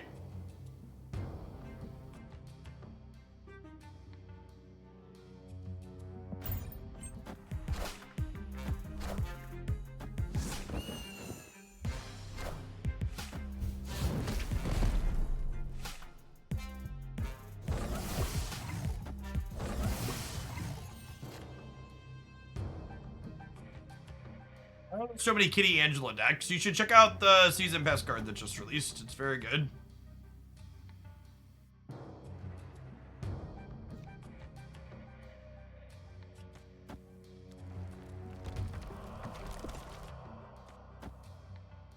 We'll do this. And then next turn, we spike Darkhawk off the top and go Viper here plus Darkhawk somewhere else.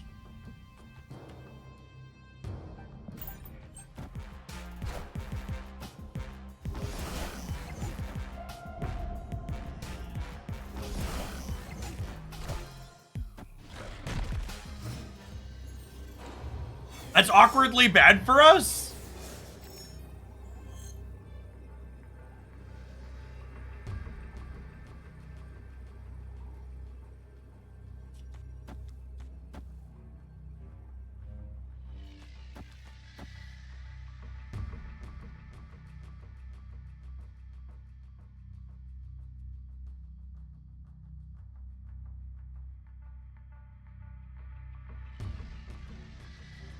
The biggest thing they can play left. They can't hit Monkey. This is beating Chavez right. I'm staying for one.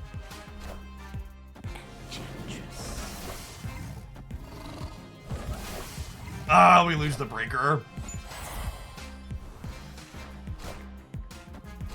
Damn, what a close game. When the Shang-Chi kills 36 power worth of shit, and you lose by one. And then your opponent's a cunt at the end and emotes you anyways.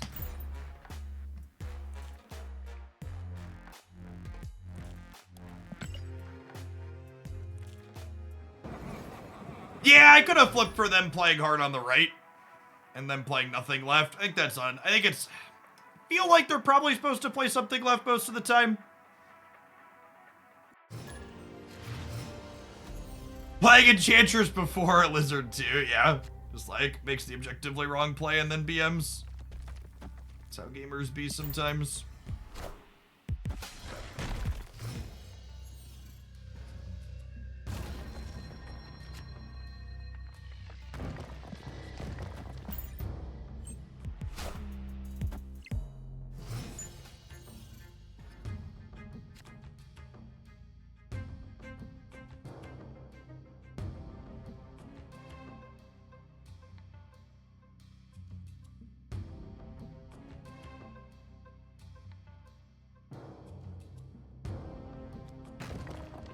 Acacia just kind of sucked for us.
That's fine. That's probably wins most of the time anyways.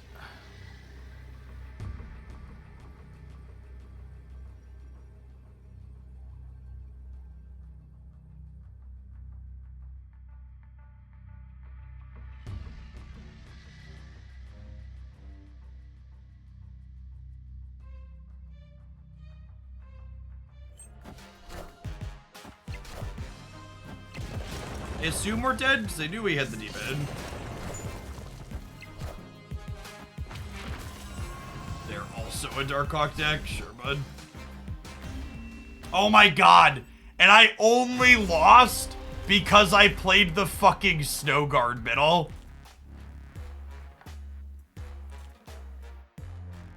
If I hadn't played the Snow Guard middle, we won. That's unfortunate. I just can't know they're a Dark Hawk deck.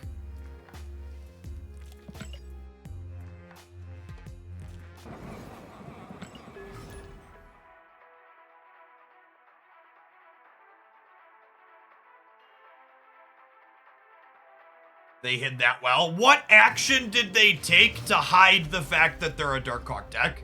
When you say they hit it well, can you be specific? What did they do that was good?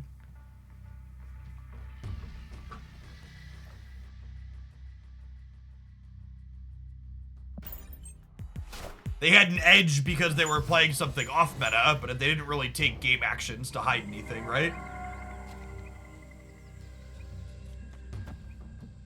Snap.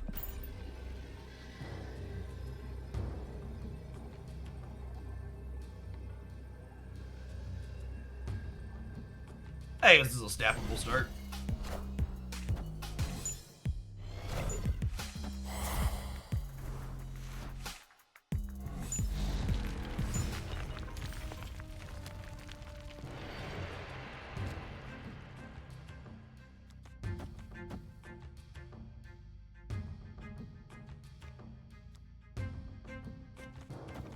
We just do this. I think so. Just in case we get Loki'd.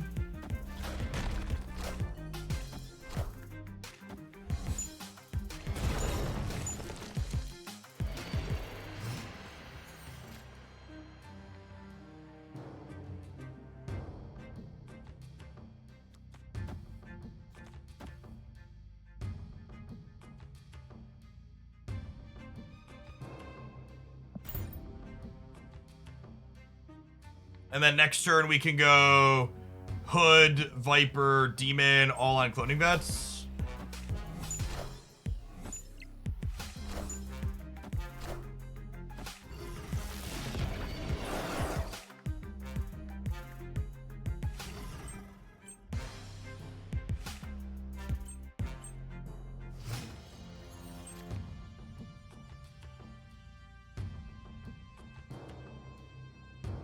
Lady Deathstrike middle. We just murder their collectors while we can. I don't know. How do I win the left next turn after I kill their stuff in the middle? Like, what's the plan to win another location?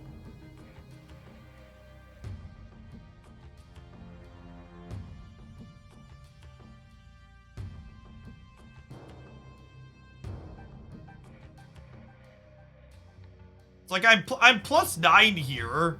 I guess they're gonna get +8. Yeah, I guess that's fair.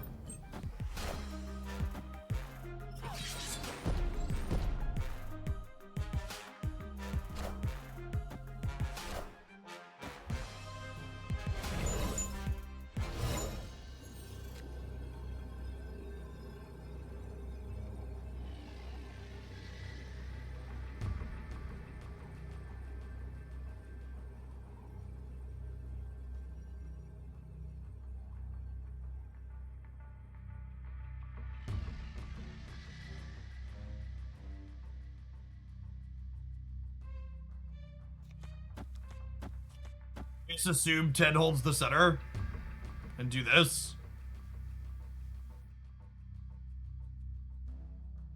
They have a Luke Cage, so I can't Shadow King them.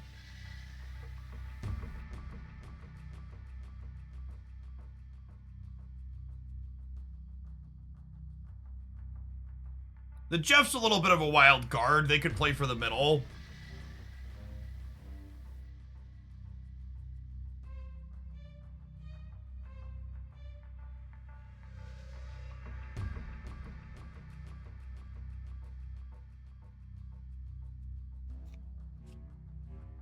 Yeah, I could be right to do this. Hard to say. Good. I get all in the left or all in the middle. Hedging my bets might be wrong.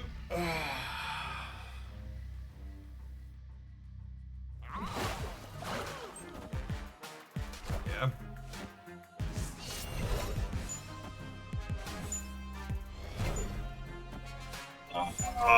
we got him.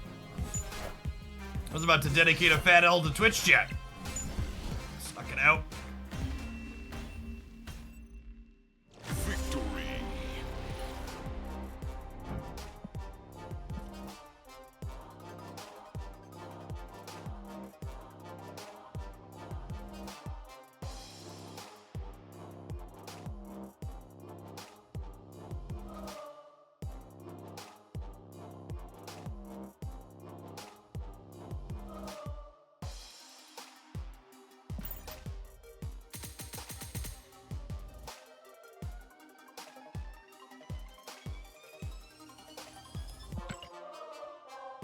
This deck is basically just playing the two payoffs that I like, Century and Darkhawk, and then just like good disruptive cards. You can usually tell a deck is just like generic cards Jeff likes when it involves Hood and Viper. With like Clog being the one exception.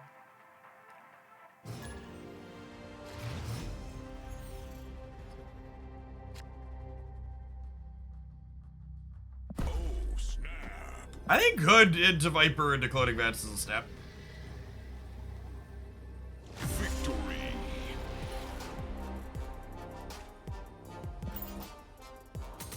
That seems incredibly good for us.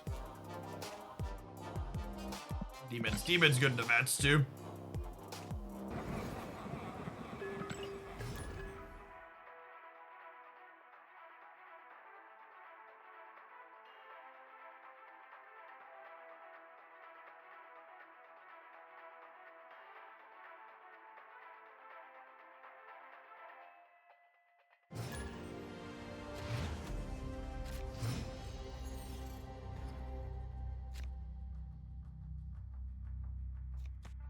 I'm not gonna stab because I don't have Viper, but we'll vibe for now.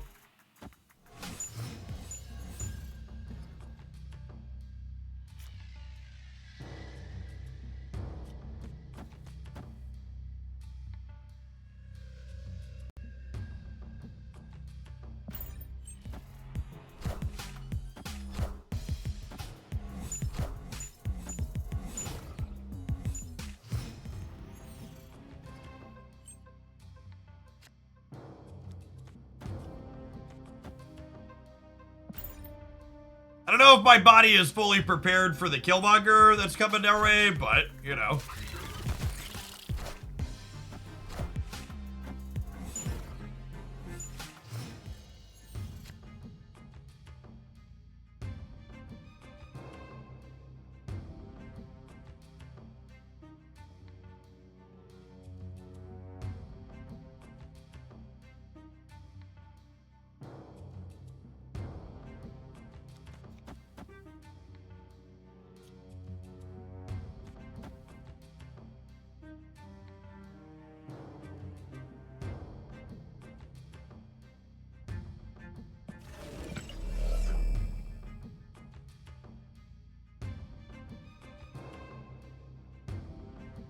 I don't know what I'm doing. I think it's this. I think it's this.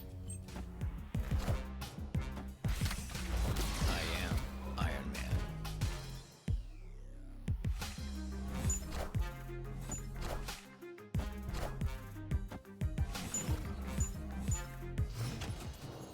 Opponent snapped.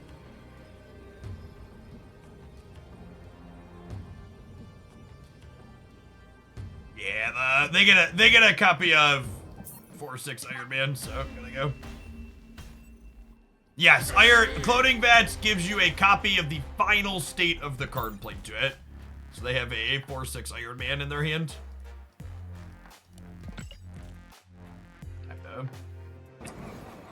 Speaking of time 2, non-subs, we'll see you in 2 minutes. Thanks for hanging out today, folks. Don't go anywhere.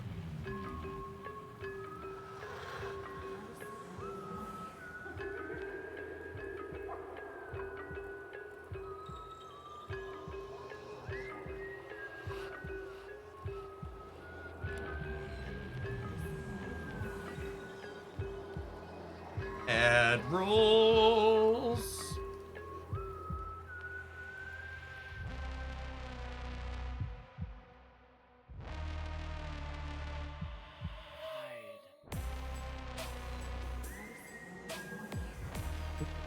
Ew.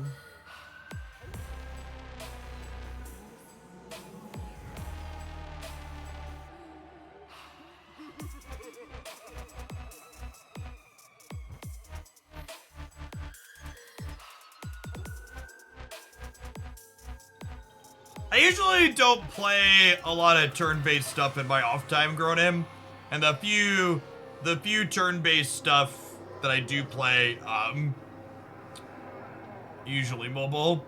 What top do I have my Flexispot? I have one of their bamboo tops. That seems very reasonable. Like I've been playing Star Rail on my phone. Usually when I play on PC. Hey, thank you to the anonymous gifter. Dropped off 5 gifted this afternoon. Happy Friday to you. Yeah, I play Star Rail on mobile, but usually on PC or my PlayStation, I want to like sit down and play something that's more active, reflex-based. Currently finishing up a new game plus on Insomniac's Spider-Man. I'm gonna play through Miles Morales hopefully in the next week and a half before the next one drops.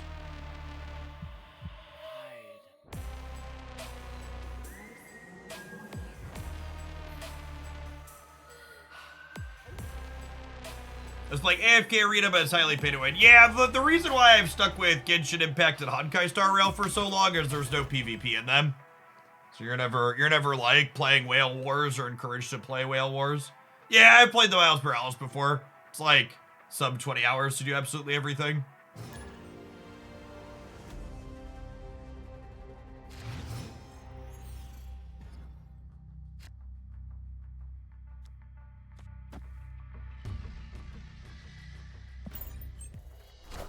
Thank you to the anonymous sub gifter who gifted a 3-month sub.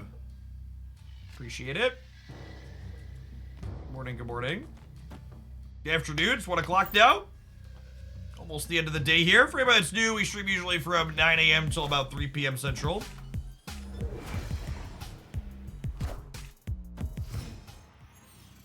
So, hands down, not sponsored. I think Insomniac's Spider-Man is the best superhero video game that's ever been made. Very, very, very good series.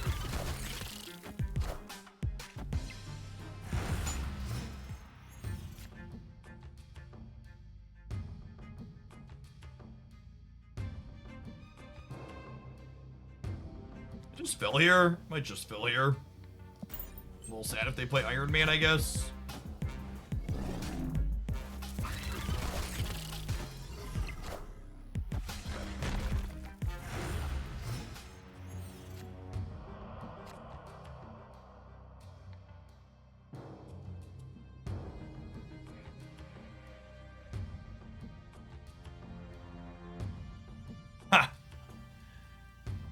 So if I Lady Deathstrike my hood, it comes back and I get a demon. But if I Lady Deathstrike here, their brood comes back and fills here, which is kind of funny.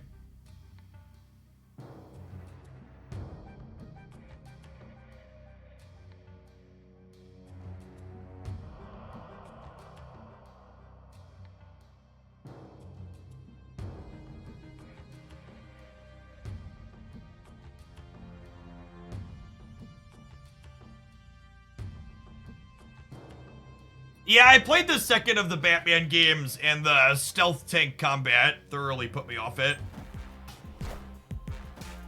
Oh, I'm gonna get Patrioted out of this, aren't I? No, just a Jeff. Okay.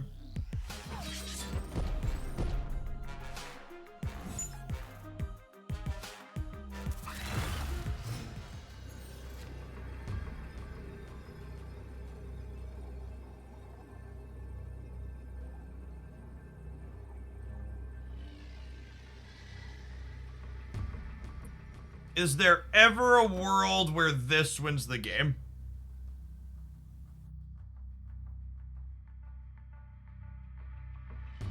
They play Chavez here. She's 12. Because of Elsa, we tie. This would put them down to 12, and me up to 3, and me up to 13. I lose by 1. The answer is no.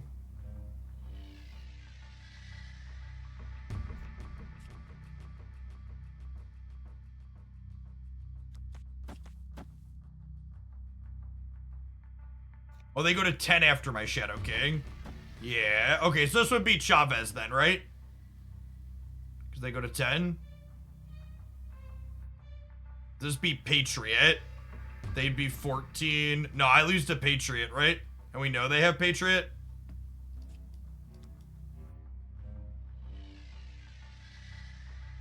This was from Mirage.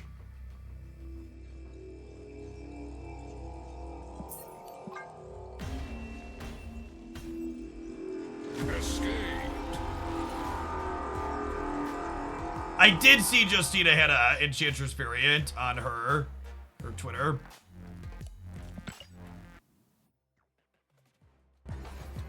Yeah, we beat Chavez, we lost to Patriot. So it's kind of like thinking like we lose to Surfer, because if they have Surfer, they're gonna Patriot.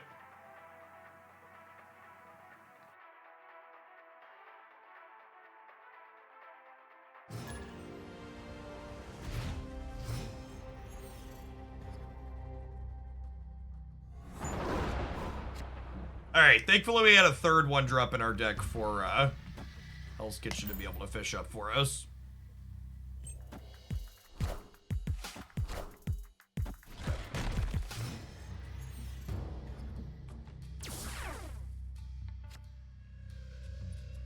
That's a piece of candy. I might go full gamma, chat. Snap. Close to it.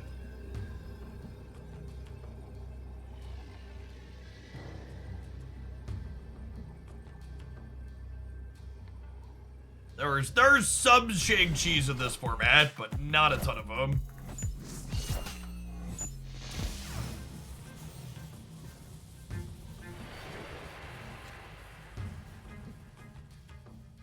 Oh my gosh, and then that fills the right for First Century.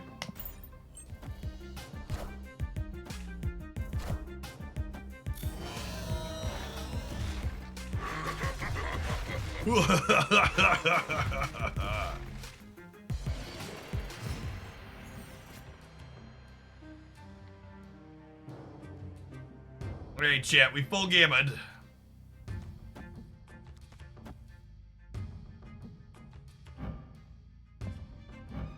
Oh, it is showing us their high Evo, isn't it? Because they're shiny. That's funny. That's gotta be a bug, right?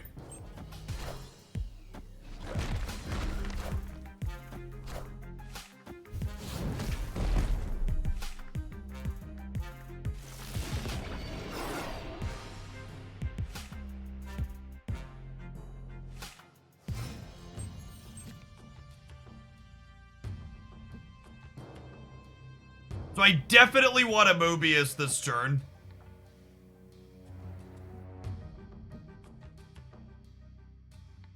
Because they could be a... They could be a wave deck on high Evo.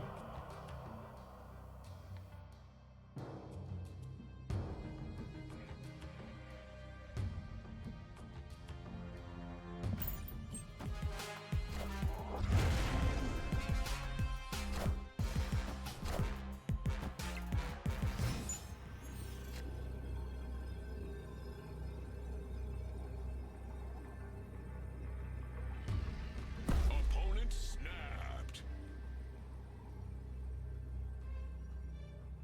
Alright, Boomer, take your cubes. Escaped.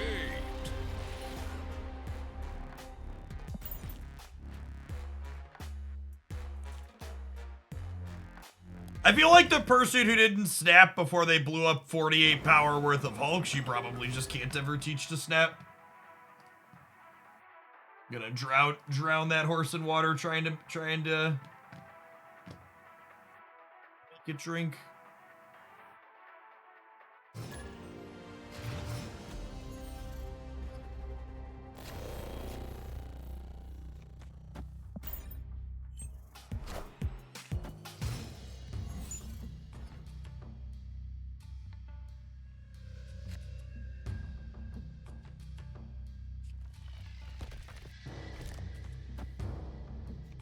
I guess we'll cork the danger room. Don't mind if he blows up.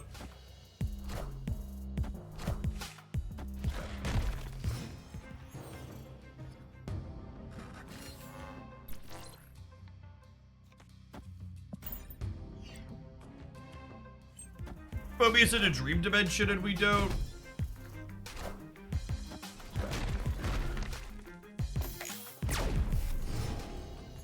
You cannot replace Lady Deathstrike in any deck playing Lady Deathstrike. Lady Deathstrike is a unique effect that there is not a replacement for, and generally speaking, your deck will have a number of deck building considerations to leverage Lady Deathstrike as a card.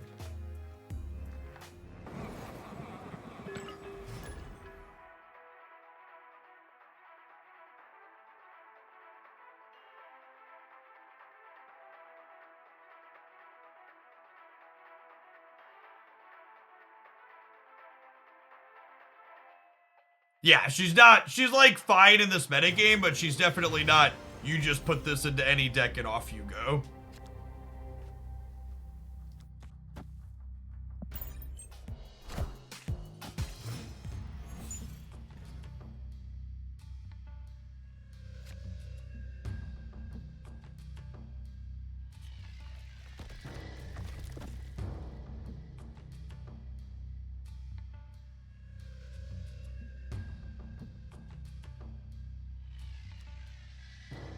Just as a general note, coming into someone else's stream and promoting another person's content is generally considered bad form, and you shouldn't do it.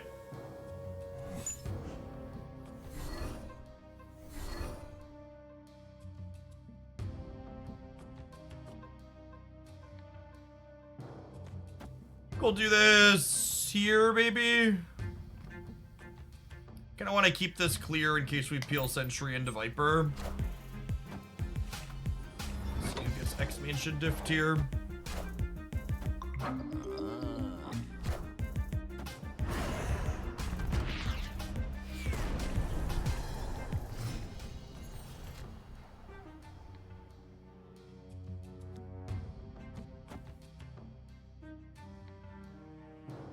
I'm gonna blow these friends up. I don't know that it's necessarily great for us, but I don't think we can snap it. Our draw's a little awkward.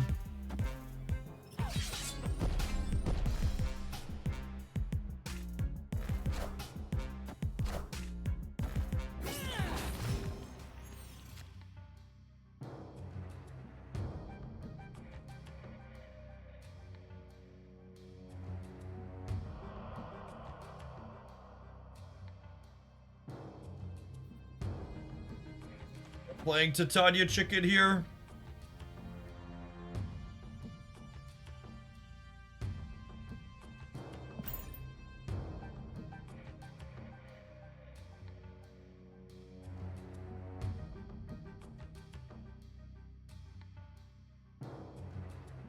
The question's gonna be, do they pull the Titania back this turn? We really need to have priority going into the last turn, so that way we can Viper this Void without worrying about getting got.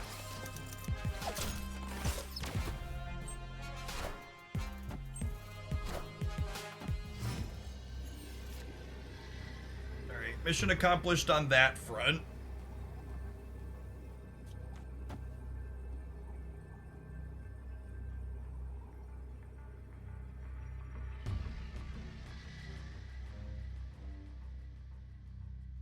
I don't think they can win center and play multiple cards here, so we're probably good to go.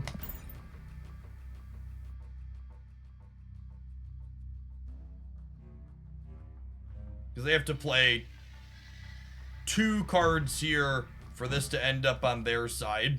If they play 1, it goes here and then back. And if they play nothing here, I'm at 11 to their 7, so we're still winning. They could have their own Viper. Sure, yeah. It's a good take. No, their Viper got discarded, right? Yeah, their Viper's gone. There was, this is a Sokovia.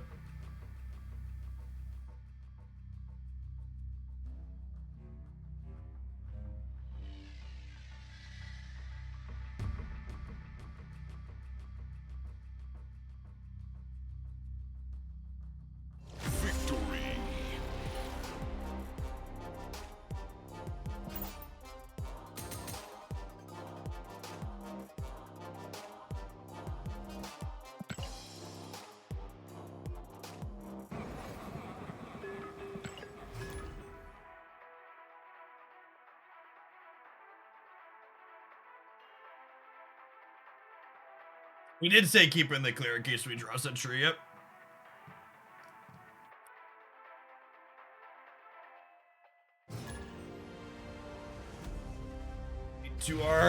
Played 2R out.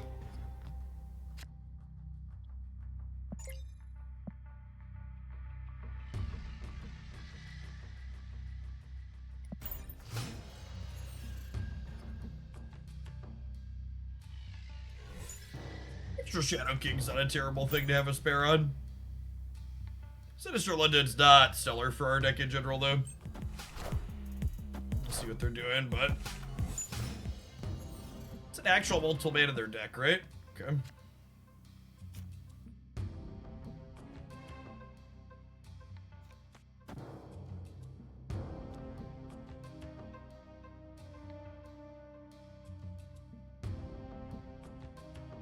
Yeah, Phoenix Force is a good show.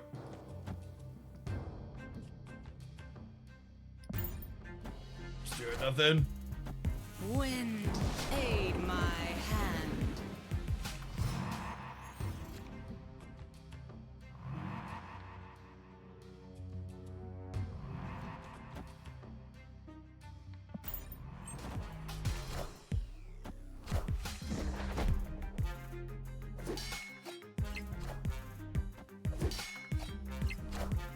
Probably just an actual factual move deck. Not a great set of locations for us. Certainly bailing here.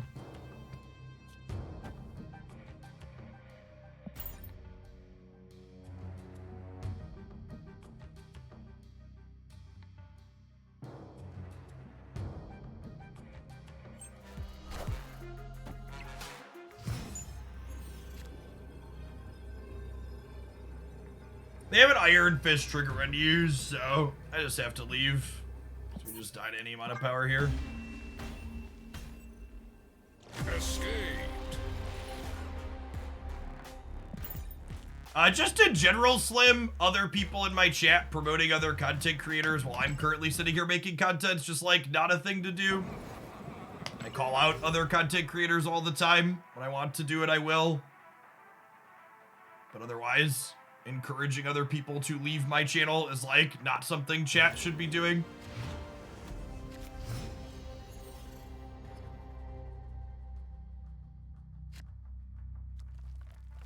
It's like one of those like weird like things that like shouldn't have to be said on twitch.tv, but apparently I do.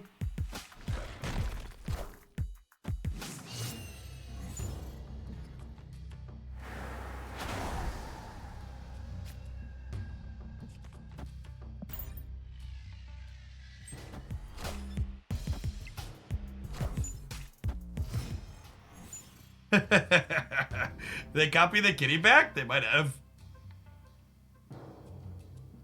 Guess we'll find out.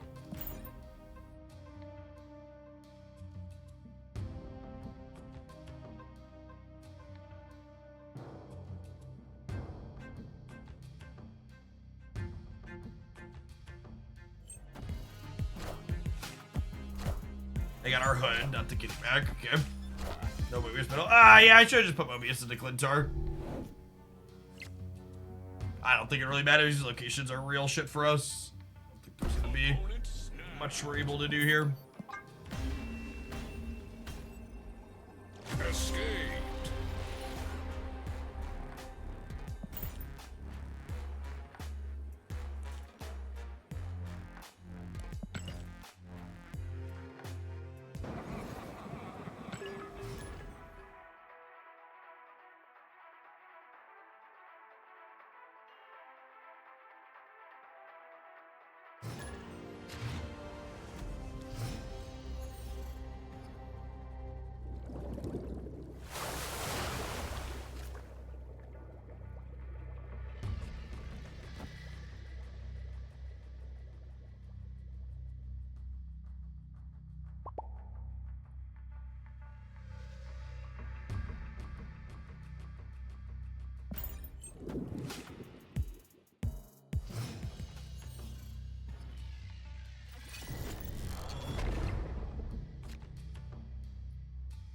Terrible for us.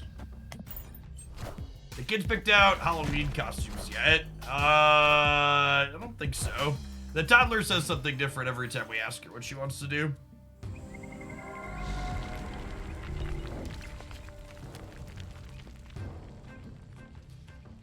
It's kind of annoying. I guess we'll do this and clog them up.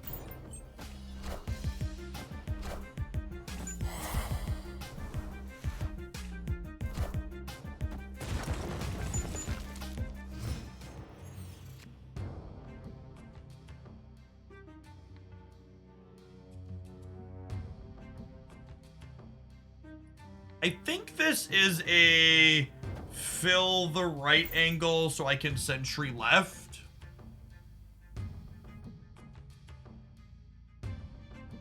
Ooh, we could also potentially keep priority to death strike the middle as a good call out.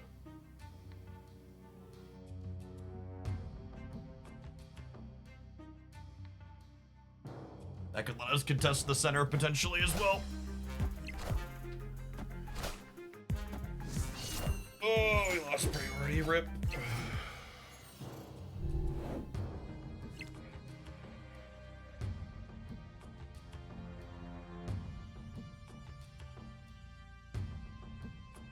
I'm just doing this, and then hoping that this maintains here, and then we peel like Shadow King or Rock Slide for here and win left.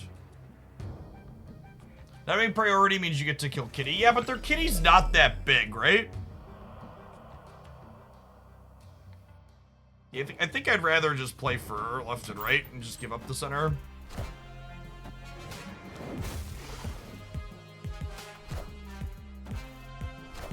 Really? They Mobius? Are they Loki'd into our Mobius?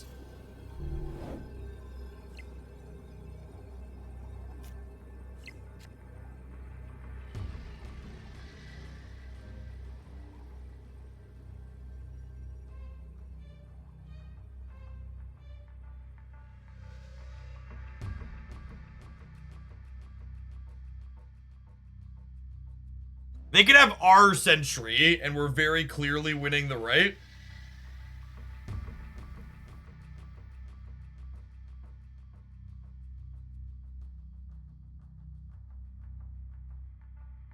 Anything that's not sentry, this beats, basically. They could just sentry us, though. Like sentry plus 2/1 drops into the middle. They have their Kitty Pride. They see like Snowguard or Korg out of our deck.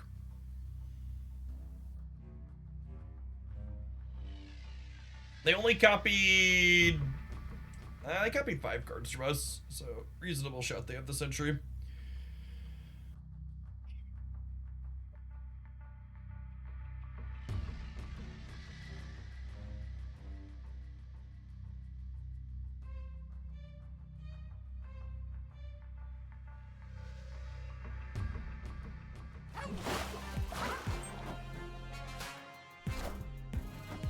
Got him! Got him! Lead him up! Sometimes you win the coin flip ship.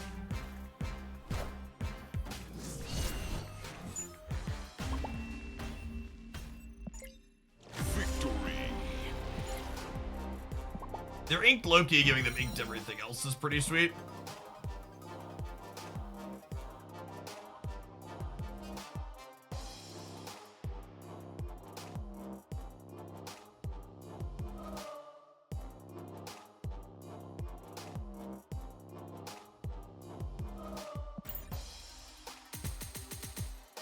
Yeah, I can't decide if I want to buy a Lady Deathstrike variant or if I want to wait and grab one out of a Spotlight cache coming up.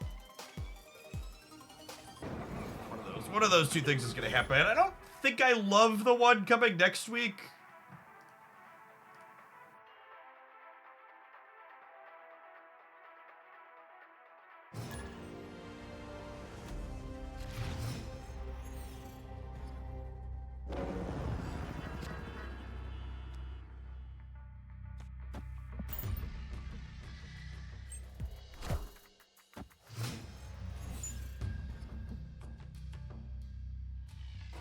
Viper!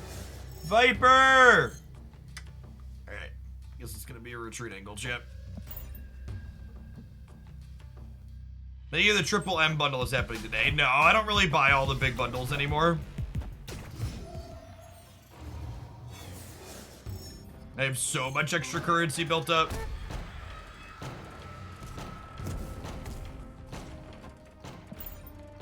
Mostly just purchasing things in Snap based on cosmetics I kind of like at this point.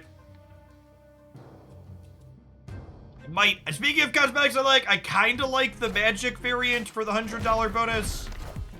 So I might spend on other stuff to get up to that this month. We'll see though. You know, sit down and go back through the bundle video and figure out what looks good.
Man,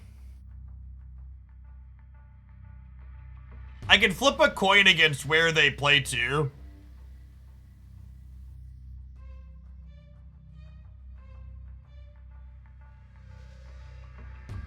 This Hawk is 12, and the Korg and the Rock are 2 more.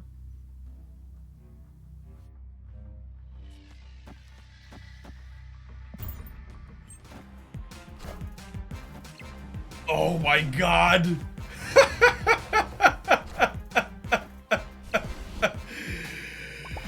Oh, well, we won the coin flip last game, right? Won the coin flip last game. Lost the coin flip this game. It did matter. If I'd have played the Hawk and the Korg on the left, I'd have won.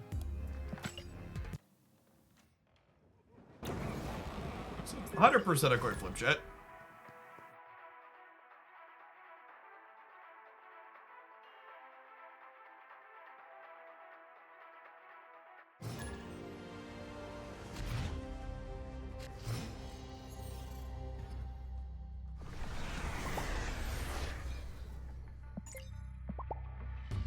It's not terrible into Quantum Realm. We've got Dark Hawk.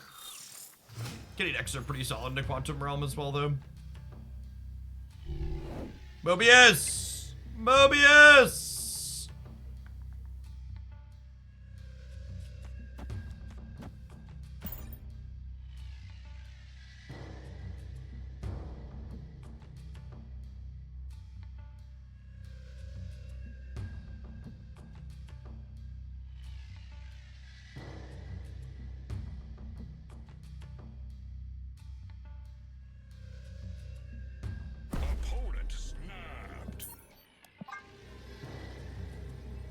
I don't think you could basically ever stay on a snap into Elysium in this format if you don't have Mobius in hand. Because they could. Your hand has to be like something truly absurd or a way to like take their Mobius away. My Lady Deathstrike's just too far away for being able to do that. Is Lady Deathstrike good into Quantum Realms, like a full reset? Kinda. It depends on how many other bonuses they have, because Quantum Realm only impacts base power, so any other pluses you have after the fact are not great.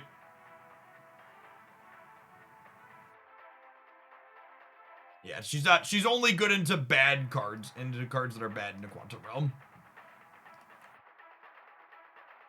I have a Flexispot standing desk. They are one of the stream sponsors. Some US and Canada links there. I've had them, how long now? It's been a little while. This is a picture from.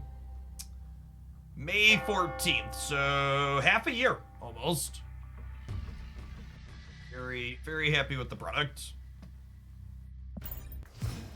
As a extra vote of confidence from the desk past the fact that they sponsor my wonderful content, my Flexispot code has sold over $20,000 in product at this point, because I get a commission based on what it sells, so I know that, and I haven't had a single person tell me that they have had a problem with any of the things that they have purchased.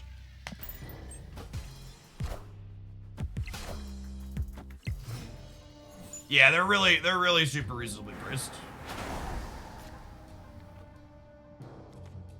Yeah, snap. I got Viper with the hood here. We've got Rock Slide with Darkhawk on the Carmartage. I feel like maybe Phil Necro should have stopped the hood, but if like they're filling Necro should have stopped the hood, Lady Deathstrike can clean him up.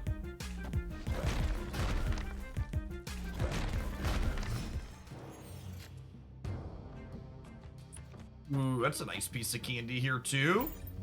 It could be drawing a rock. They were 40% to draw a rock this turn, but still they'll be 1/2s even if they're rocks.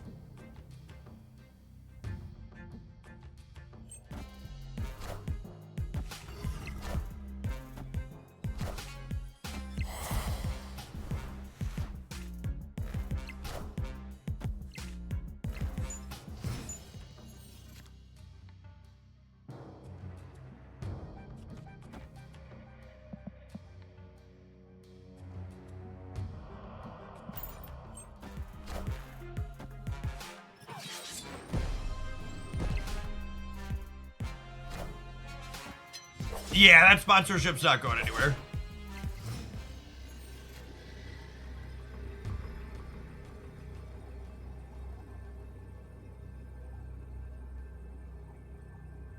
How do we feel about playing for all three here? Probably can't. This is 14 here up to 18.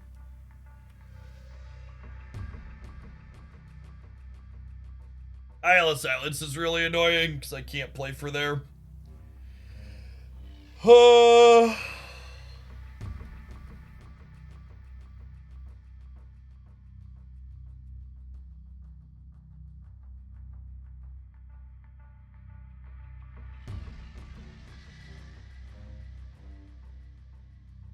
This is a 13-point swing. Is there a world where I just, like, don't play Darkhawk and I just, like, play a bunch of other stuff out? Is it ever like this?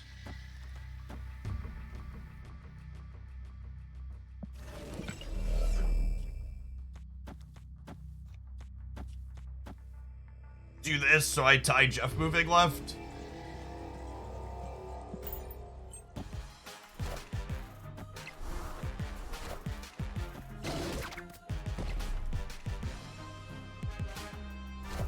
Okay.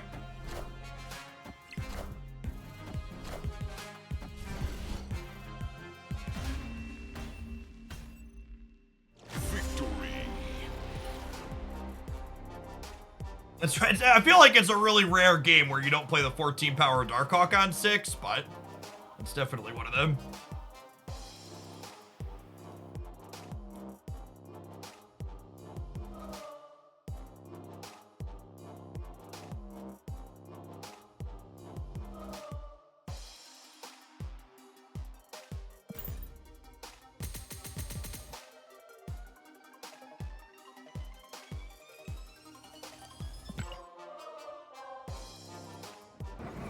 Mirage is a solid Marvel step card. Agree. It's kind of just like good stuff Darkhawk, right? Good stuff Darkhawk Century.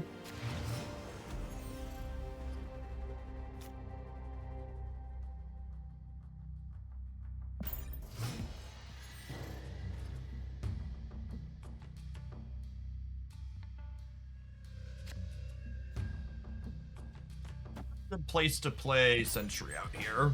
At least not until we get Snowguard.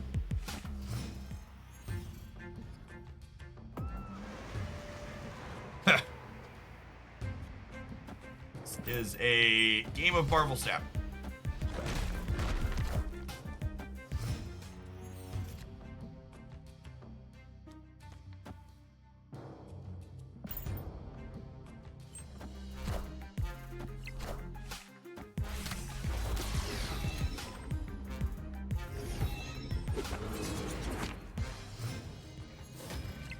We button press on that one, right?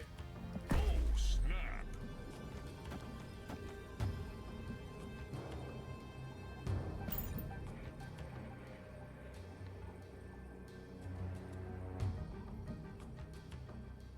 Victory. You're gonna make me play this list. I need boosters for so many cards in this deck. Sentry's like high on, like I want this Sentry variant split it up. I've considered spending gold on it as a spew. So yeah, I would really like Inker gold on that Sentry variant.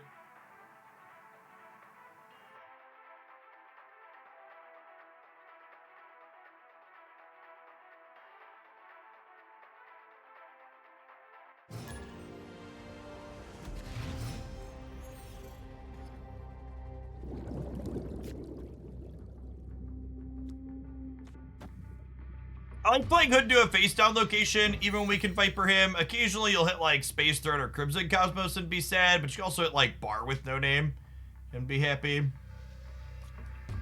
Not true. I'm thinking through all the locations that are actually bad to play him into. Maybe that's actually not true.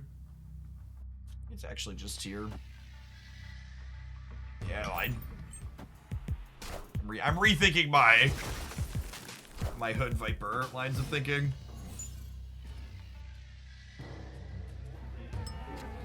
Well, you know, sometimes everything works out better than expected. Snap.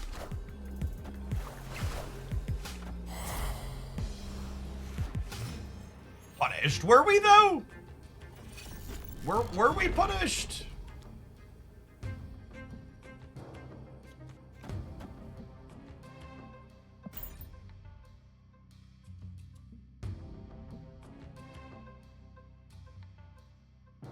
Valk have a place in this list. I think Lady Deathstrike is much better than Valkyrie in this list because this deck doesn't have a lot of ways to break Valkyrie's symmetry into a full path. Lady Deathstrike's also very good at just taking problematic cards off of the table. You wanna kill Luke Cages. You wanna kill Elsas. You don't want to just like beat them in the path you're playing into. I've tried a lot of variations of decks like this in the past with Valkyrie, and she's always felt clunky and bad in them.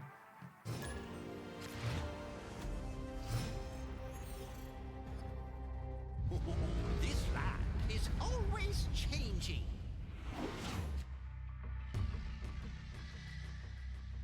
Yeah. Also not great into Luke Cage is an accurate statement. I feel like playing your world game. Yes.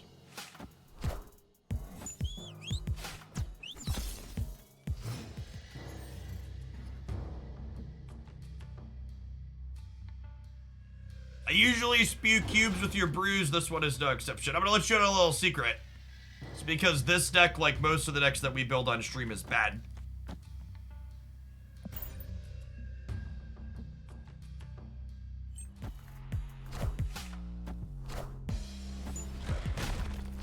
It doesn't mean you can't have fun with it and have an alright result, but certainly not good.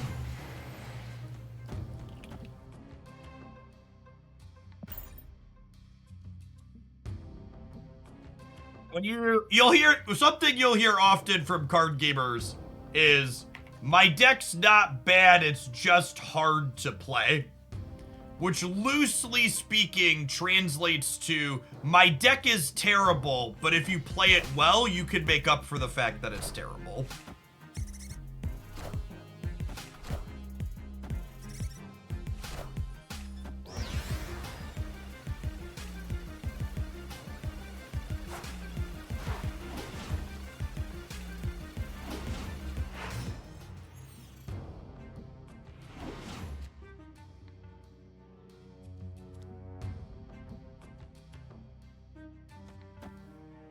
Deck's hard to pilot correctly. Yeah, stuff like that you hear frequently.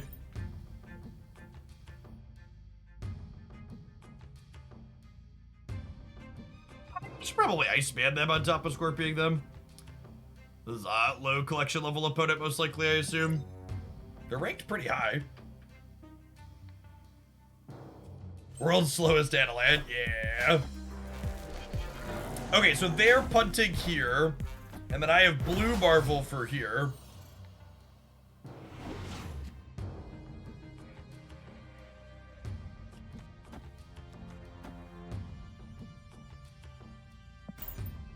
I want the +8 left to be a surprise. They can have Our Lady Death Strike. Yeah, perhaps. It's a good shout. Actually, if we put them on having Our Lady Death Strike, maybe I'm supposed to,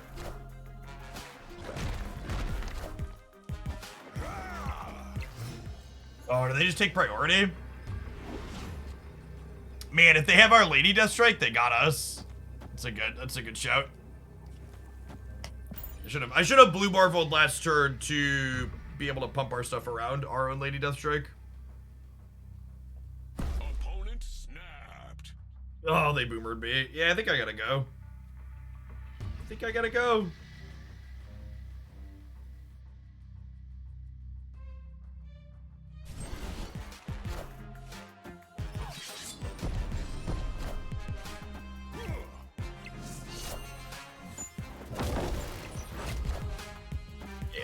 Yeah, we should have left. Yeah, I can't win middle. The client, and this is one of the biggest things about, and this is one of the problems with the timing on this, is the fact that it doesn't unlock your snap when your opponent snaps you back basically incentivizes you to never click end turn if you're playing competitively optimally until the timer goes all the way down, so that way you have the maximum amount of time to think through everything. And it's so backwards that a game that's built around having fast, punchy games has a competitive system designed to encourage you to full rope people every turn. And to Second Dinner's credit, they've said that they want to be able to unlock it when you press end turn, but they have some kind of issue with their technology staff that they haven't been able to fix with that yet, but it's still frustrating that that's the case. Alright, it's about that time. Non-subs will see you in 2 minutes. I think we're gonna play some more of this when we get back. I'm kind of enjoying this, so I finish the stream out with this one.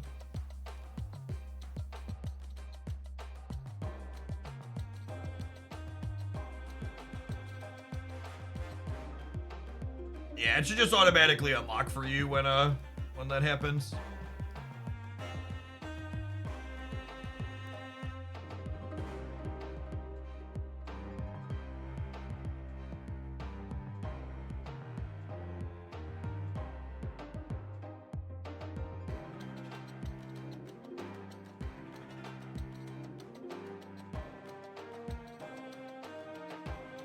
Yeah, I agree, Gap. At any point, you should be able to hit undo all actions. That should unlock your turn. I also think you probably shouldn't be able to snap in the second half of the rope. Just to encourage, or discourage people from snapping at the last possible second.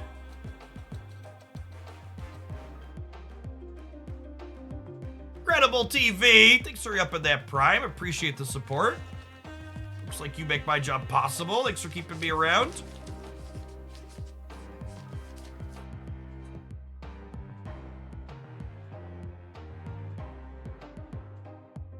In Hearthstone, you used to be able to see the opponent mulligan before you submitted your own, and they changed it because it incentivized running the timer out. Yeah.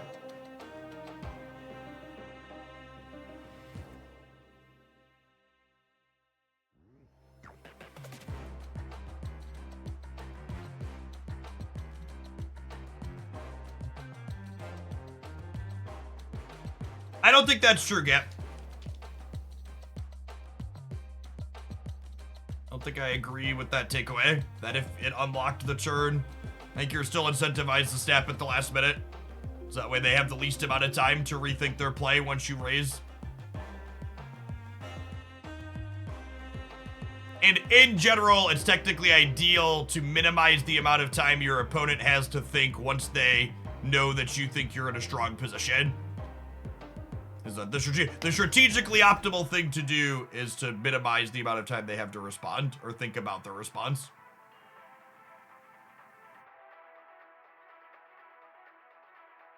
Yeah, I've talked about that before, Razors. I think turns 1 and 2 should probably be about half the length of time they are currently.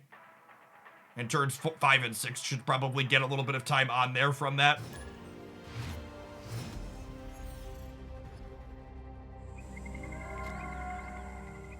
Sure, in a perfect world, you should be thinking about it from the start gap, but like functionally, that's not how it works out. There's so many things to consider a lot of the time.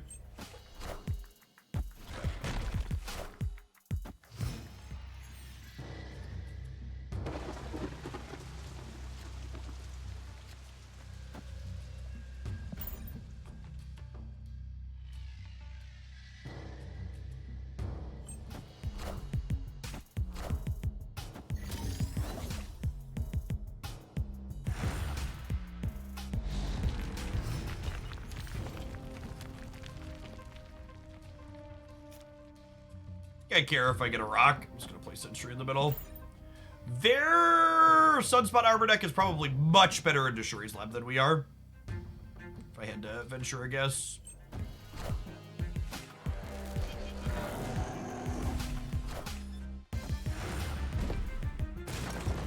Put the rock on their side anyways. Get to have our cake and eat it too.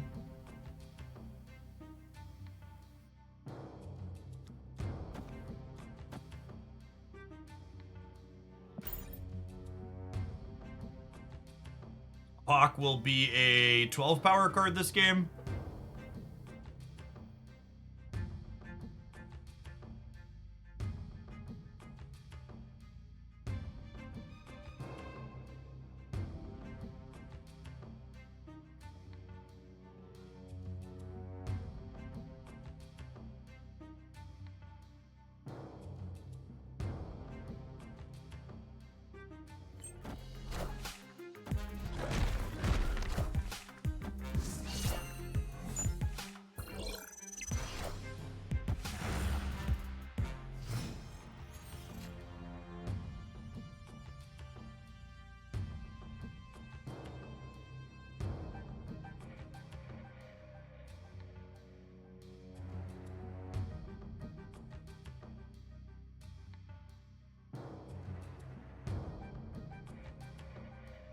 Get waived this turn.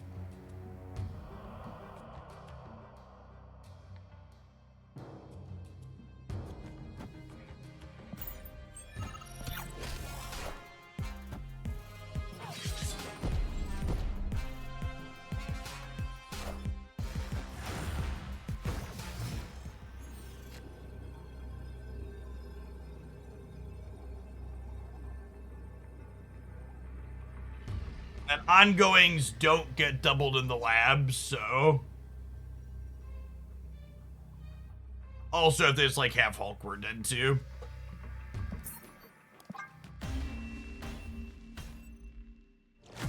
And try this deck out with a Sauron package instead of Dark Hawk. At that point, you're probably just bad Shuri.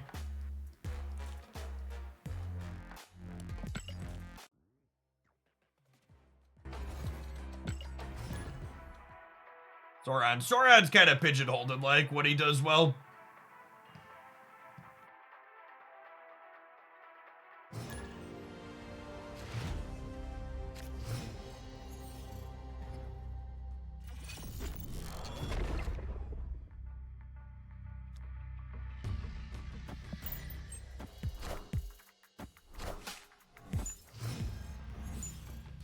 It's fair.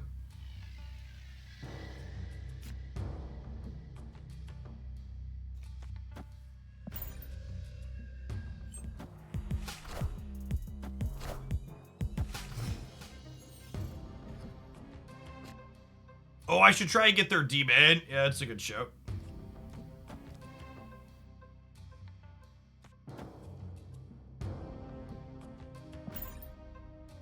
Yeah, I totally should have barraged on too.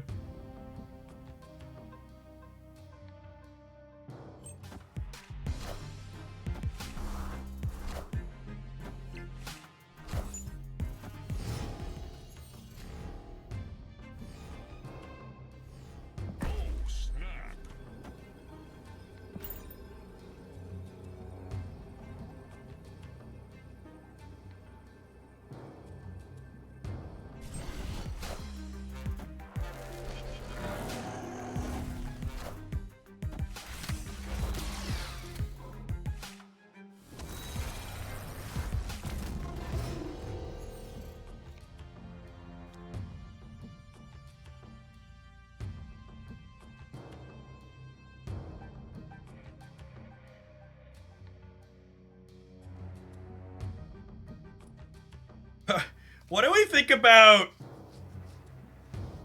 just like playing to fill over here, basically?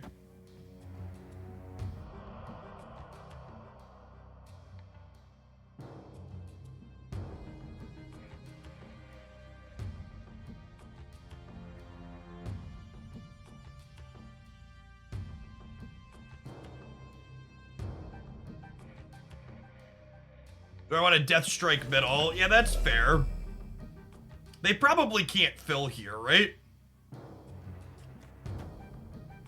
I'm gonna do that. Yeah, I think Death Strike middle is a good take.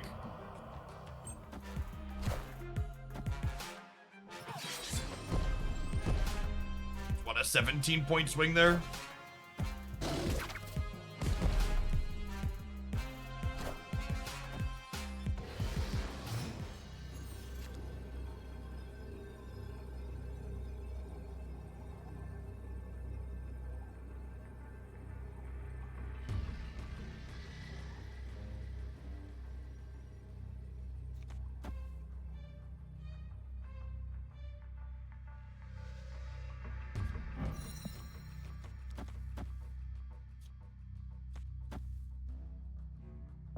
Can't play around them filling the right. No! Fuck, chat! God damn it! Oh, fucking chat every time. This is why chat hates Alioth. Every single time I set up a motherfucking play that beats Alioth, chat talks me into something else. It's so frustrating. And I'm so stupid.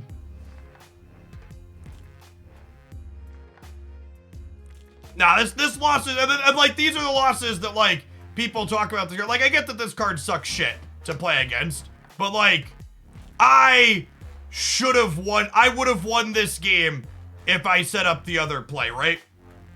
Like, if I set up the other play, we're in a position where I have priority, and this card just doesn't fucking matter. I, like, Viper here, and I fill in with this, and then I have, like, some combination of other stuff to play on the last turn. Yeah, you have to make your big plays before turn 6 or be in a position to have priority. And I just did neither of those things. And I know it's super, super frustrating to have that happen, but it is what it is. I should have played better and then it wouldn't have happened.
Supposed to play the Viper to coin flip the Green Goblin. Not actually sure. What does Psylocke do in this deck? Psylocke lets you play Lady Deathstrike on 4 or Sentry on 3.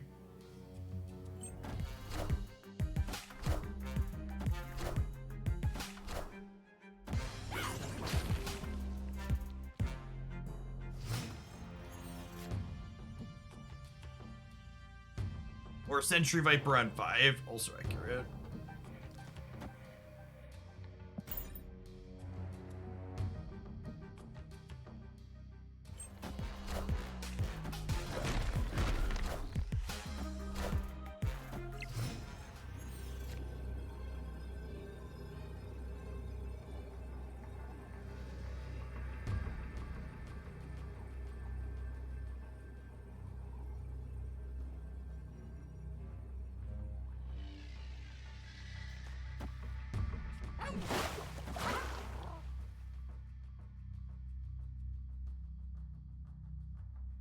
This plays for all three relatively cleanly.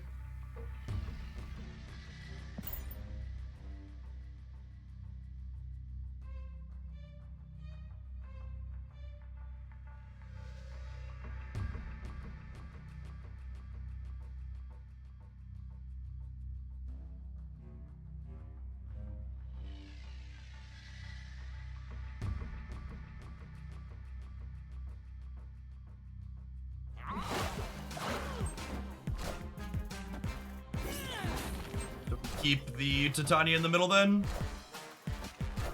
Yeah, they get strong.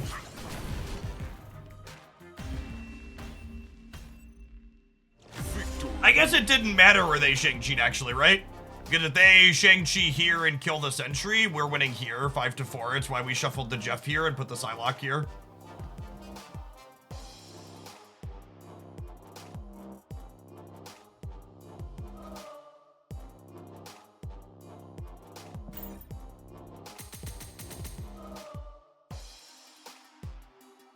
When does their play win? In a different universe?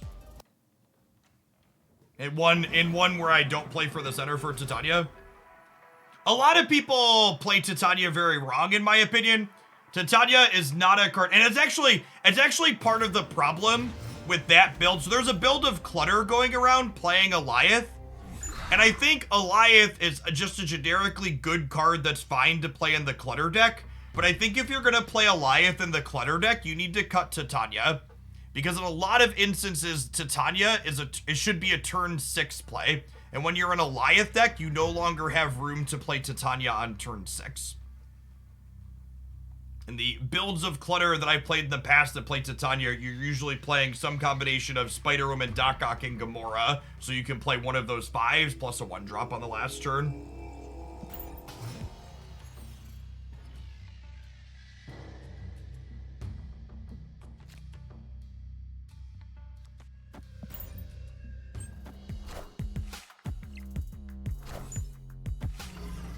Yeah, that's a good shout too. And the other instances where you're not playing Titania on turn 6, generally speaking, you want to be playing her to a lane where she locks in and then you pull her back on the last turn. Which still means...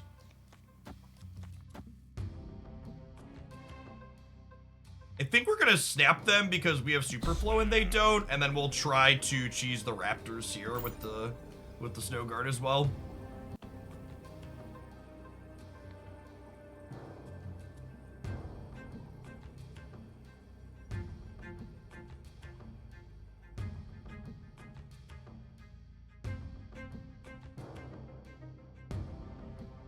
Yeah, we'll go Snow Guard into Snow Guard Bear on the left here. Try and fill the Raptors up.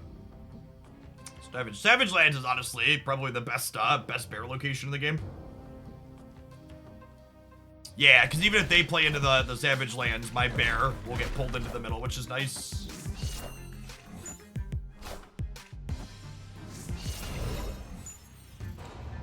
Okay, looking for a Lady Deathstrike to clear out Mr. Cage at some point.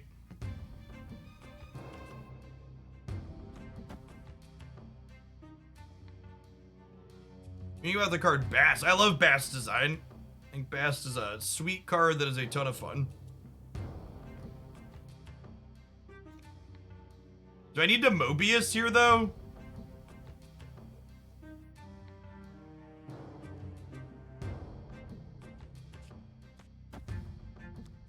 It's tough. I have to give up the Superflow to do that. I think I'm not this turn.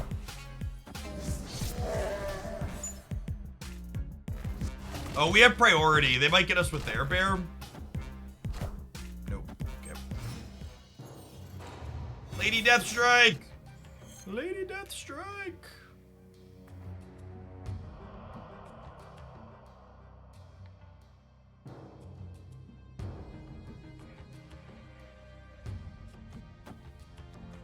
How about I do this, and then next turn we draw Lady Deathstrike, and we go Lady Deathstrike here, Shadow King here. Love it.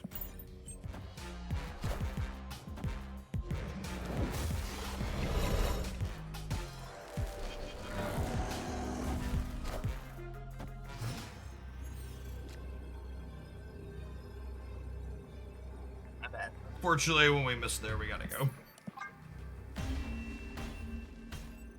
Board's just a little too constricted for us with, what's it called down there? The Raptors and the Superflow, and no Lady Deathstrike.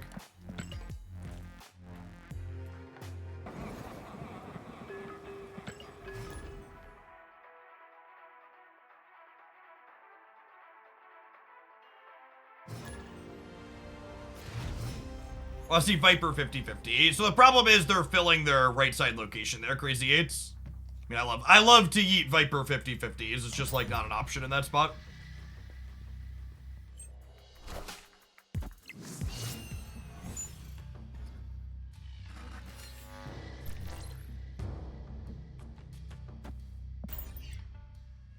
You'd be hard pressed to find someone who loves a Viper 50-50 as much as I do.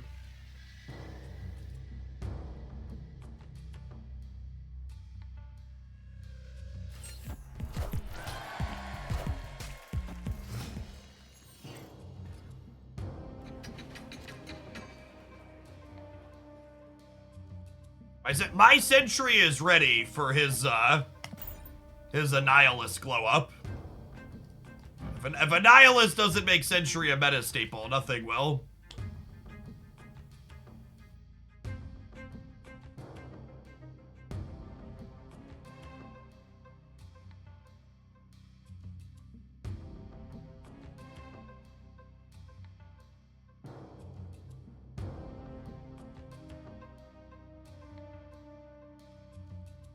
Opponent snapped. It's okay here. I think I'm gonna stay. Even if we don't draw Lady Deathstrike or Viper to deal with Sentry's thing, we'll have an okay position to play for Monster and Mojo World, I think.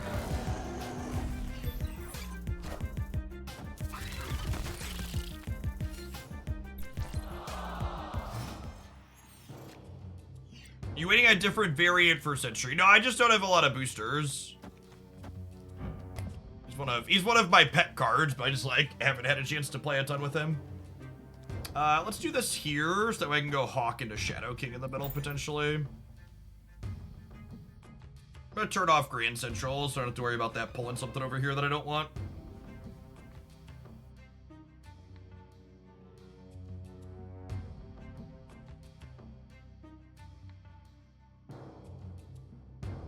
Annihilus will do for clutter up mode active for discard. Kinda. Probably not a terrible take.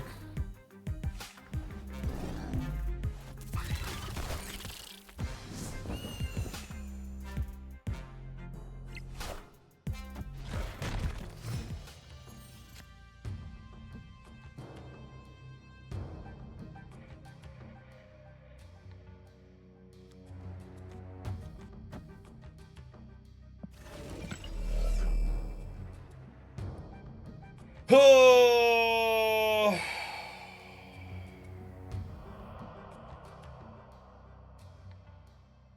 Hawk shuts off all the locations. I really wish they'd fix its animation being bugged.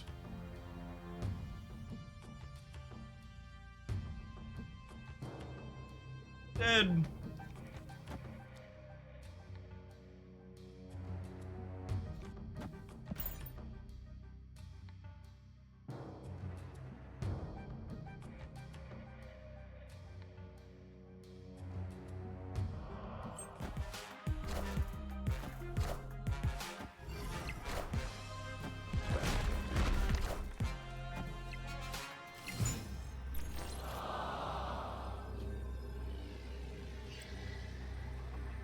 Yeah, we just can't beat an Alioth mid.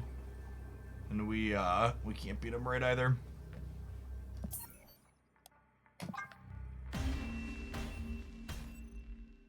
Escaped.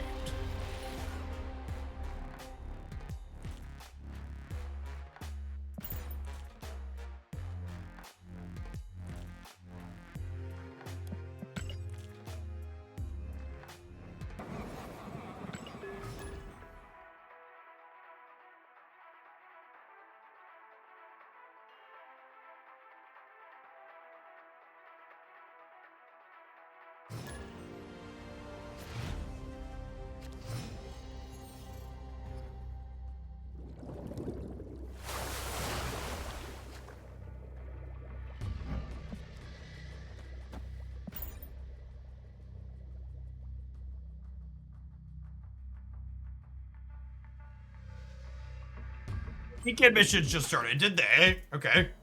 We'll swap to an Elsa deck for the last little bit of the stream then.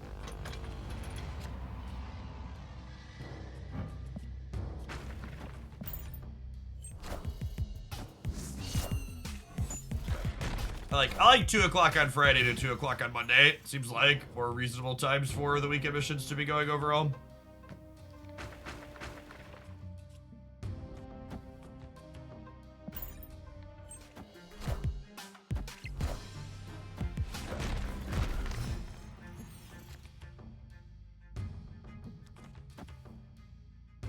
There's no token mission. Well, that sucks.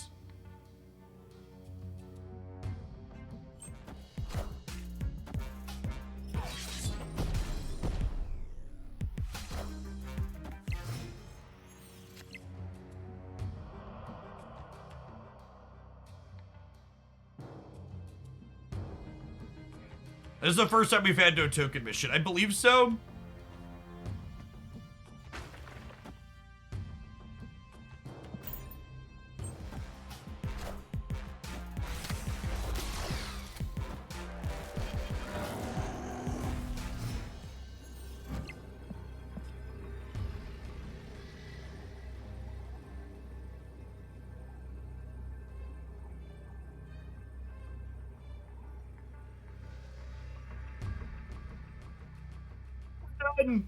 Let's go look at the shop and see how bad these weekend missions are.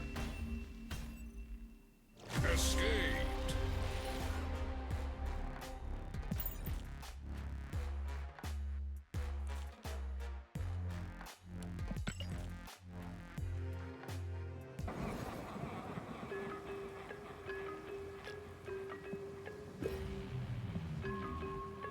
Play 1-cost cards, win with Elsa in your deck, win with Nightcrawler starting in your deck.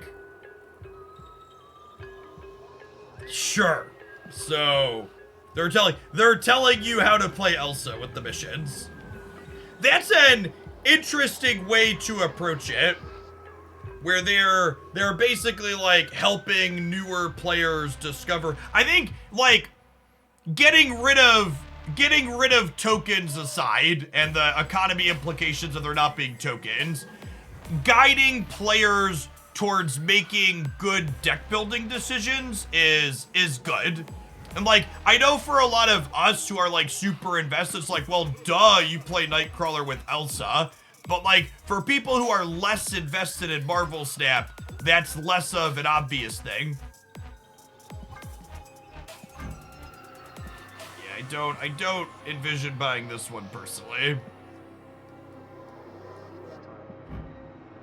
That is a leader variant.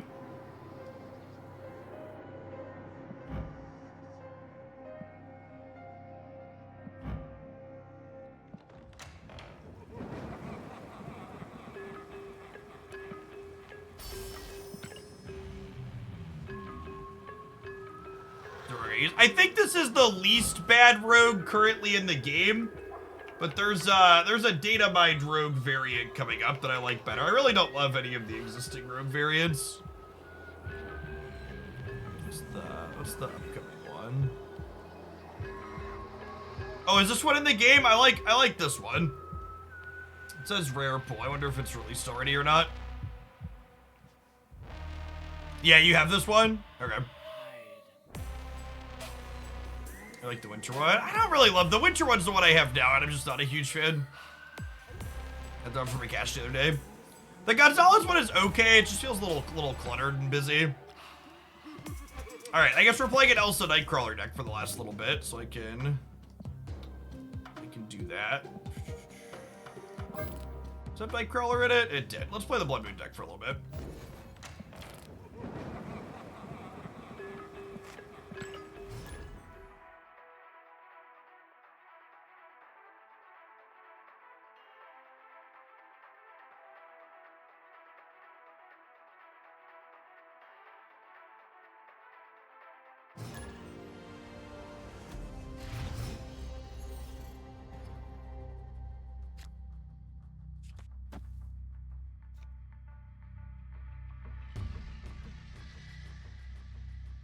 playing Nightcrawler is actually better than playing Kitty in the event that we draw Elsa Bloodstone. It's noteworthy. It's a little bit worse if we draw Angela, though. Alright, I think we'll start there. So we got enemies.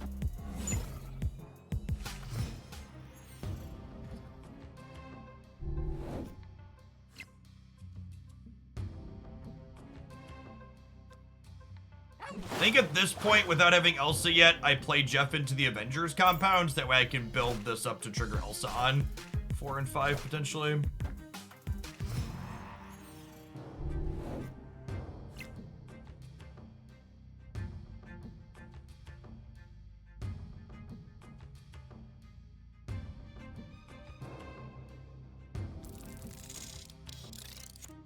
This? Yeah. That's snappable. They haven't done a whole lot. This could be snappable. Oh, snap.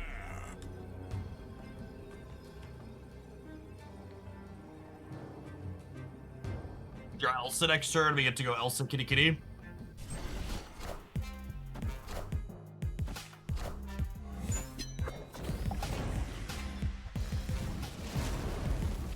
Agent Nell, thank you for the 11 months. Welcome back.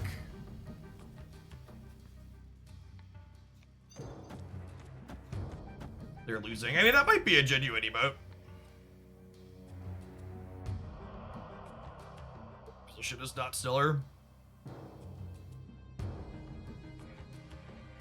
Could also be a bait. Gamers have hurt me, chat. It could go either way.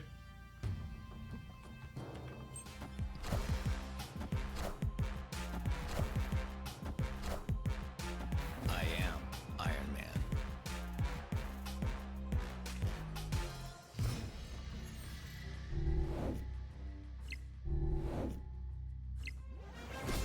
Could be bait for a tribunal. Yeah, tribunal's a good show. I would probably trash can us here.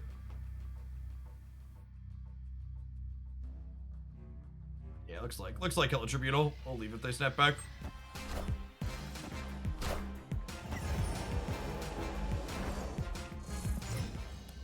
Hit him with the old mute since it was bait. We don't beat Onslaught, right? Onslaught is Opponent snap. 16, 19, 19 times 4 is 76, 78, 78 divided by 3.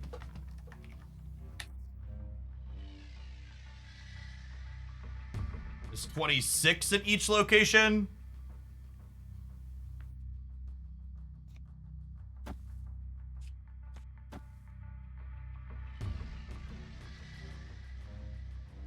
Yeah, I can't get that high.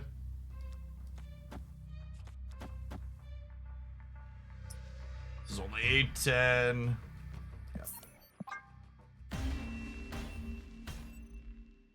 Escaped. It's kind of funny, haha, how BM emotes and boomer snapping go hand in hand for these gamers.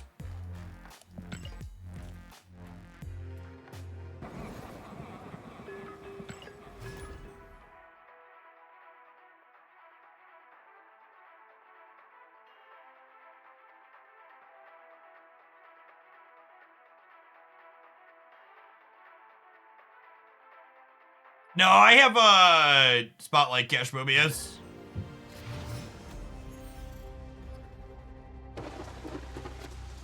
I'm not a big whale anymore, chat. It's a little baby Marvel Snap whale.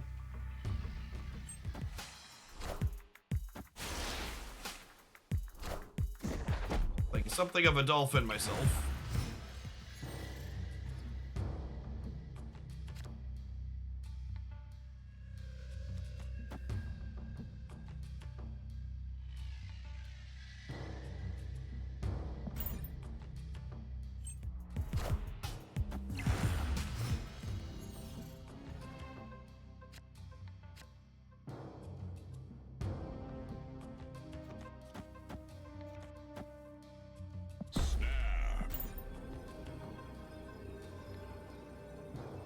Maybe I'm supposed to cage the ant maze, actually.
Yeah, I'm gonna get Professor X somewhere. It might be right for me to like play the Wasp mid so I can tie it.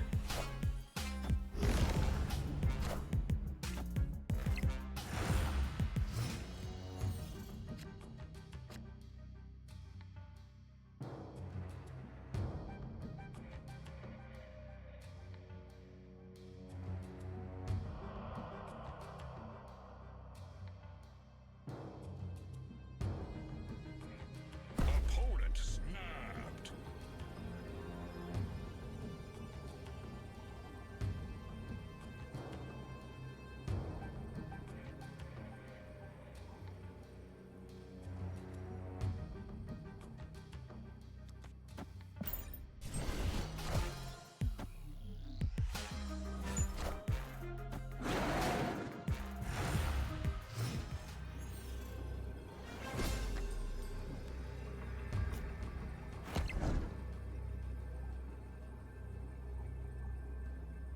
And I'm one short, right? I almost did it too. I should have moved Nightcrawler and played Moon Girl here. So that way we beat Alioth. But they go down. Yeah, if we would have drawn Jeff, we could have won mid with him too. They go down to 12 up to 17, and I'm only at 16 here. Escaped.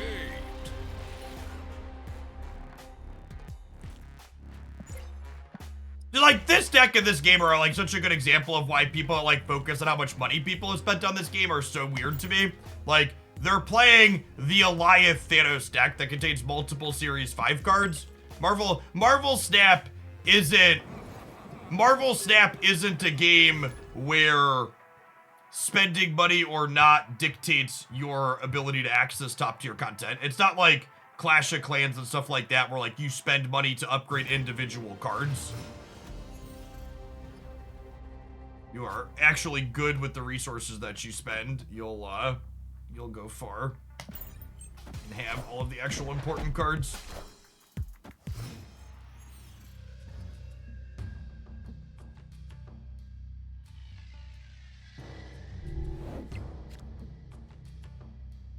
Snap.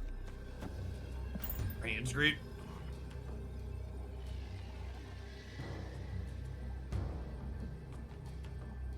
You mean buying jet ski Mobius isn't gonna make me win more? It is not.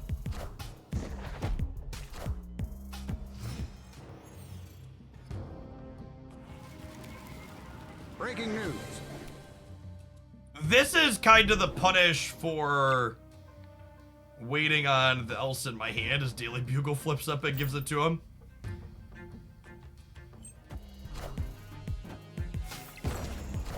They played a 3-drop? Was it Bishop? Rude. Okay.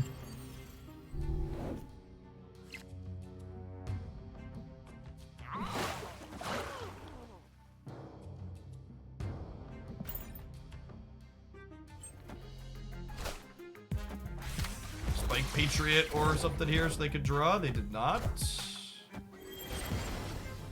Oh, I guess Patriot would have done it because we're at 13.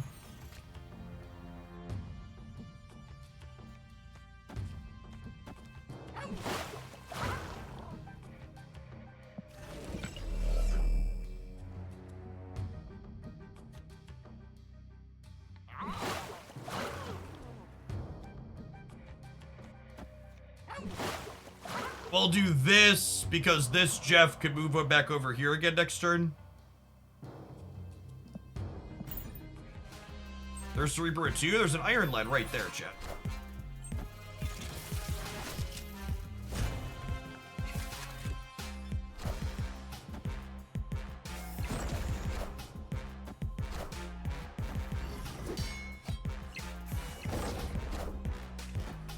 Maybe else's inbox bugged how?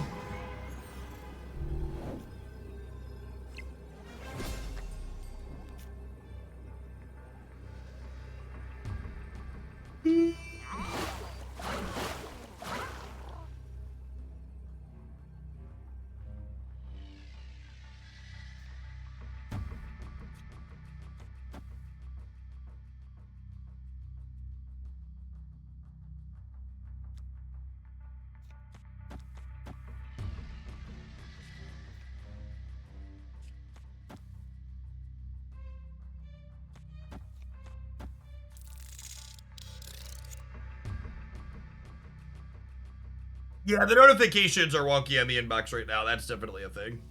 I think I'm doing this. Order on Shadow King. The order on Shadow King doesn't matter. I have Luke Cage. But you're right. I guess I should play around an Enchantress or whatever. Or a Rogue. Yeah, that's right. We should technically play around, what's it called? Beating us up. Them hurting our cage.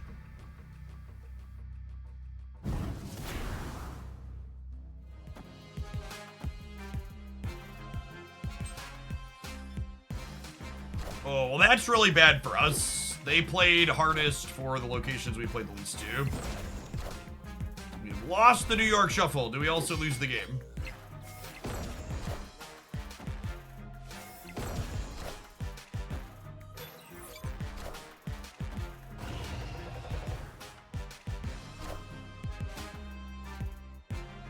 We do.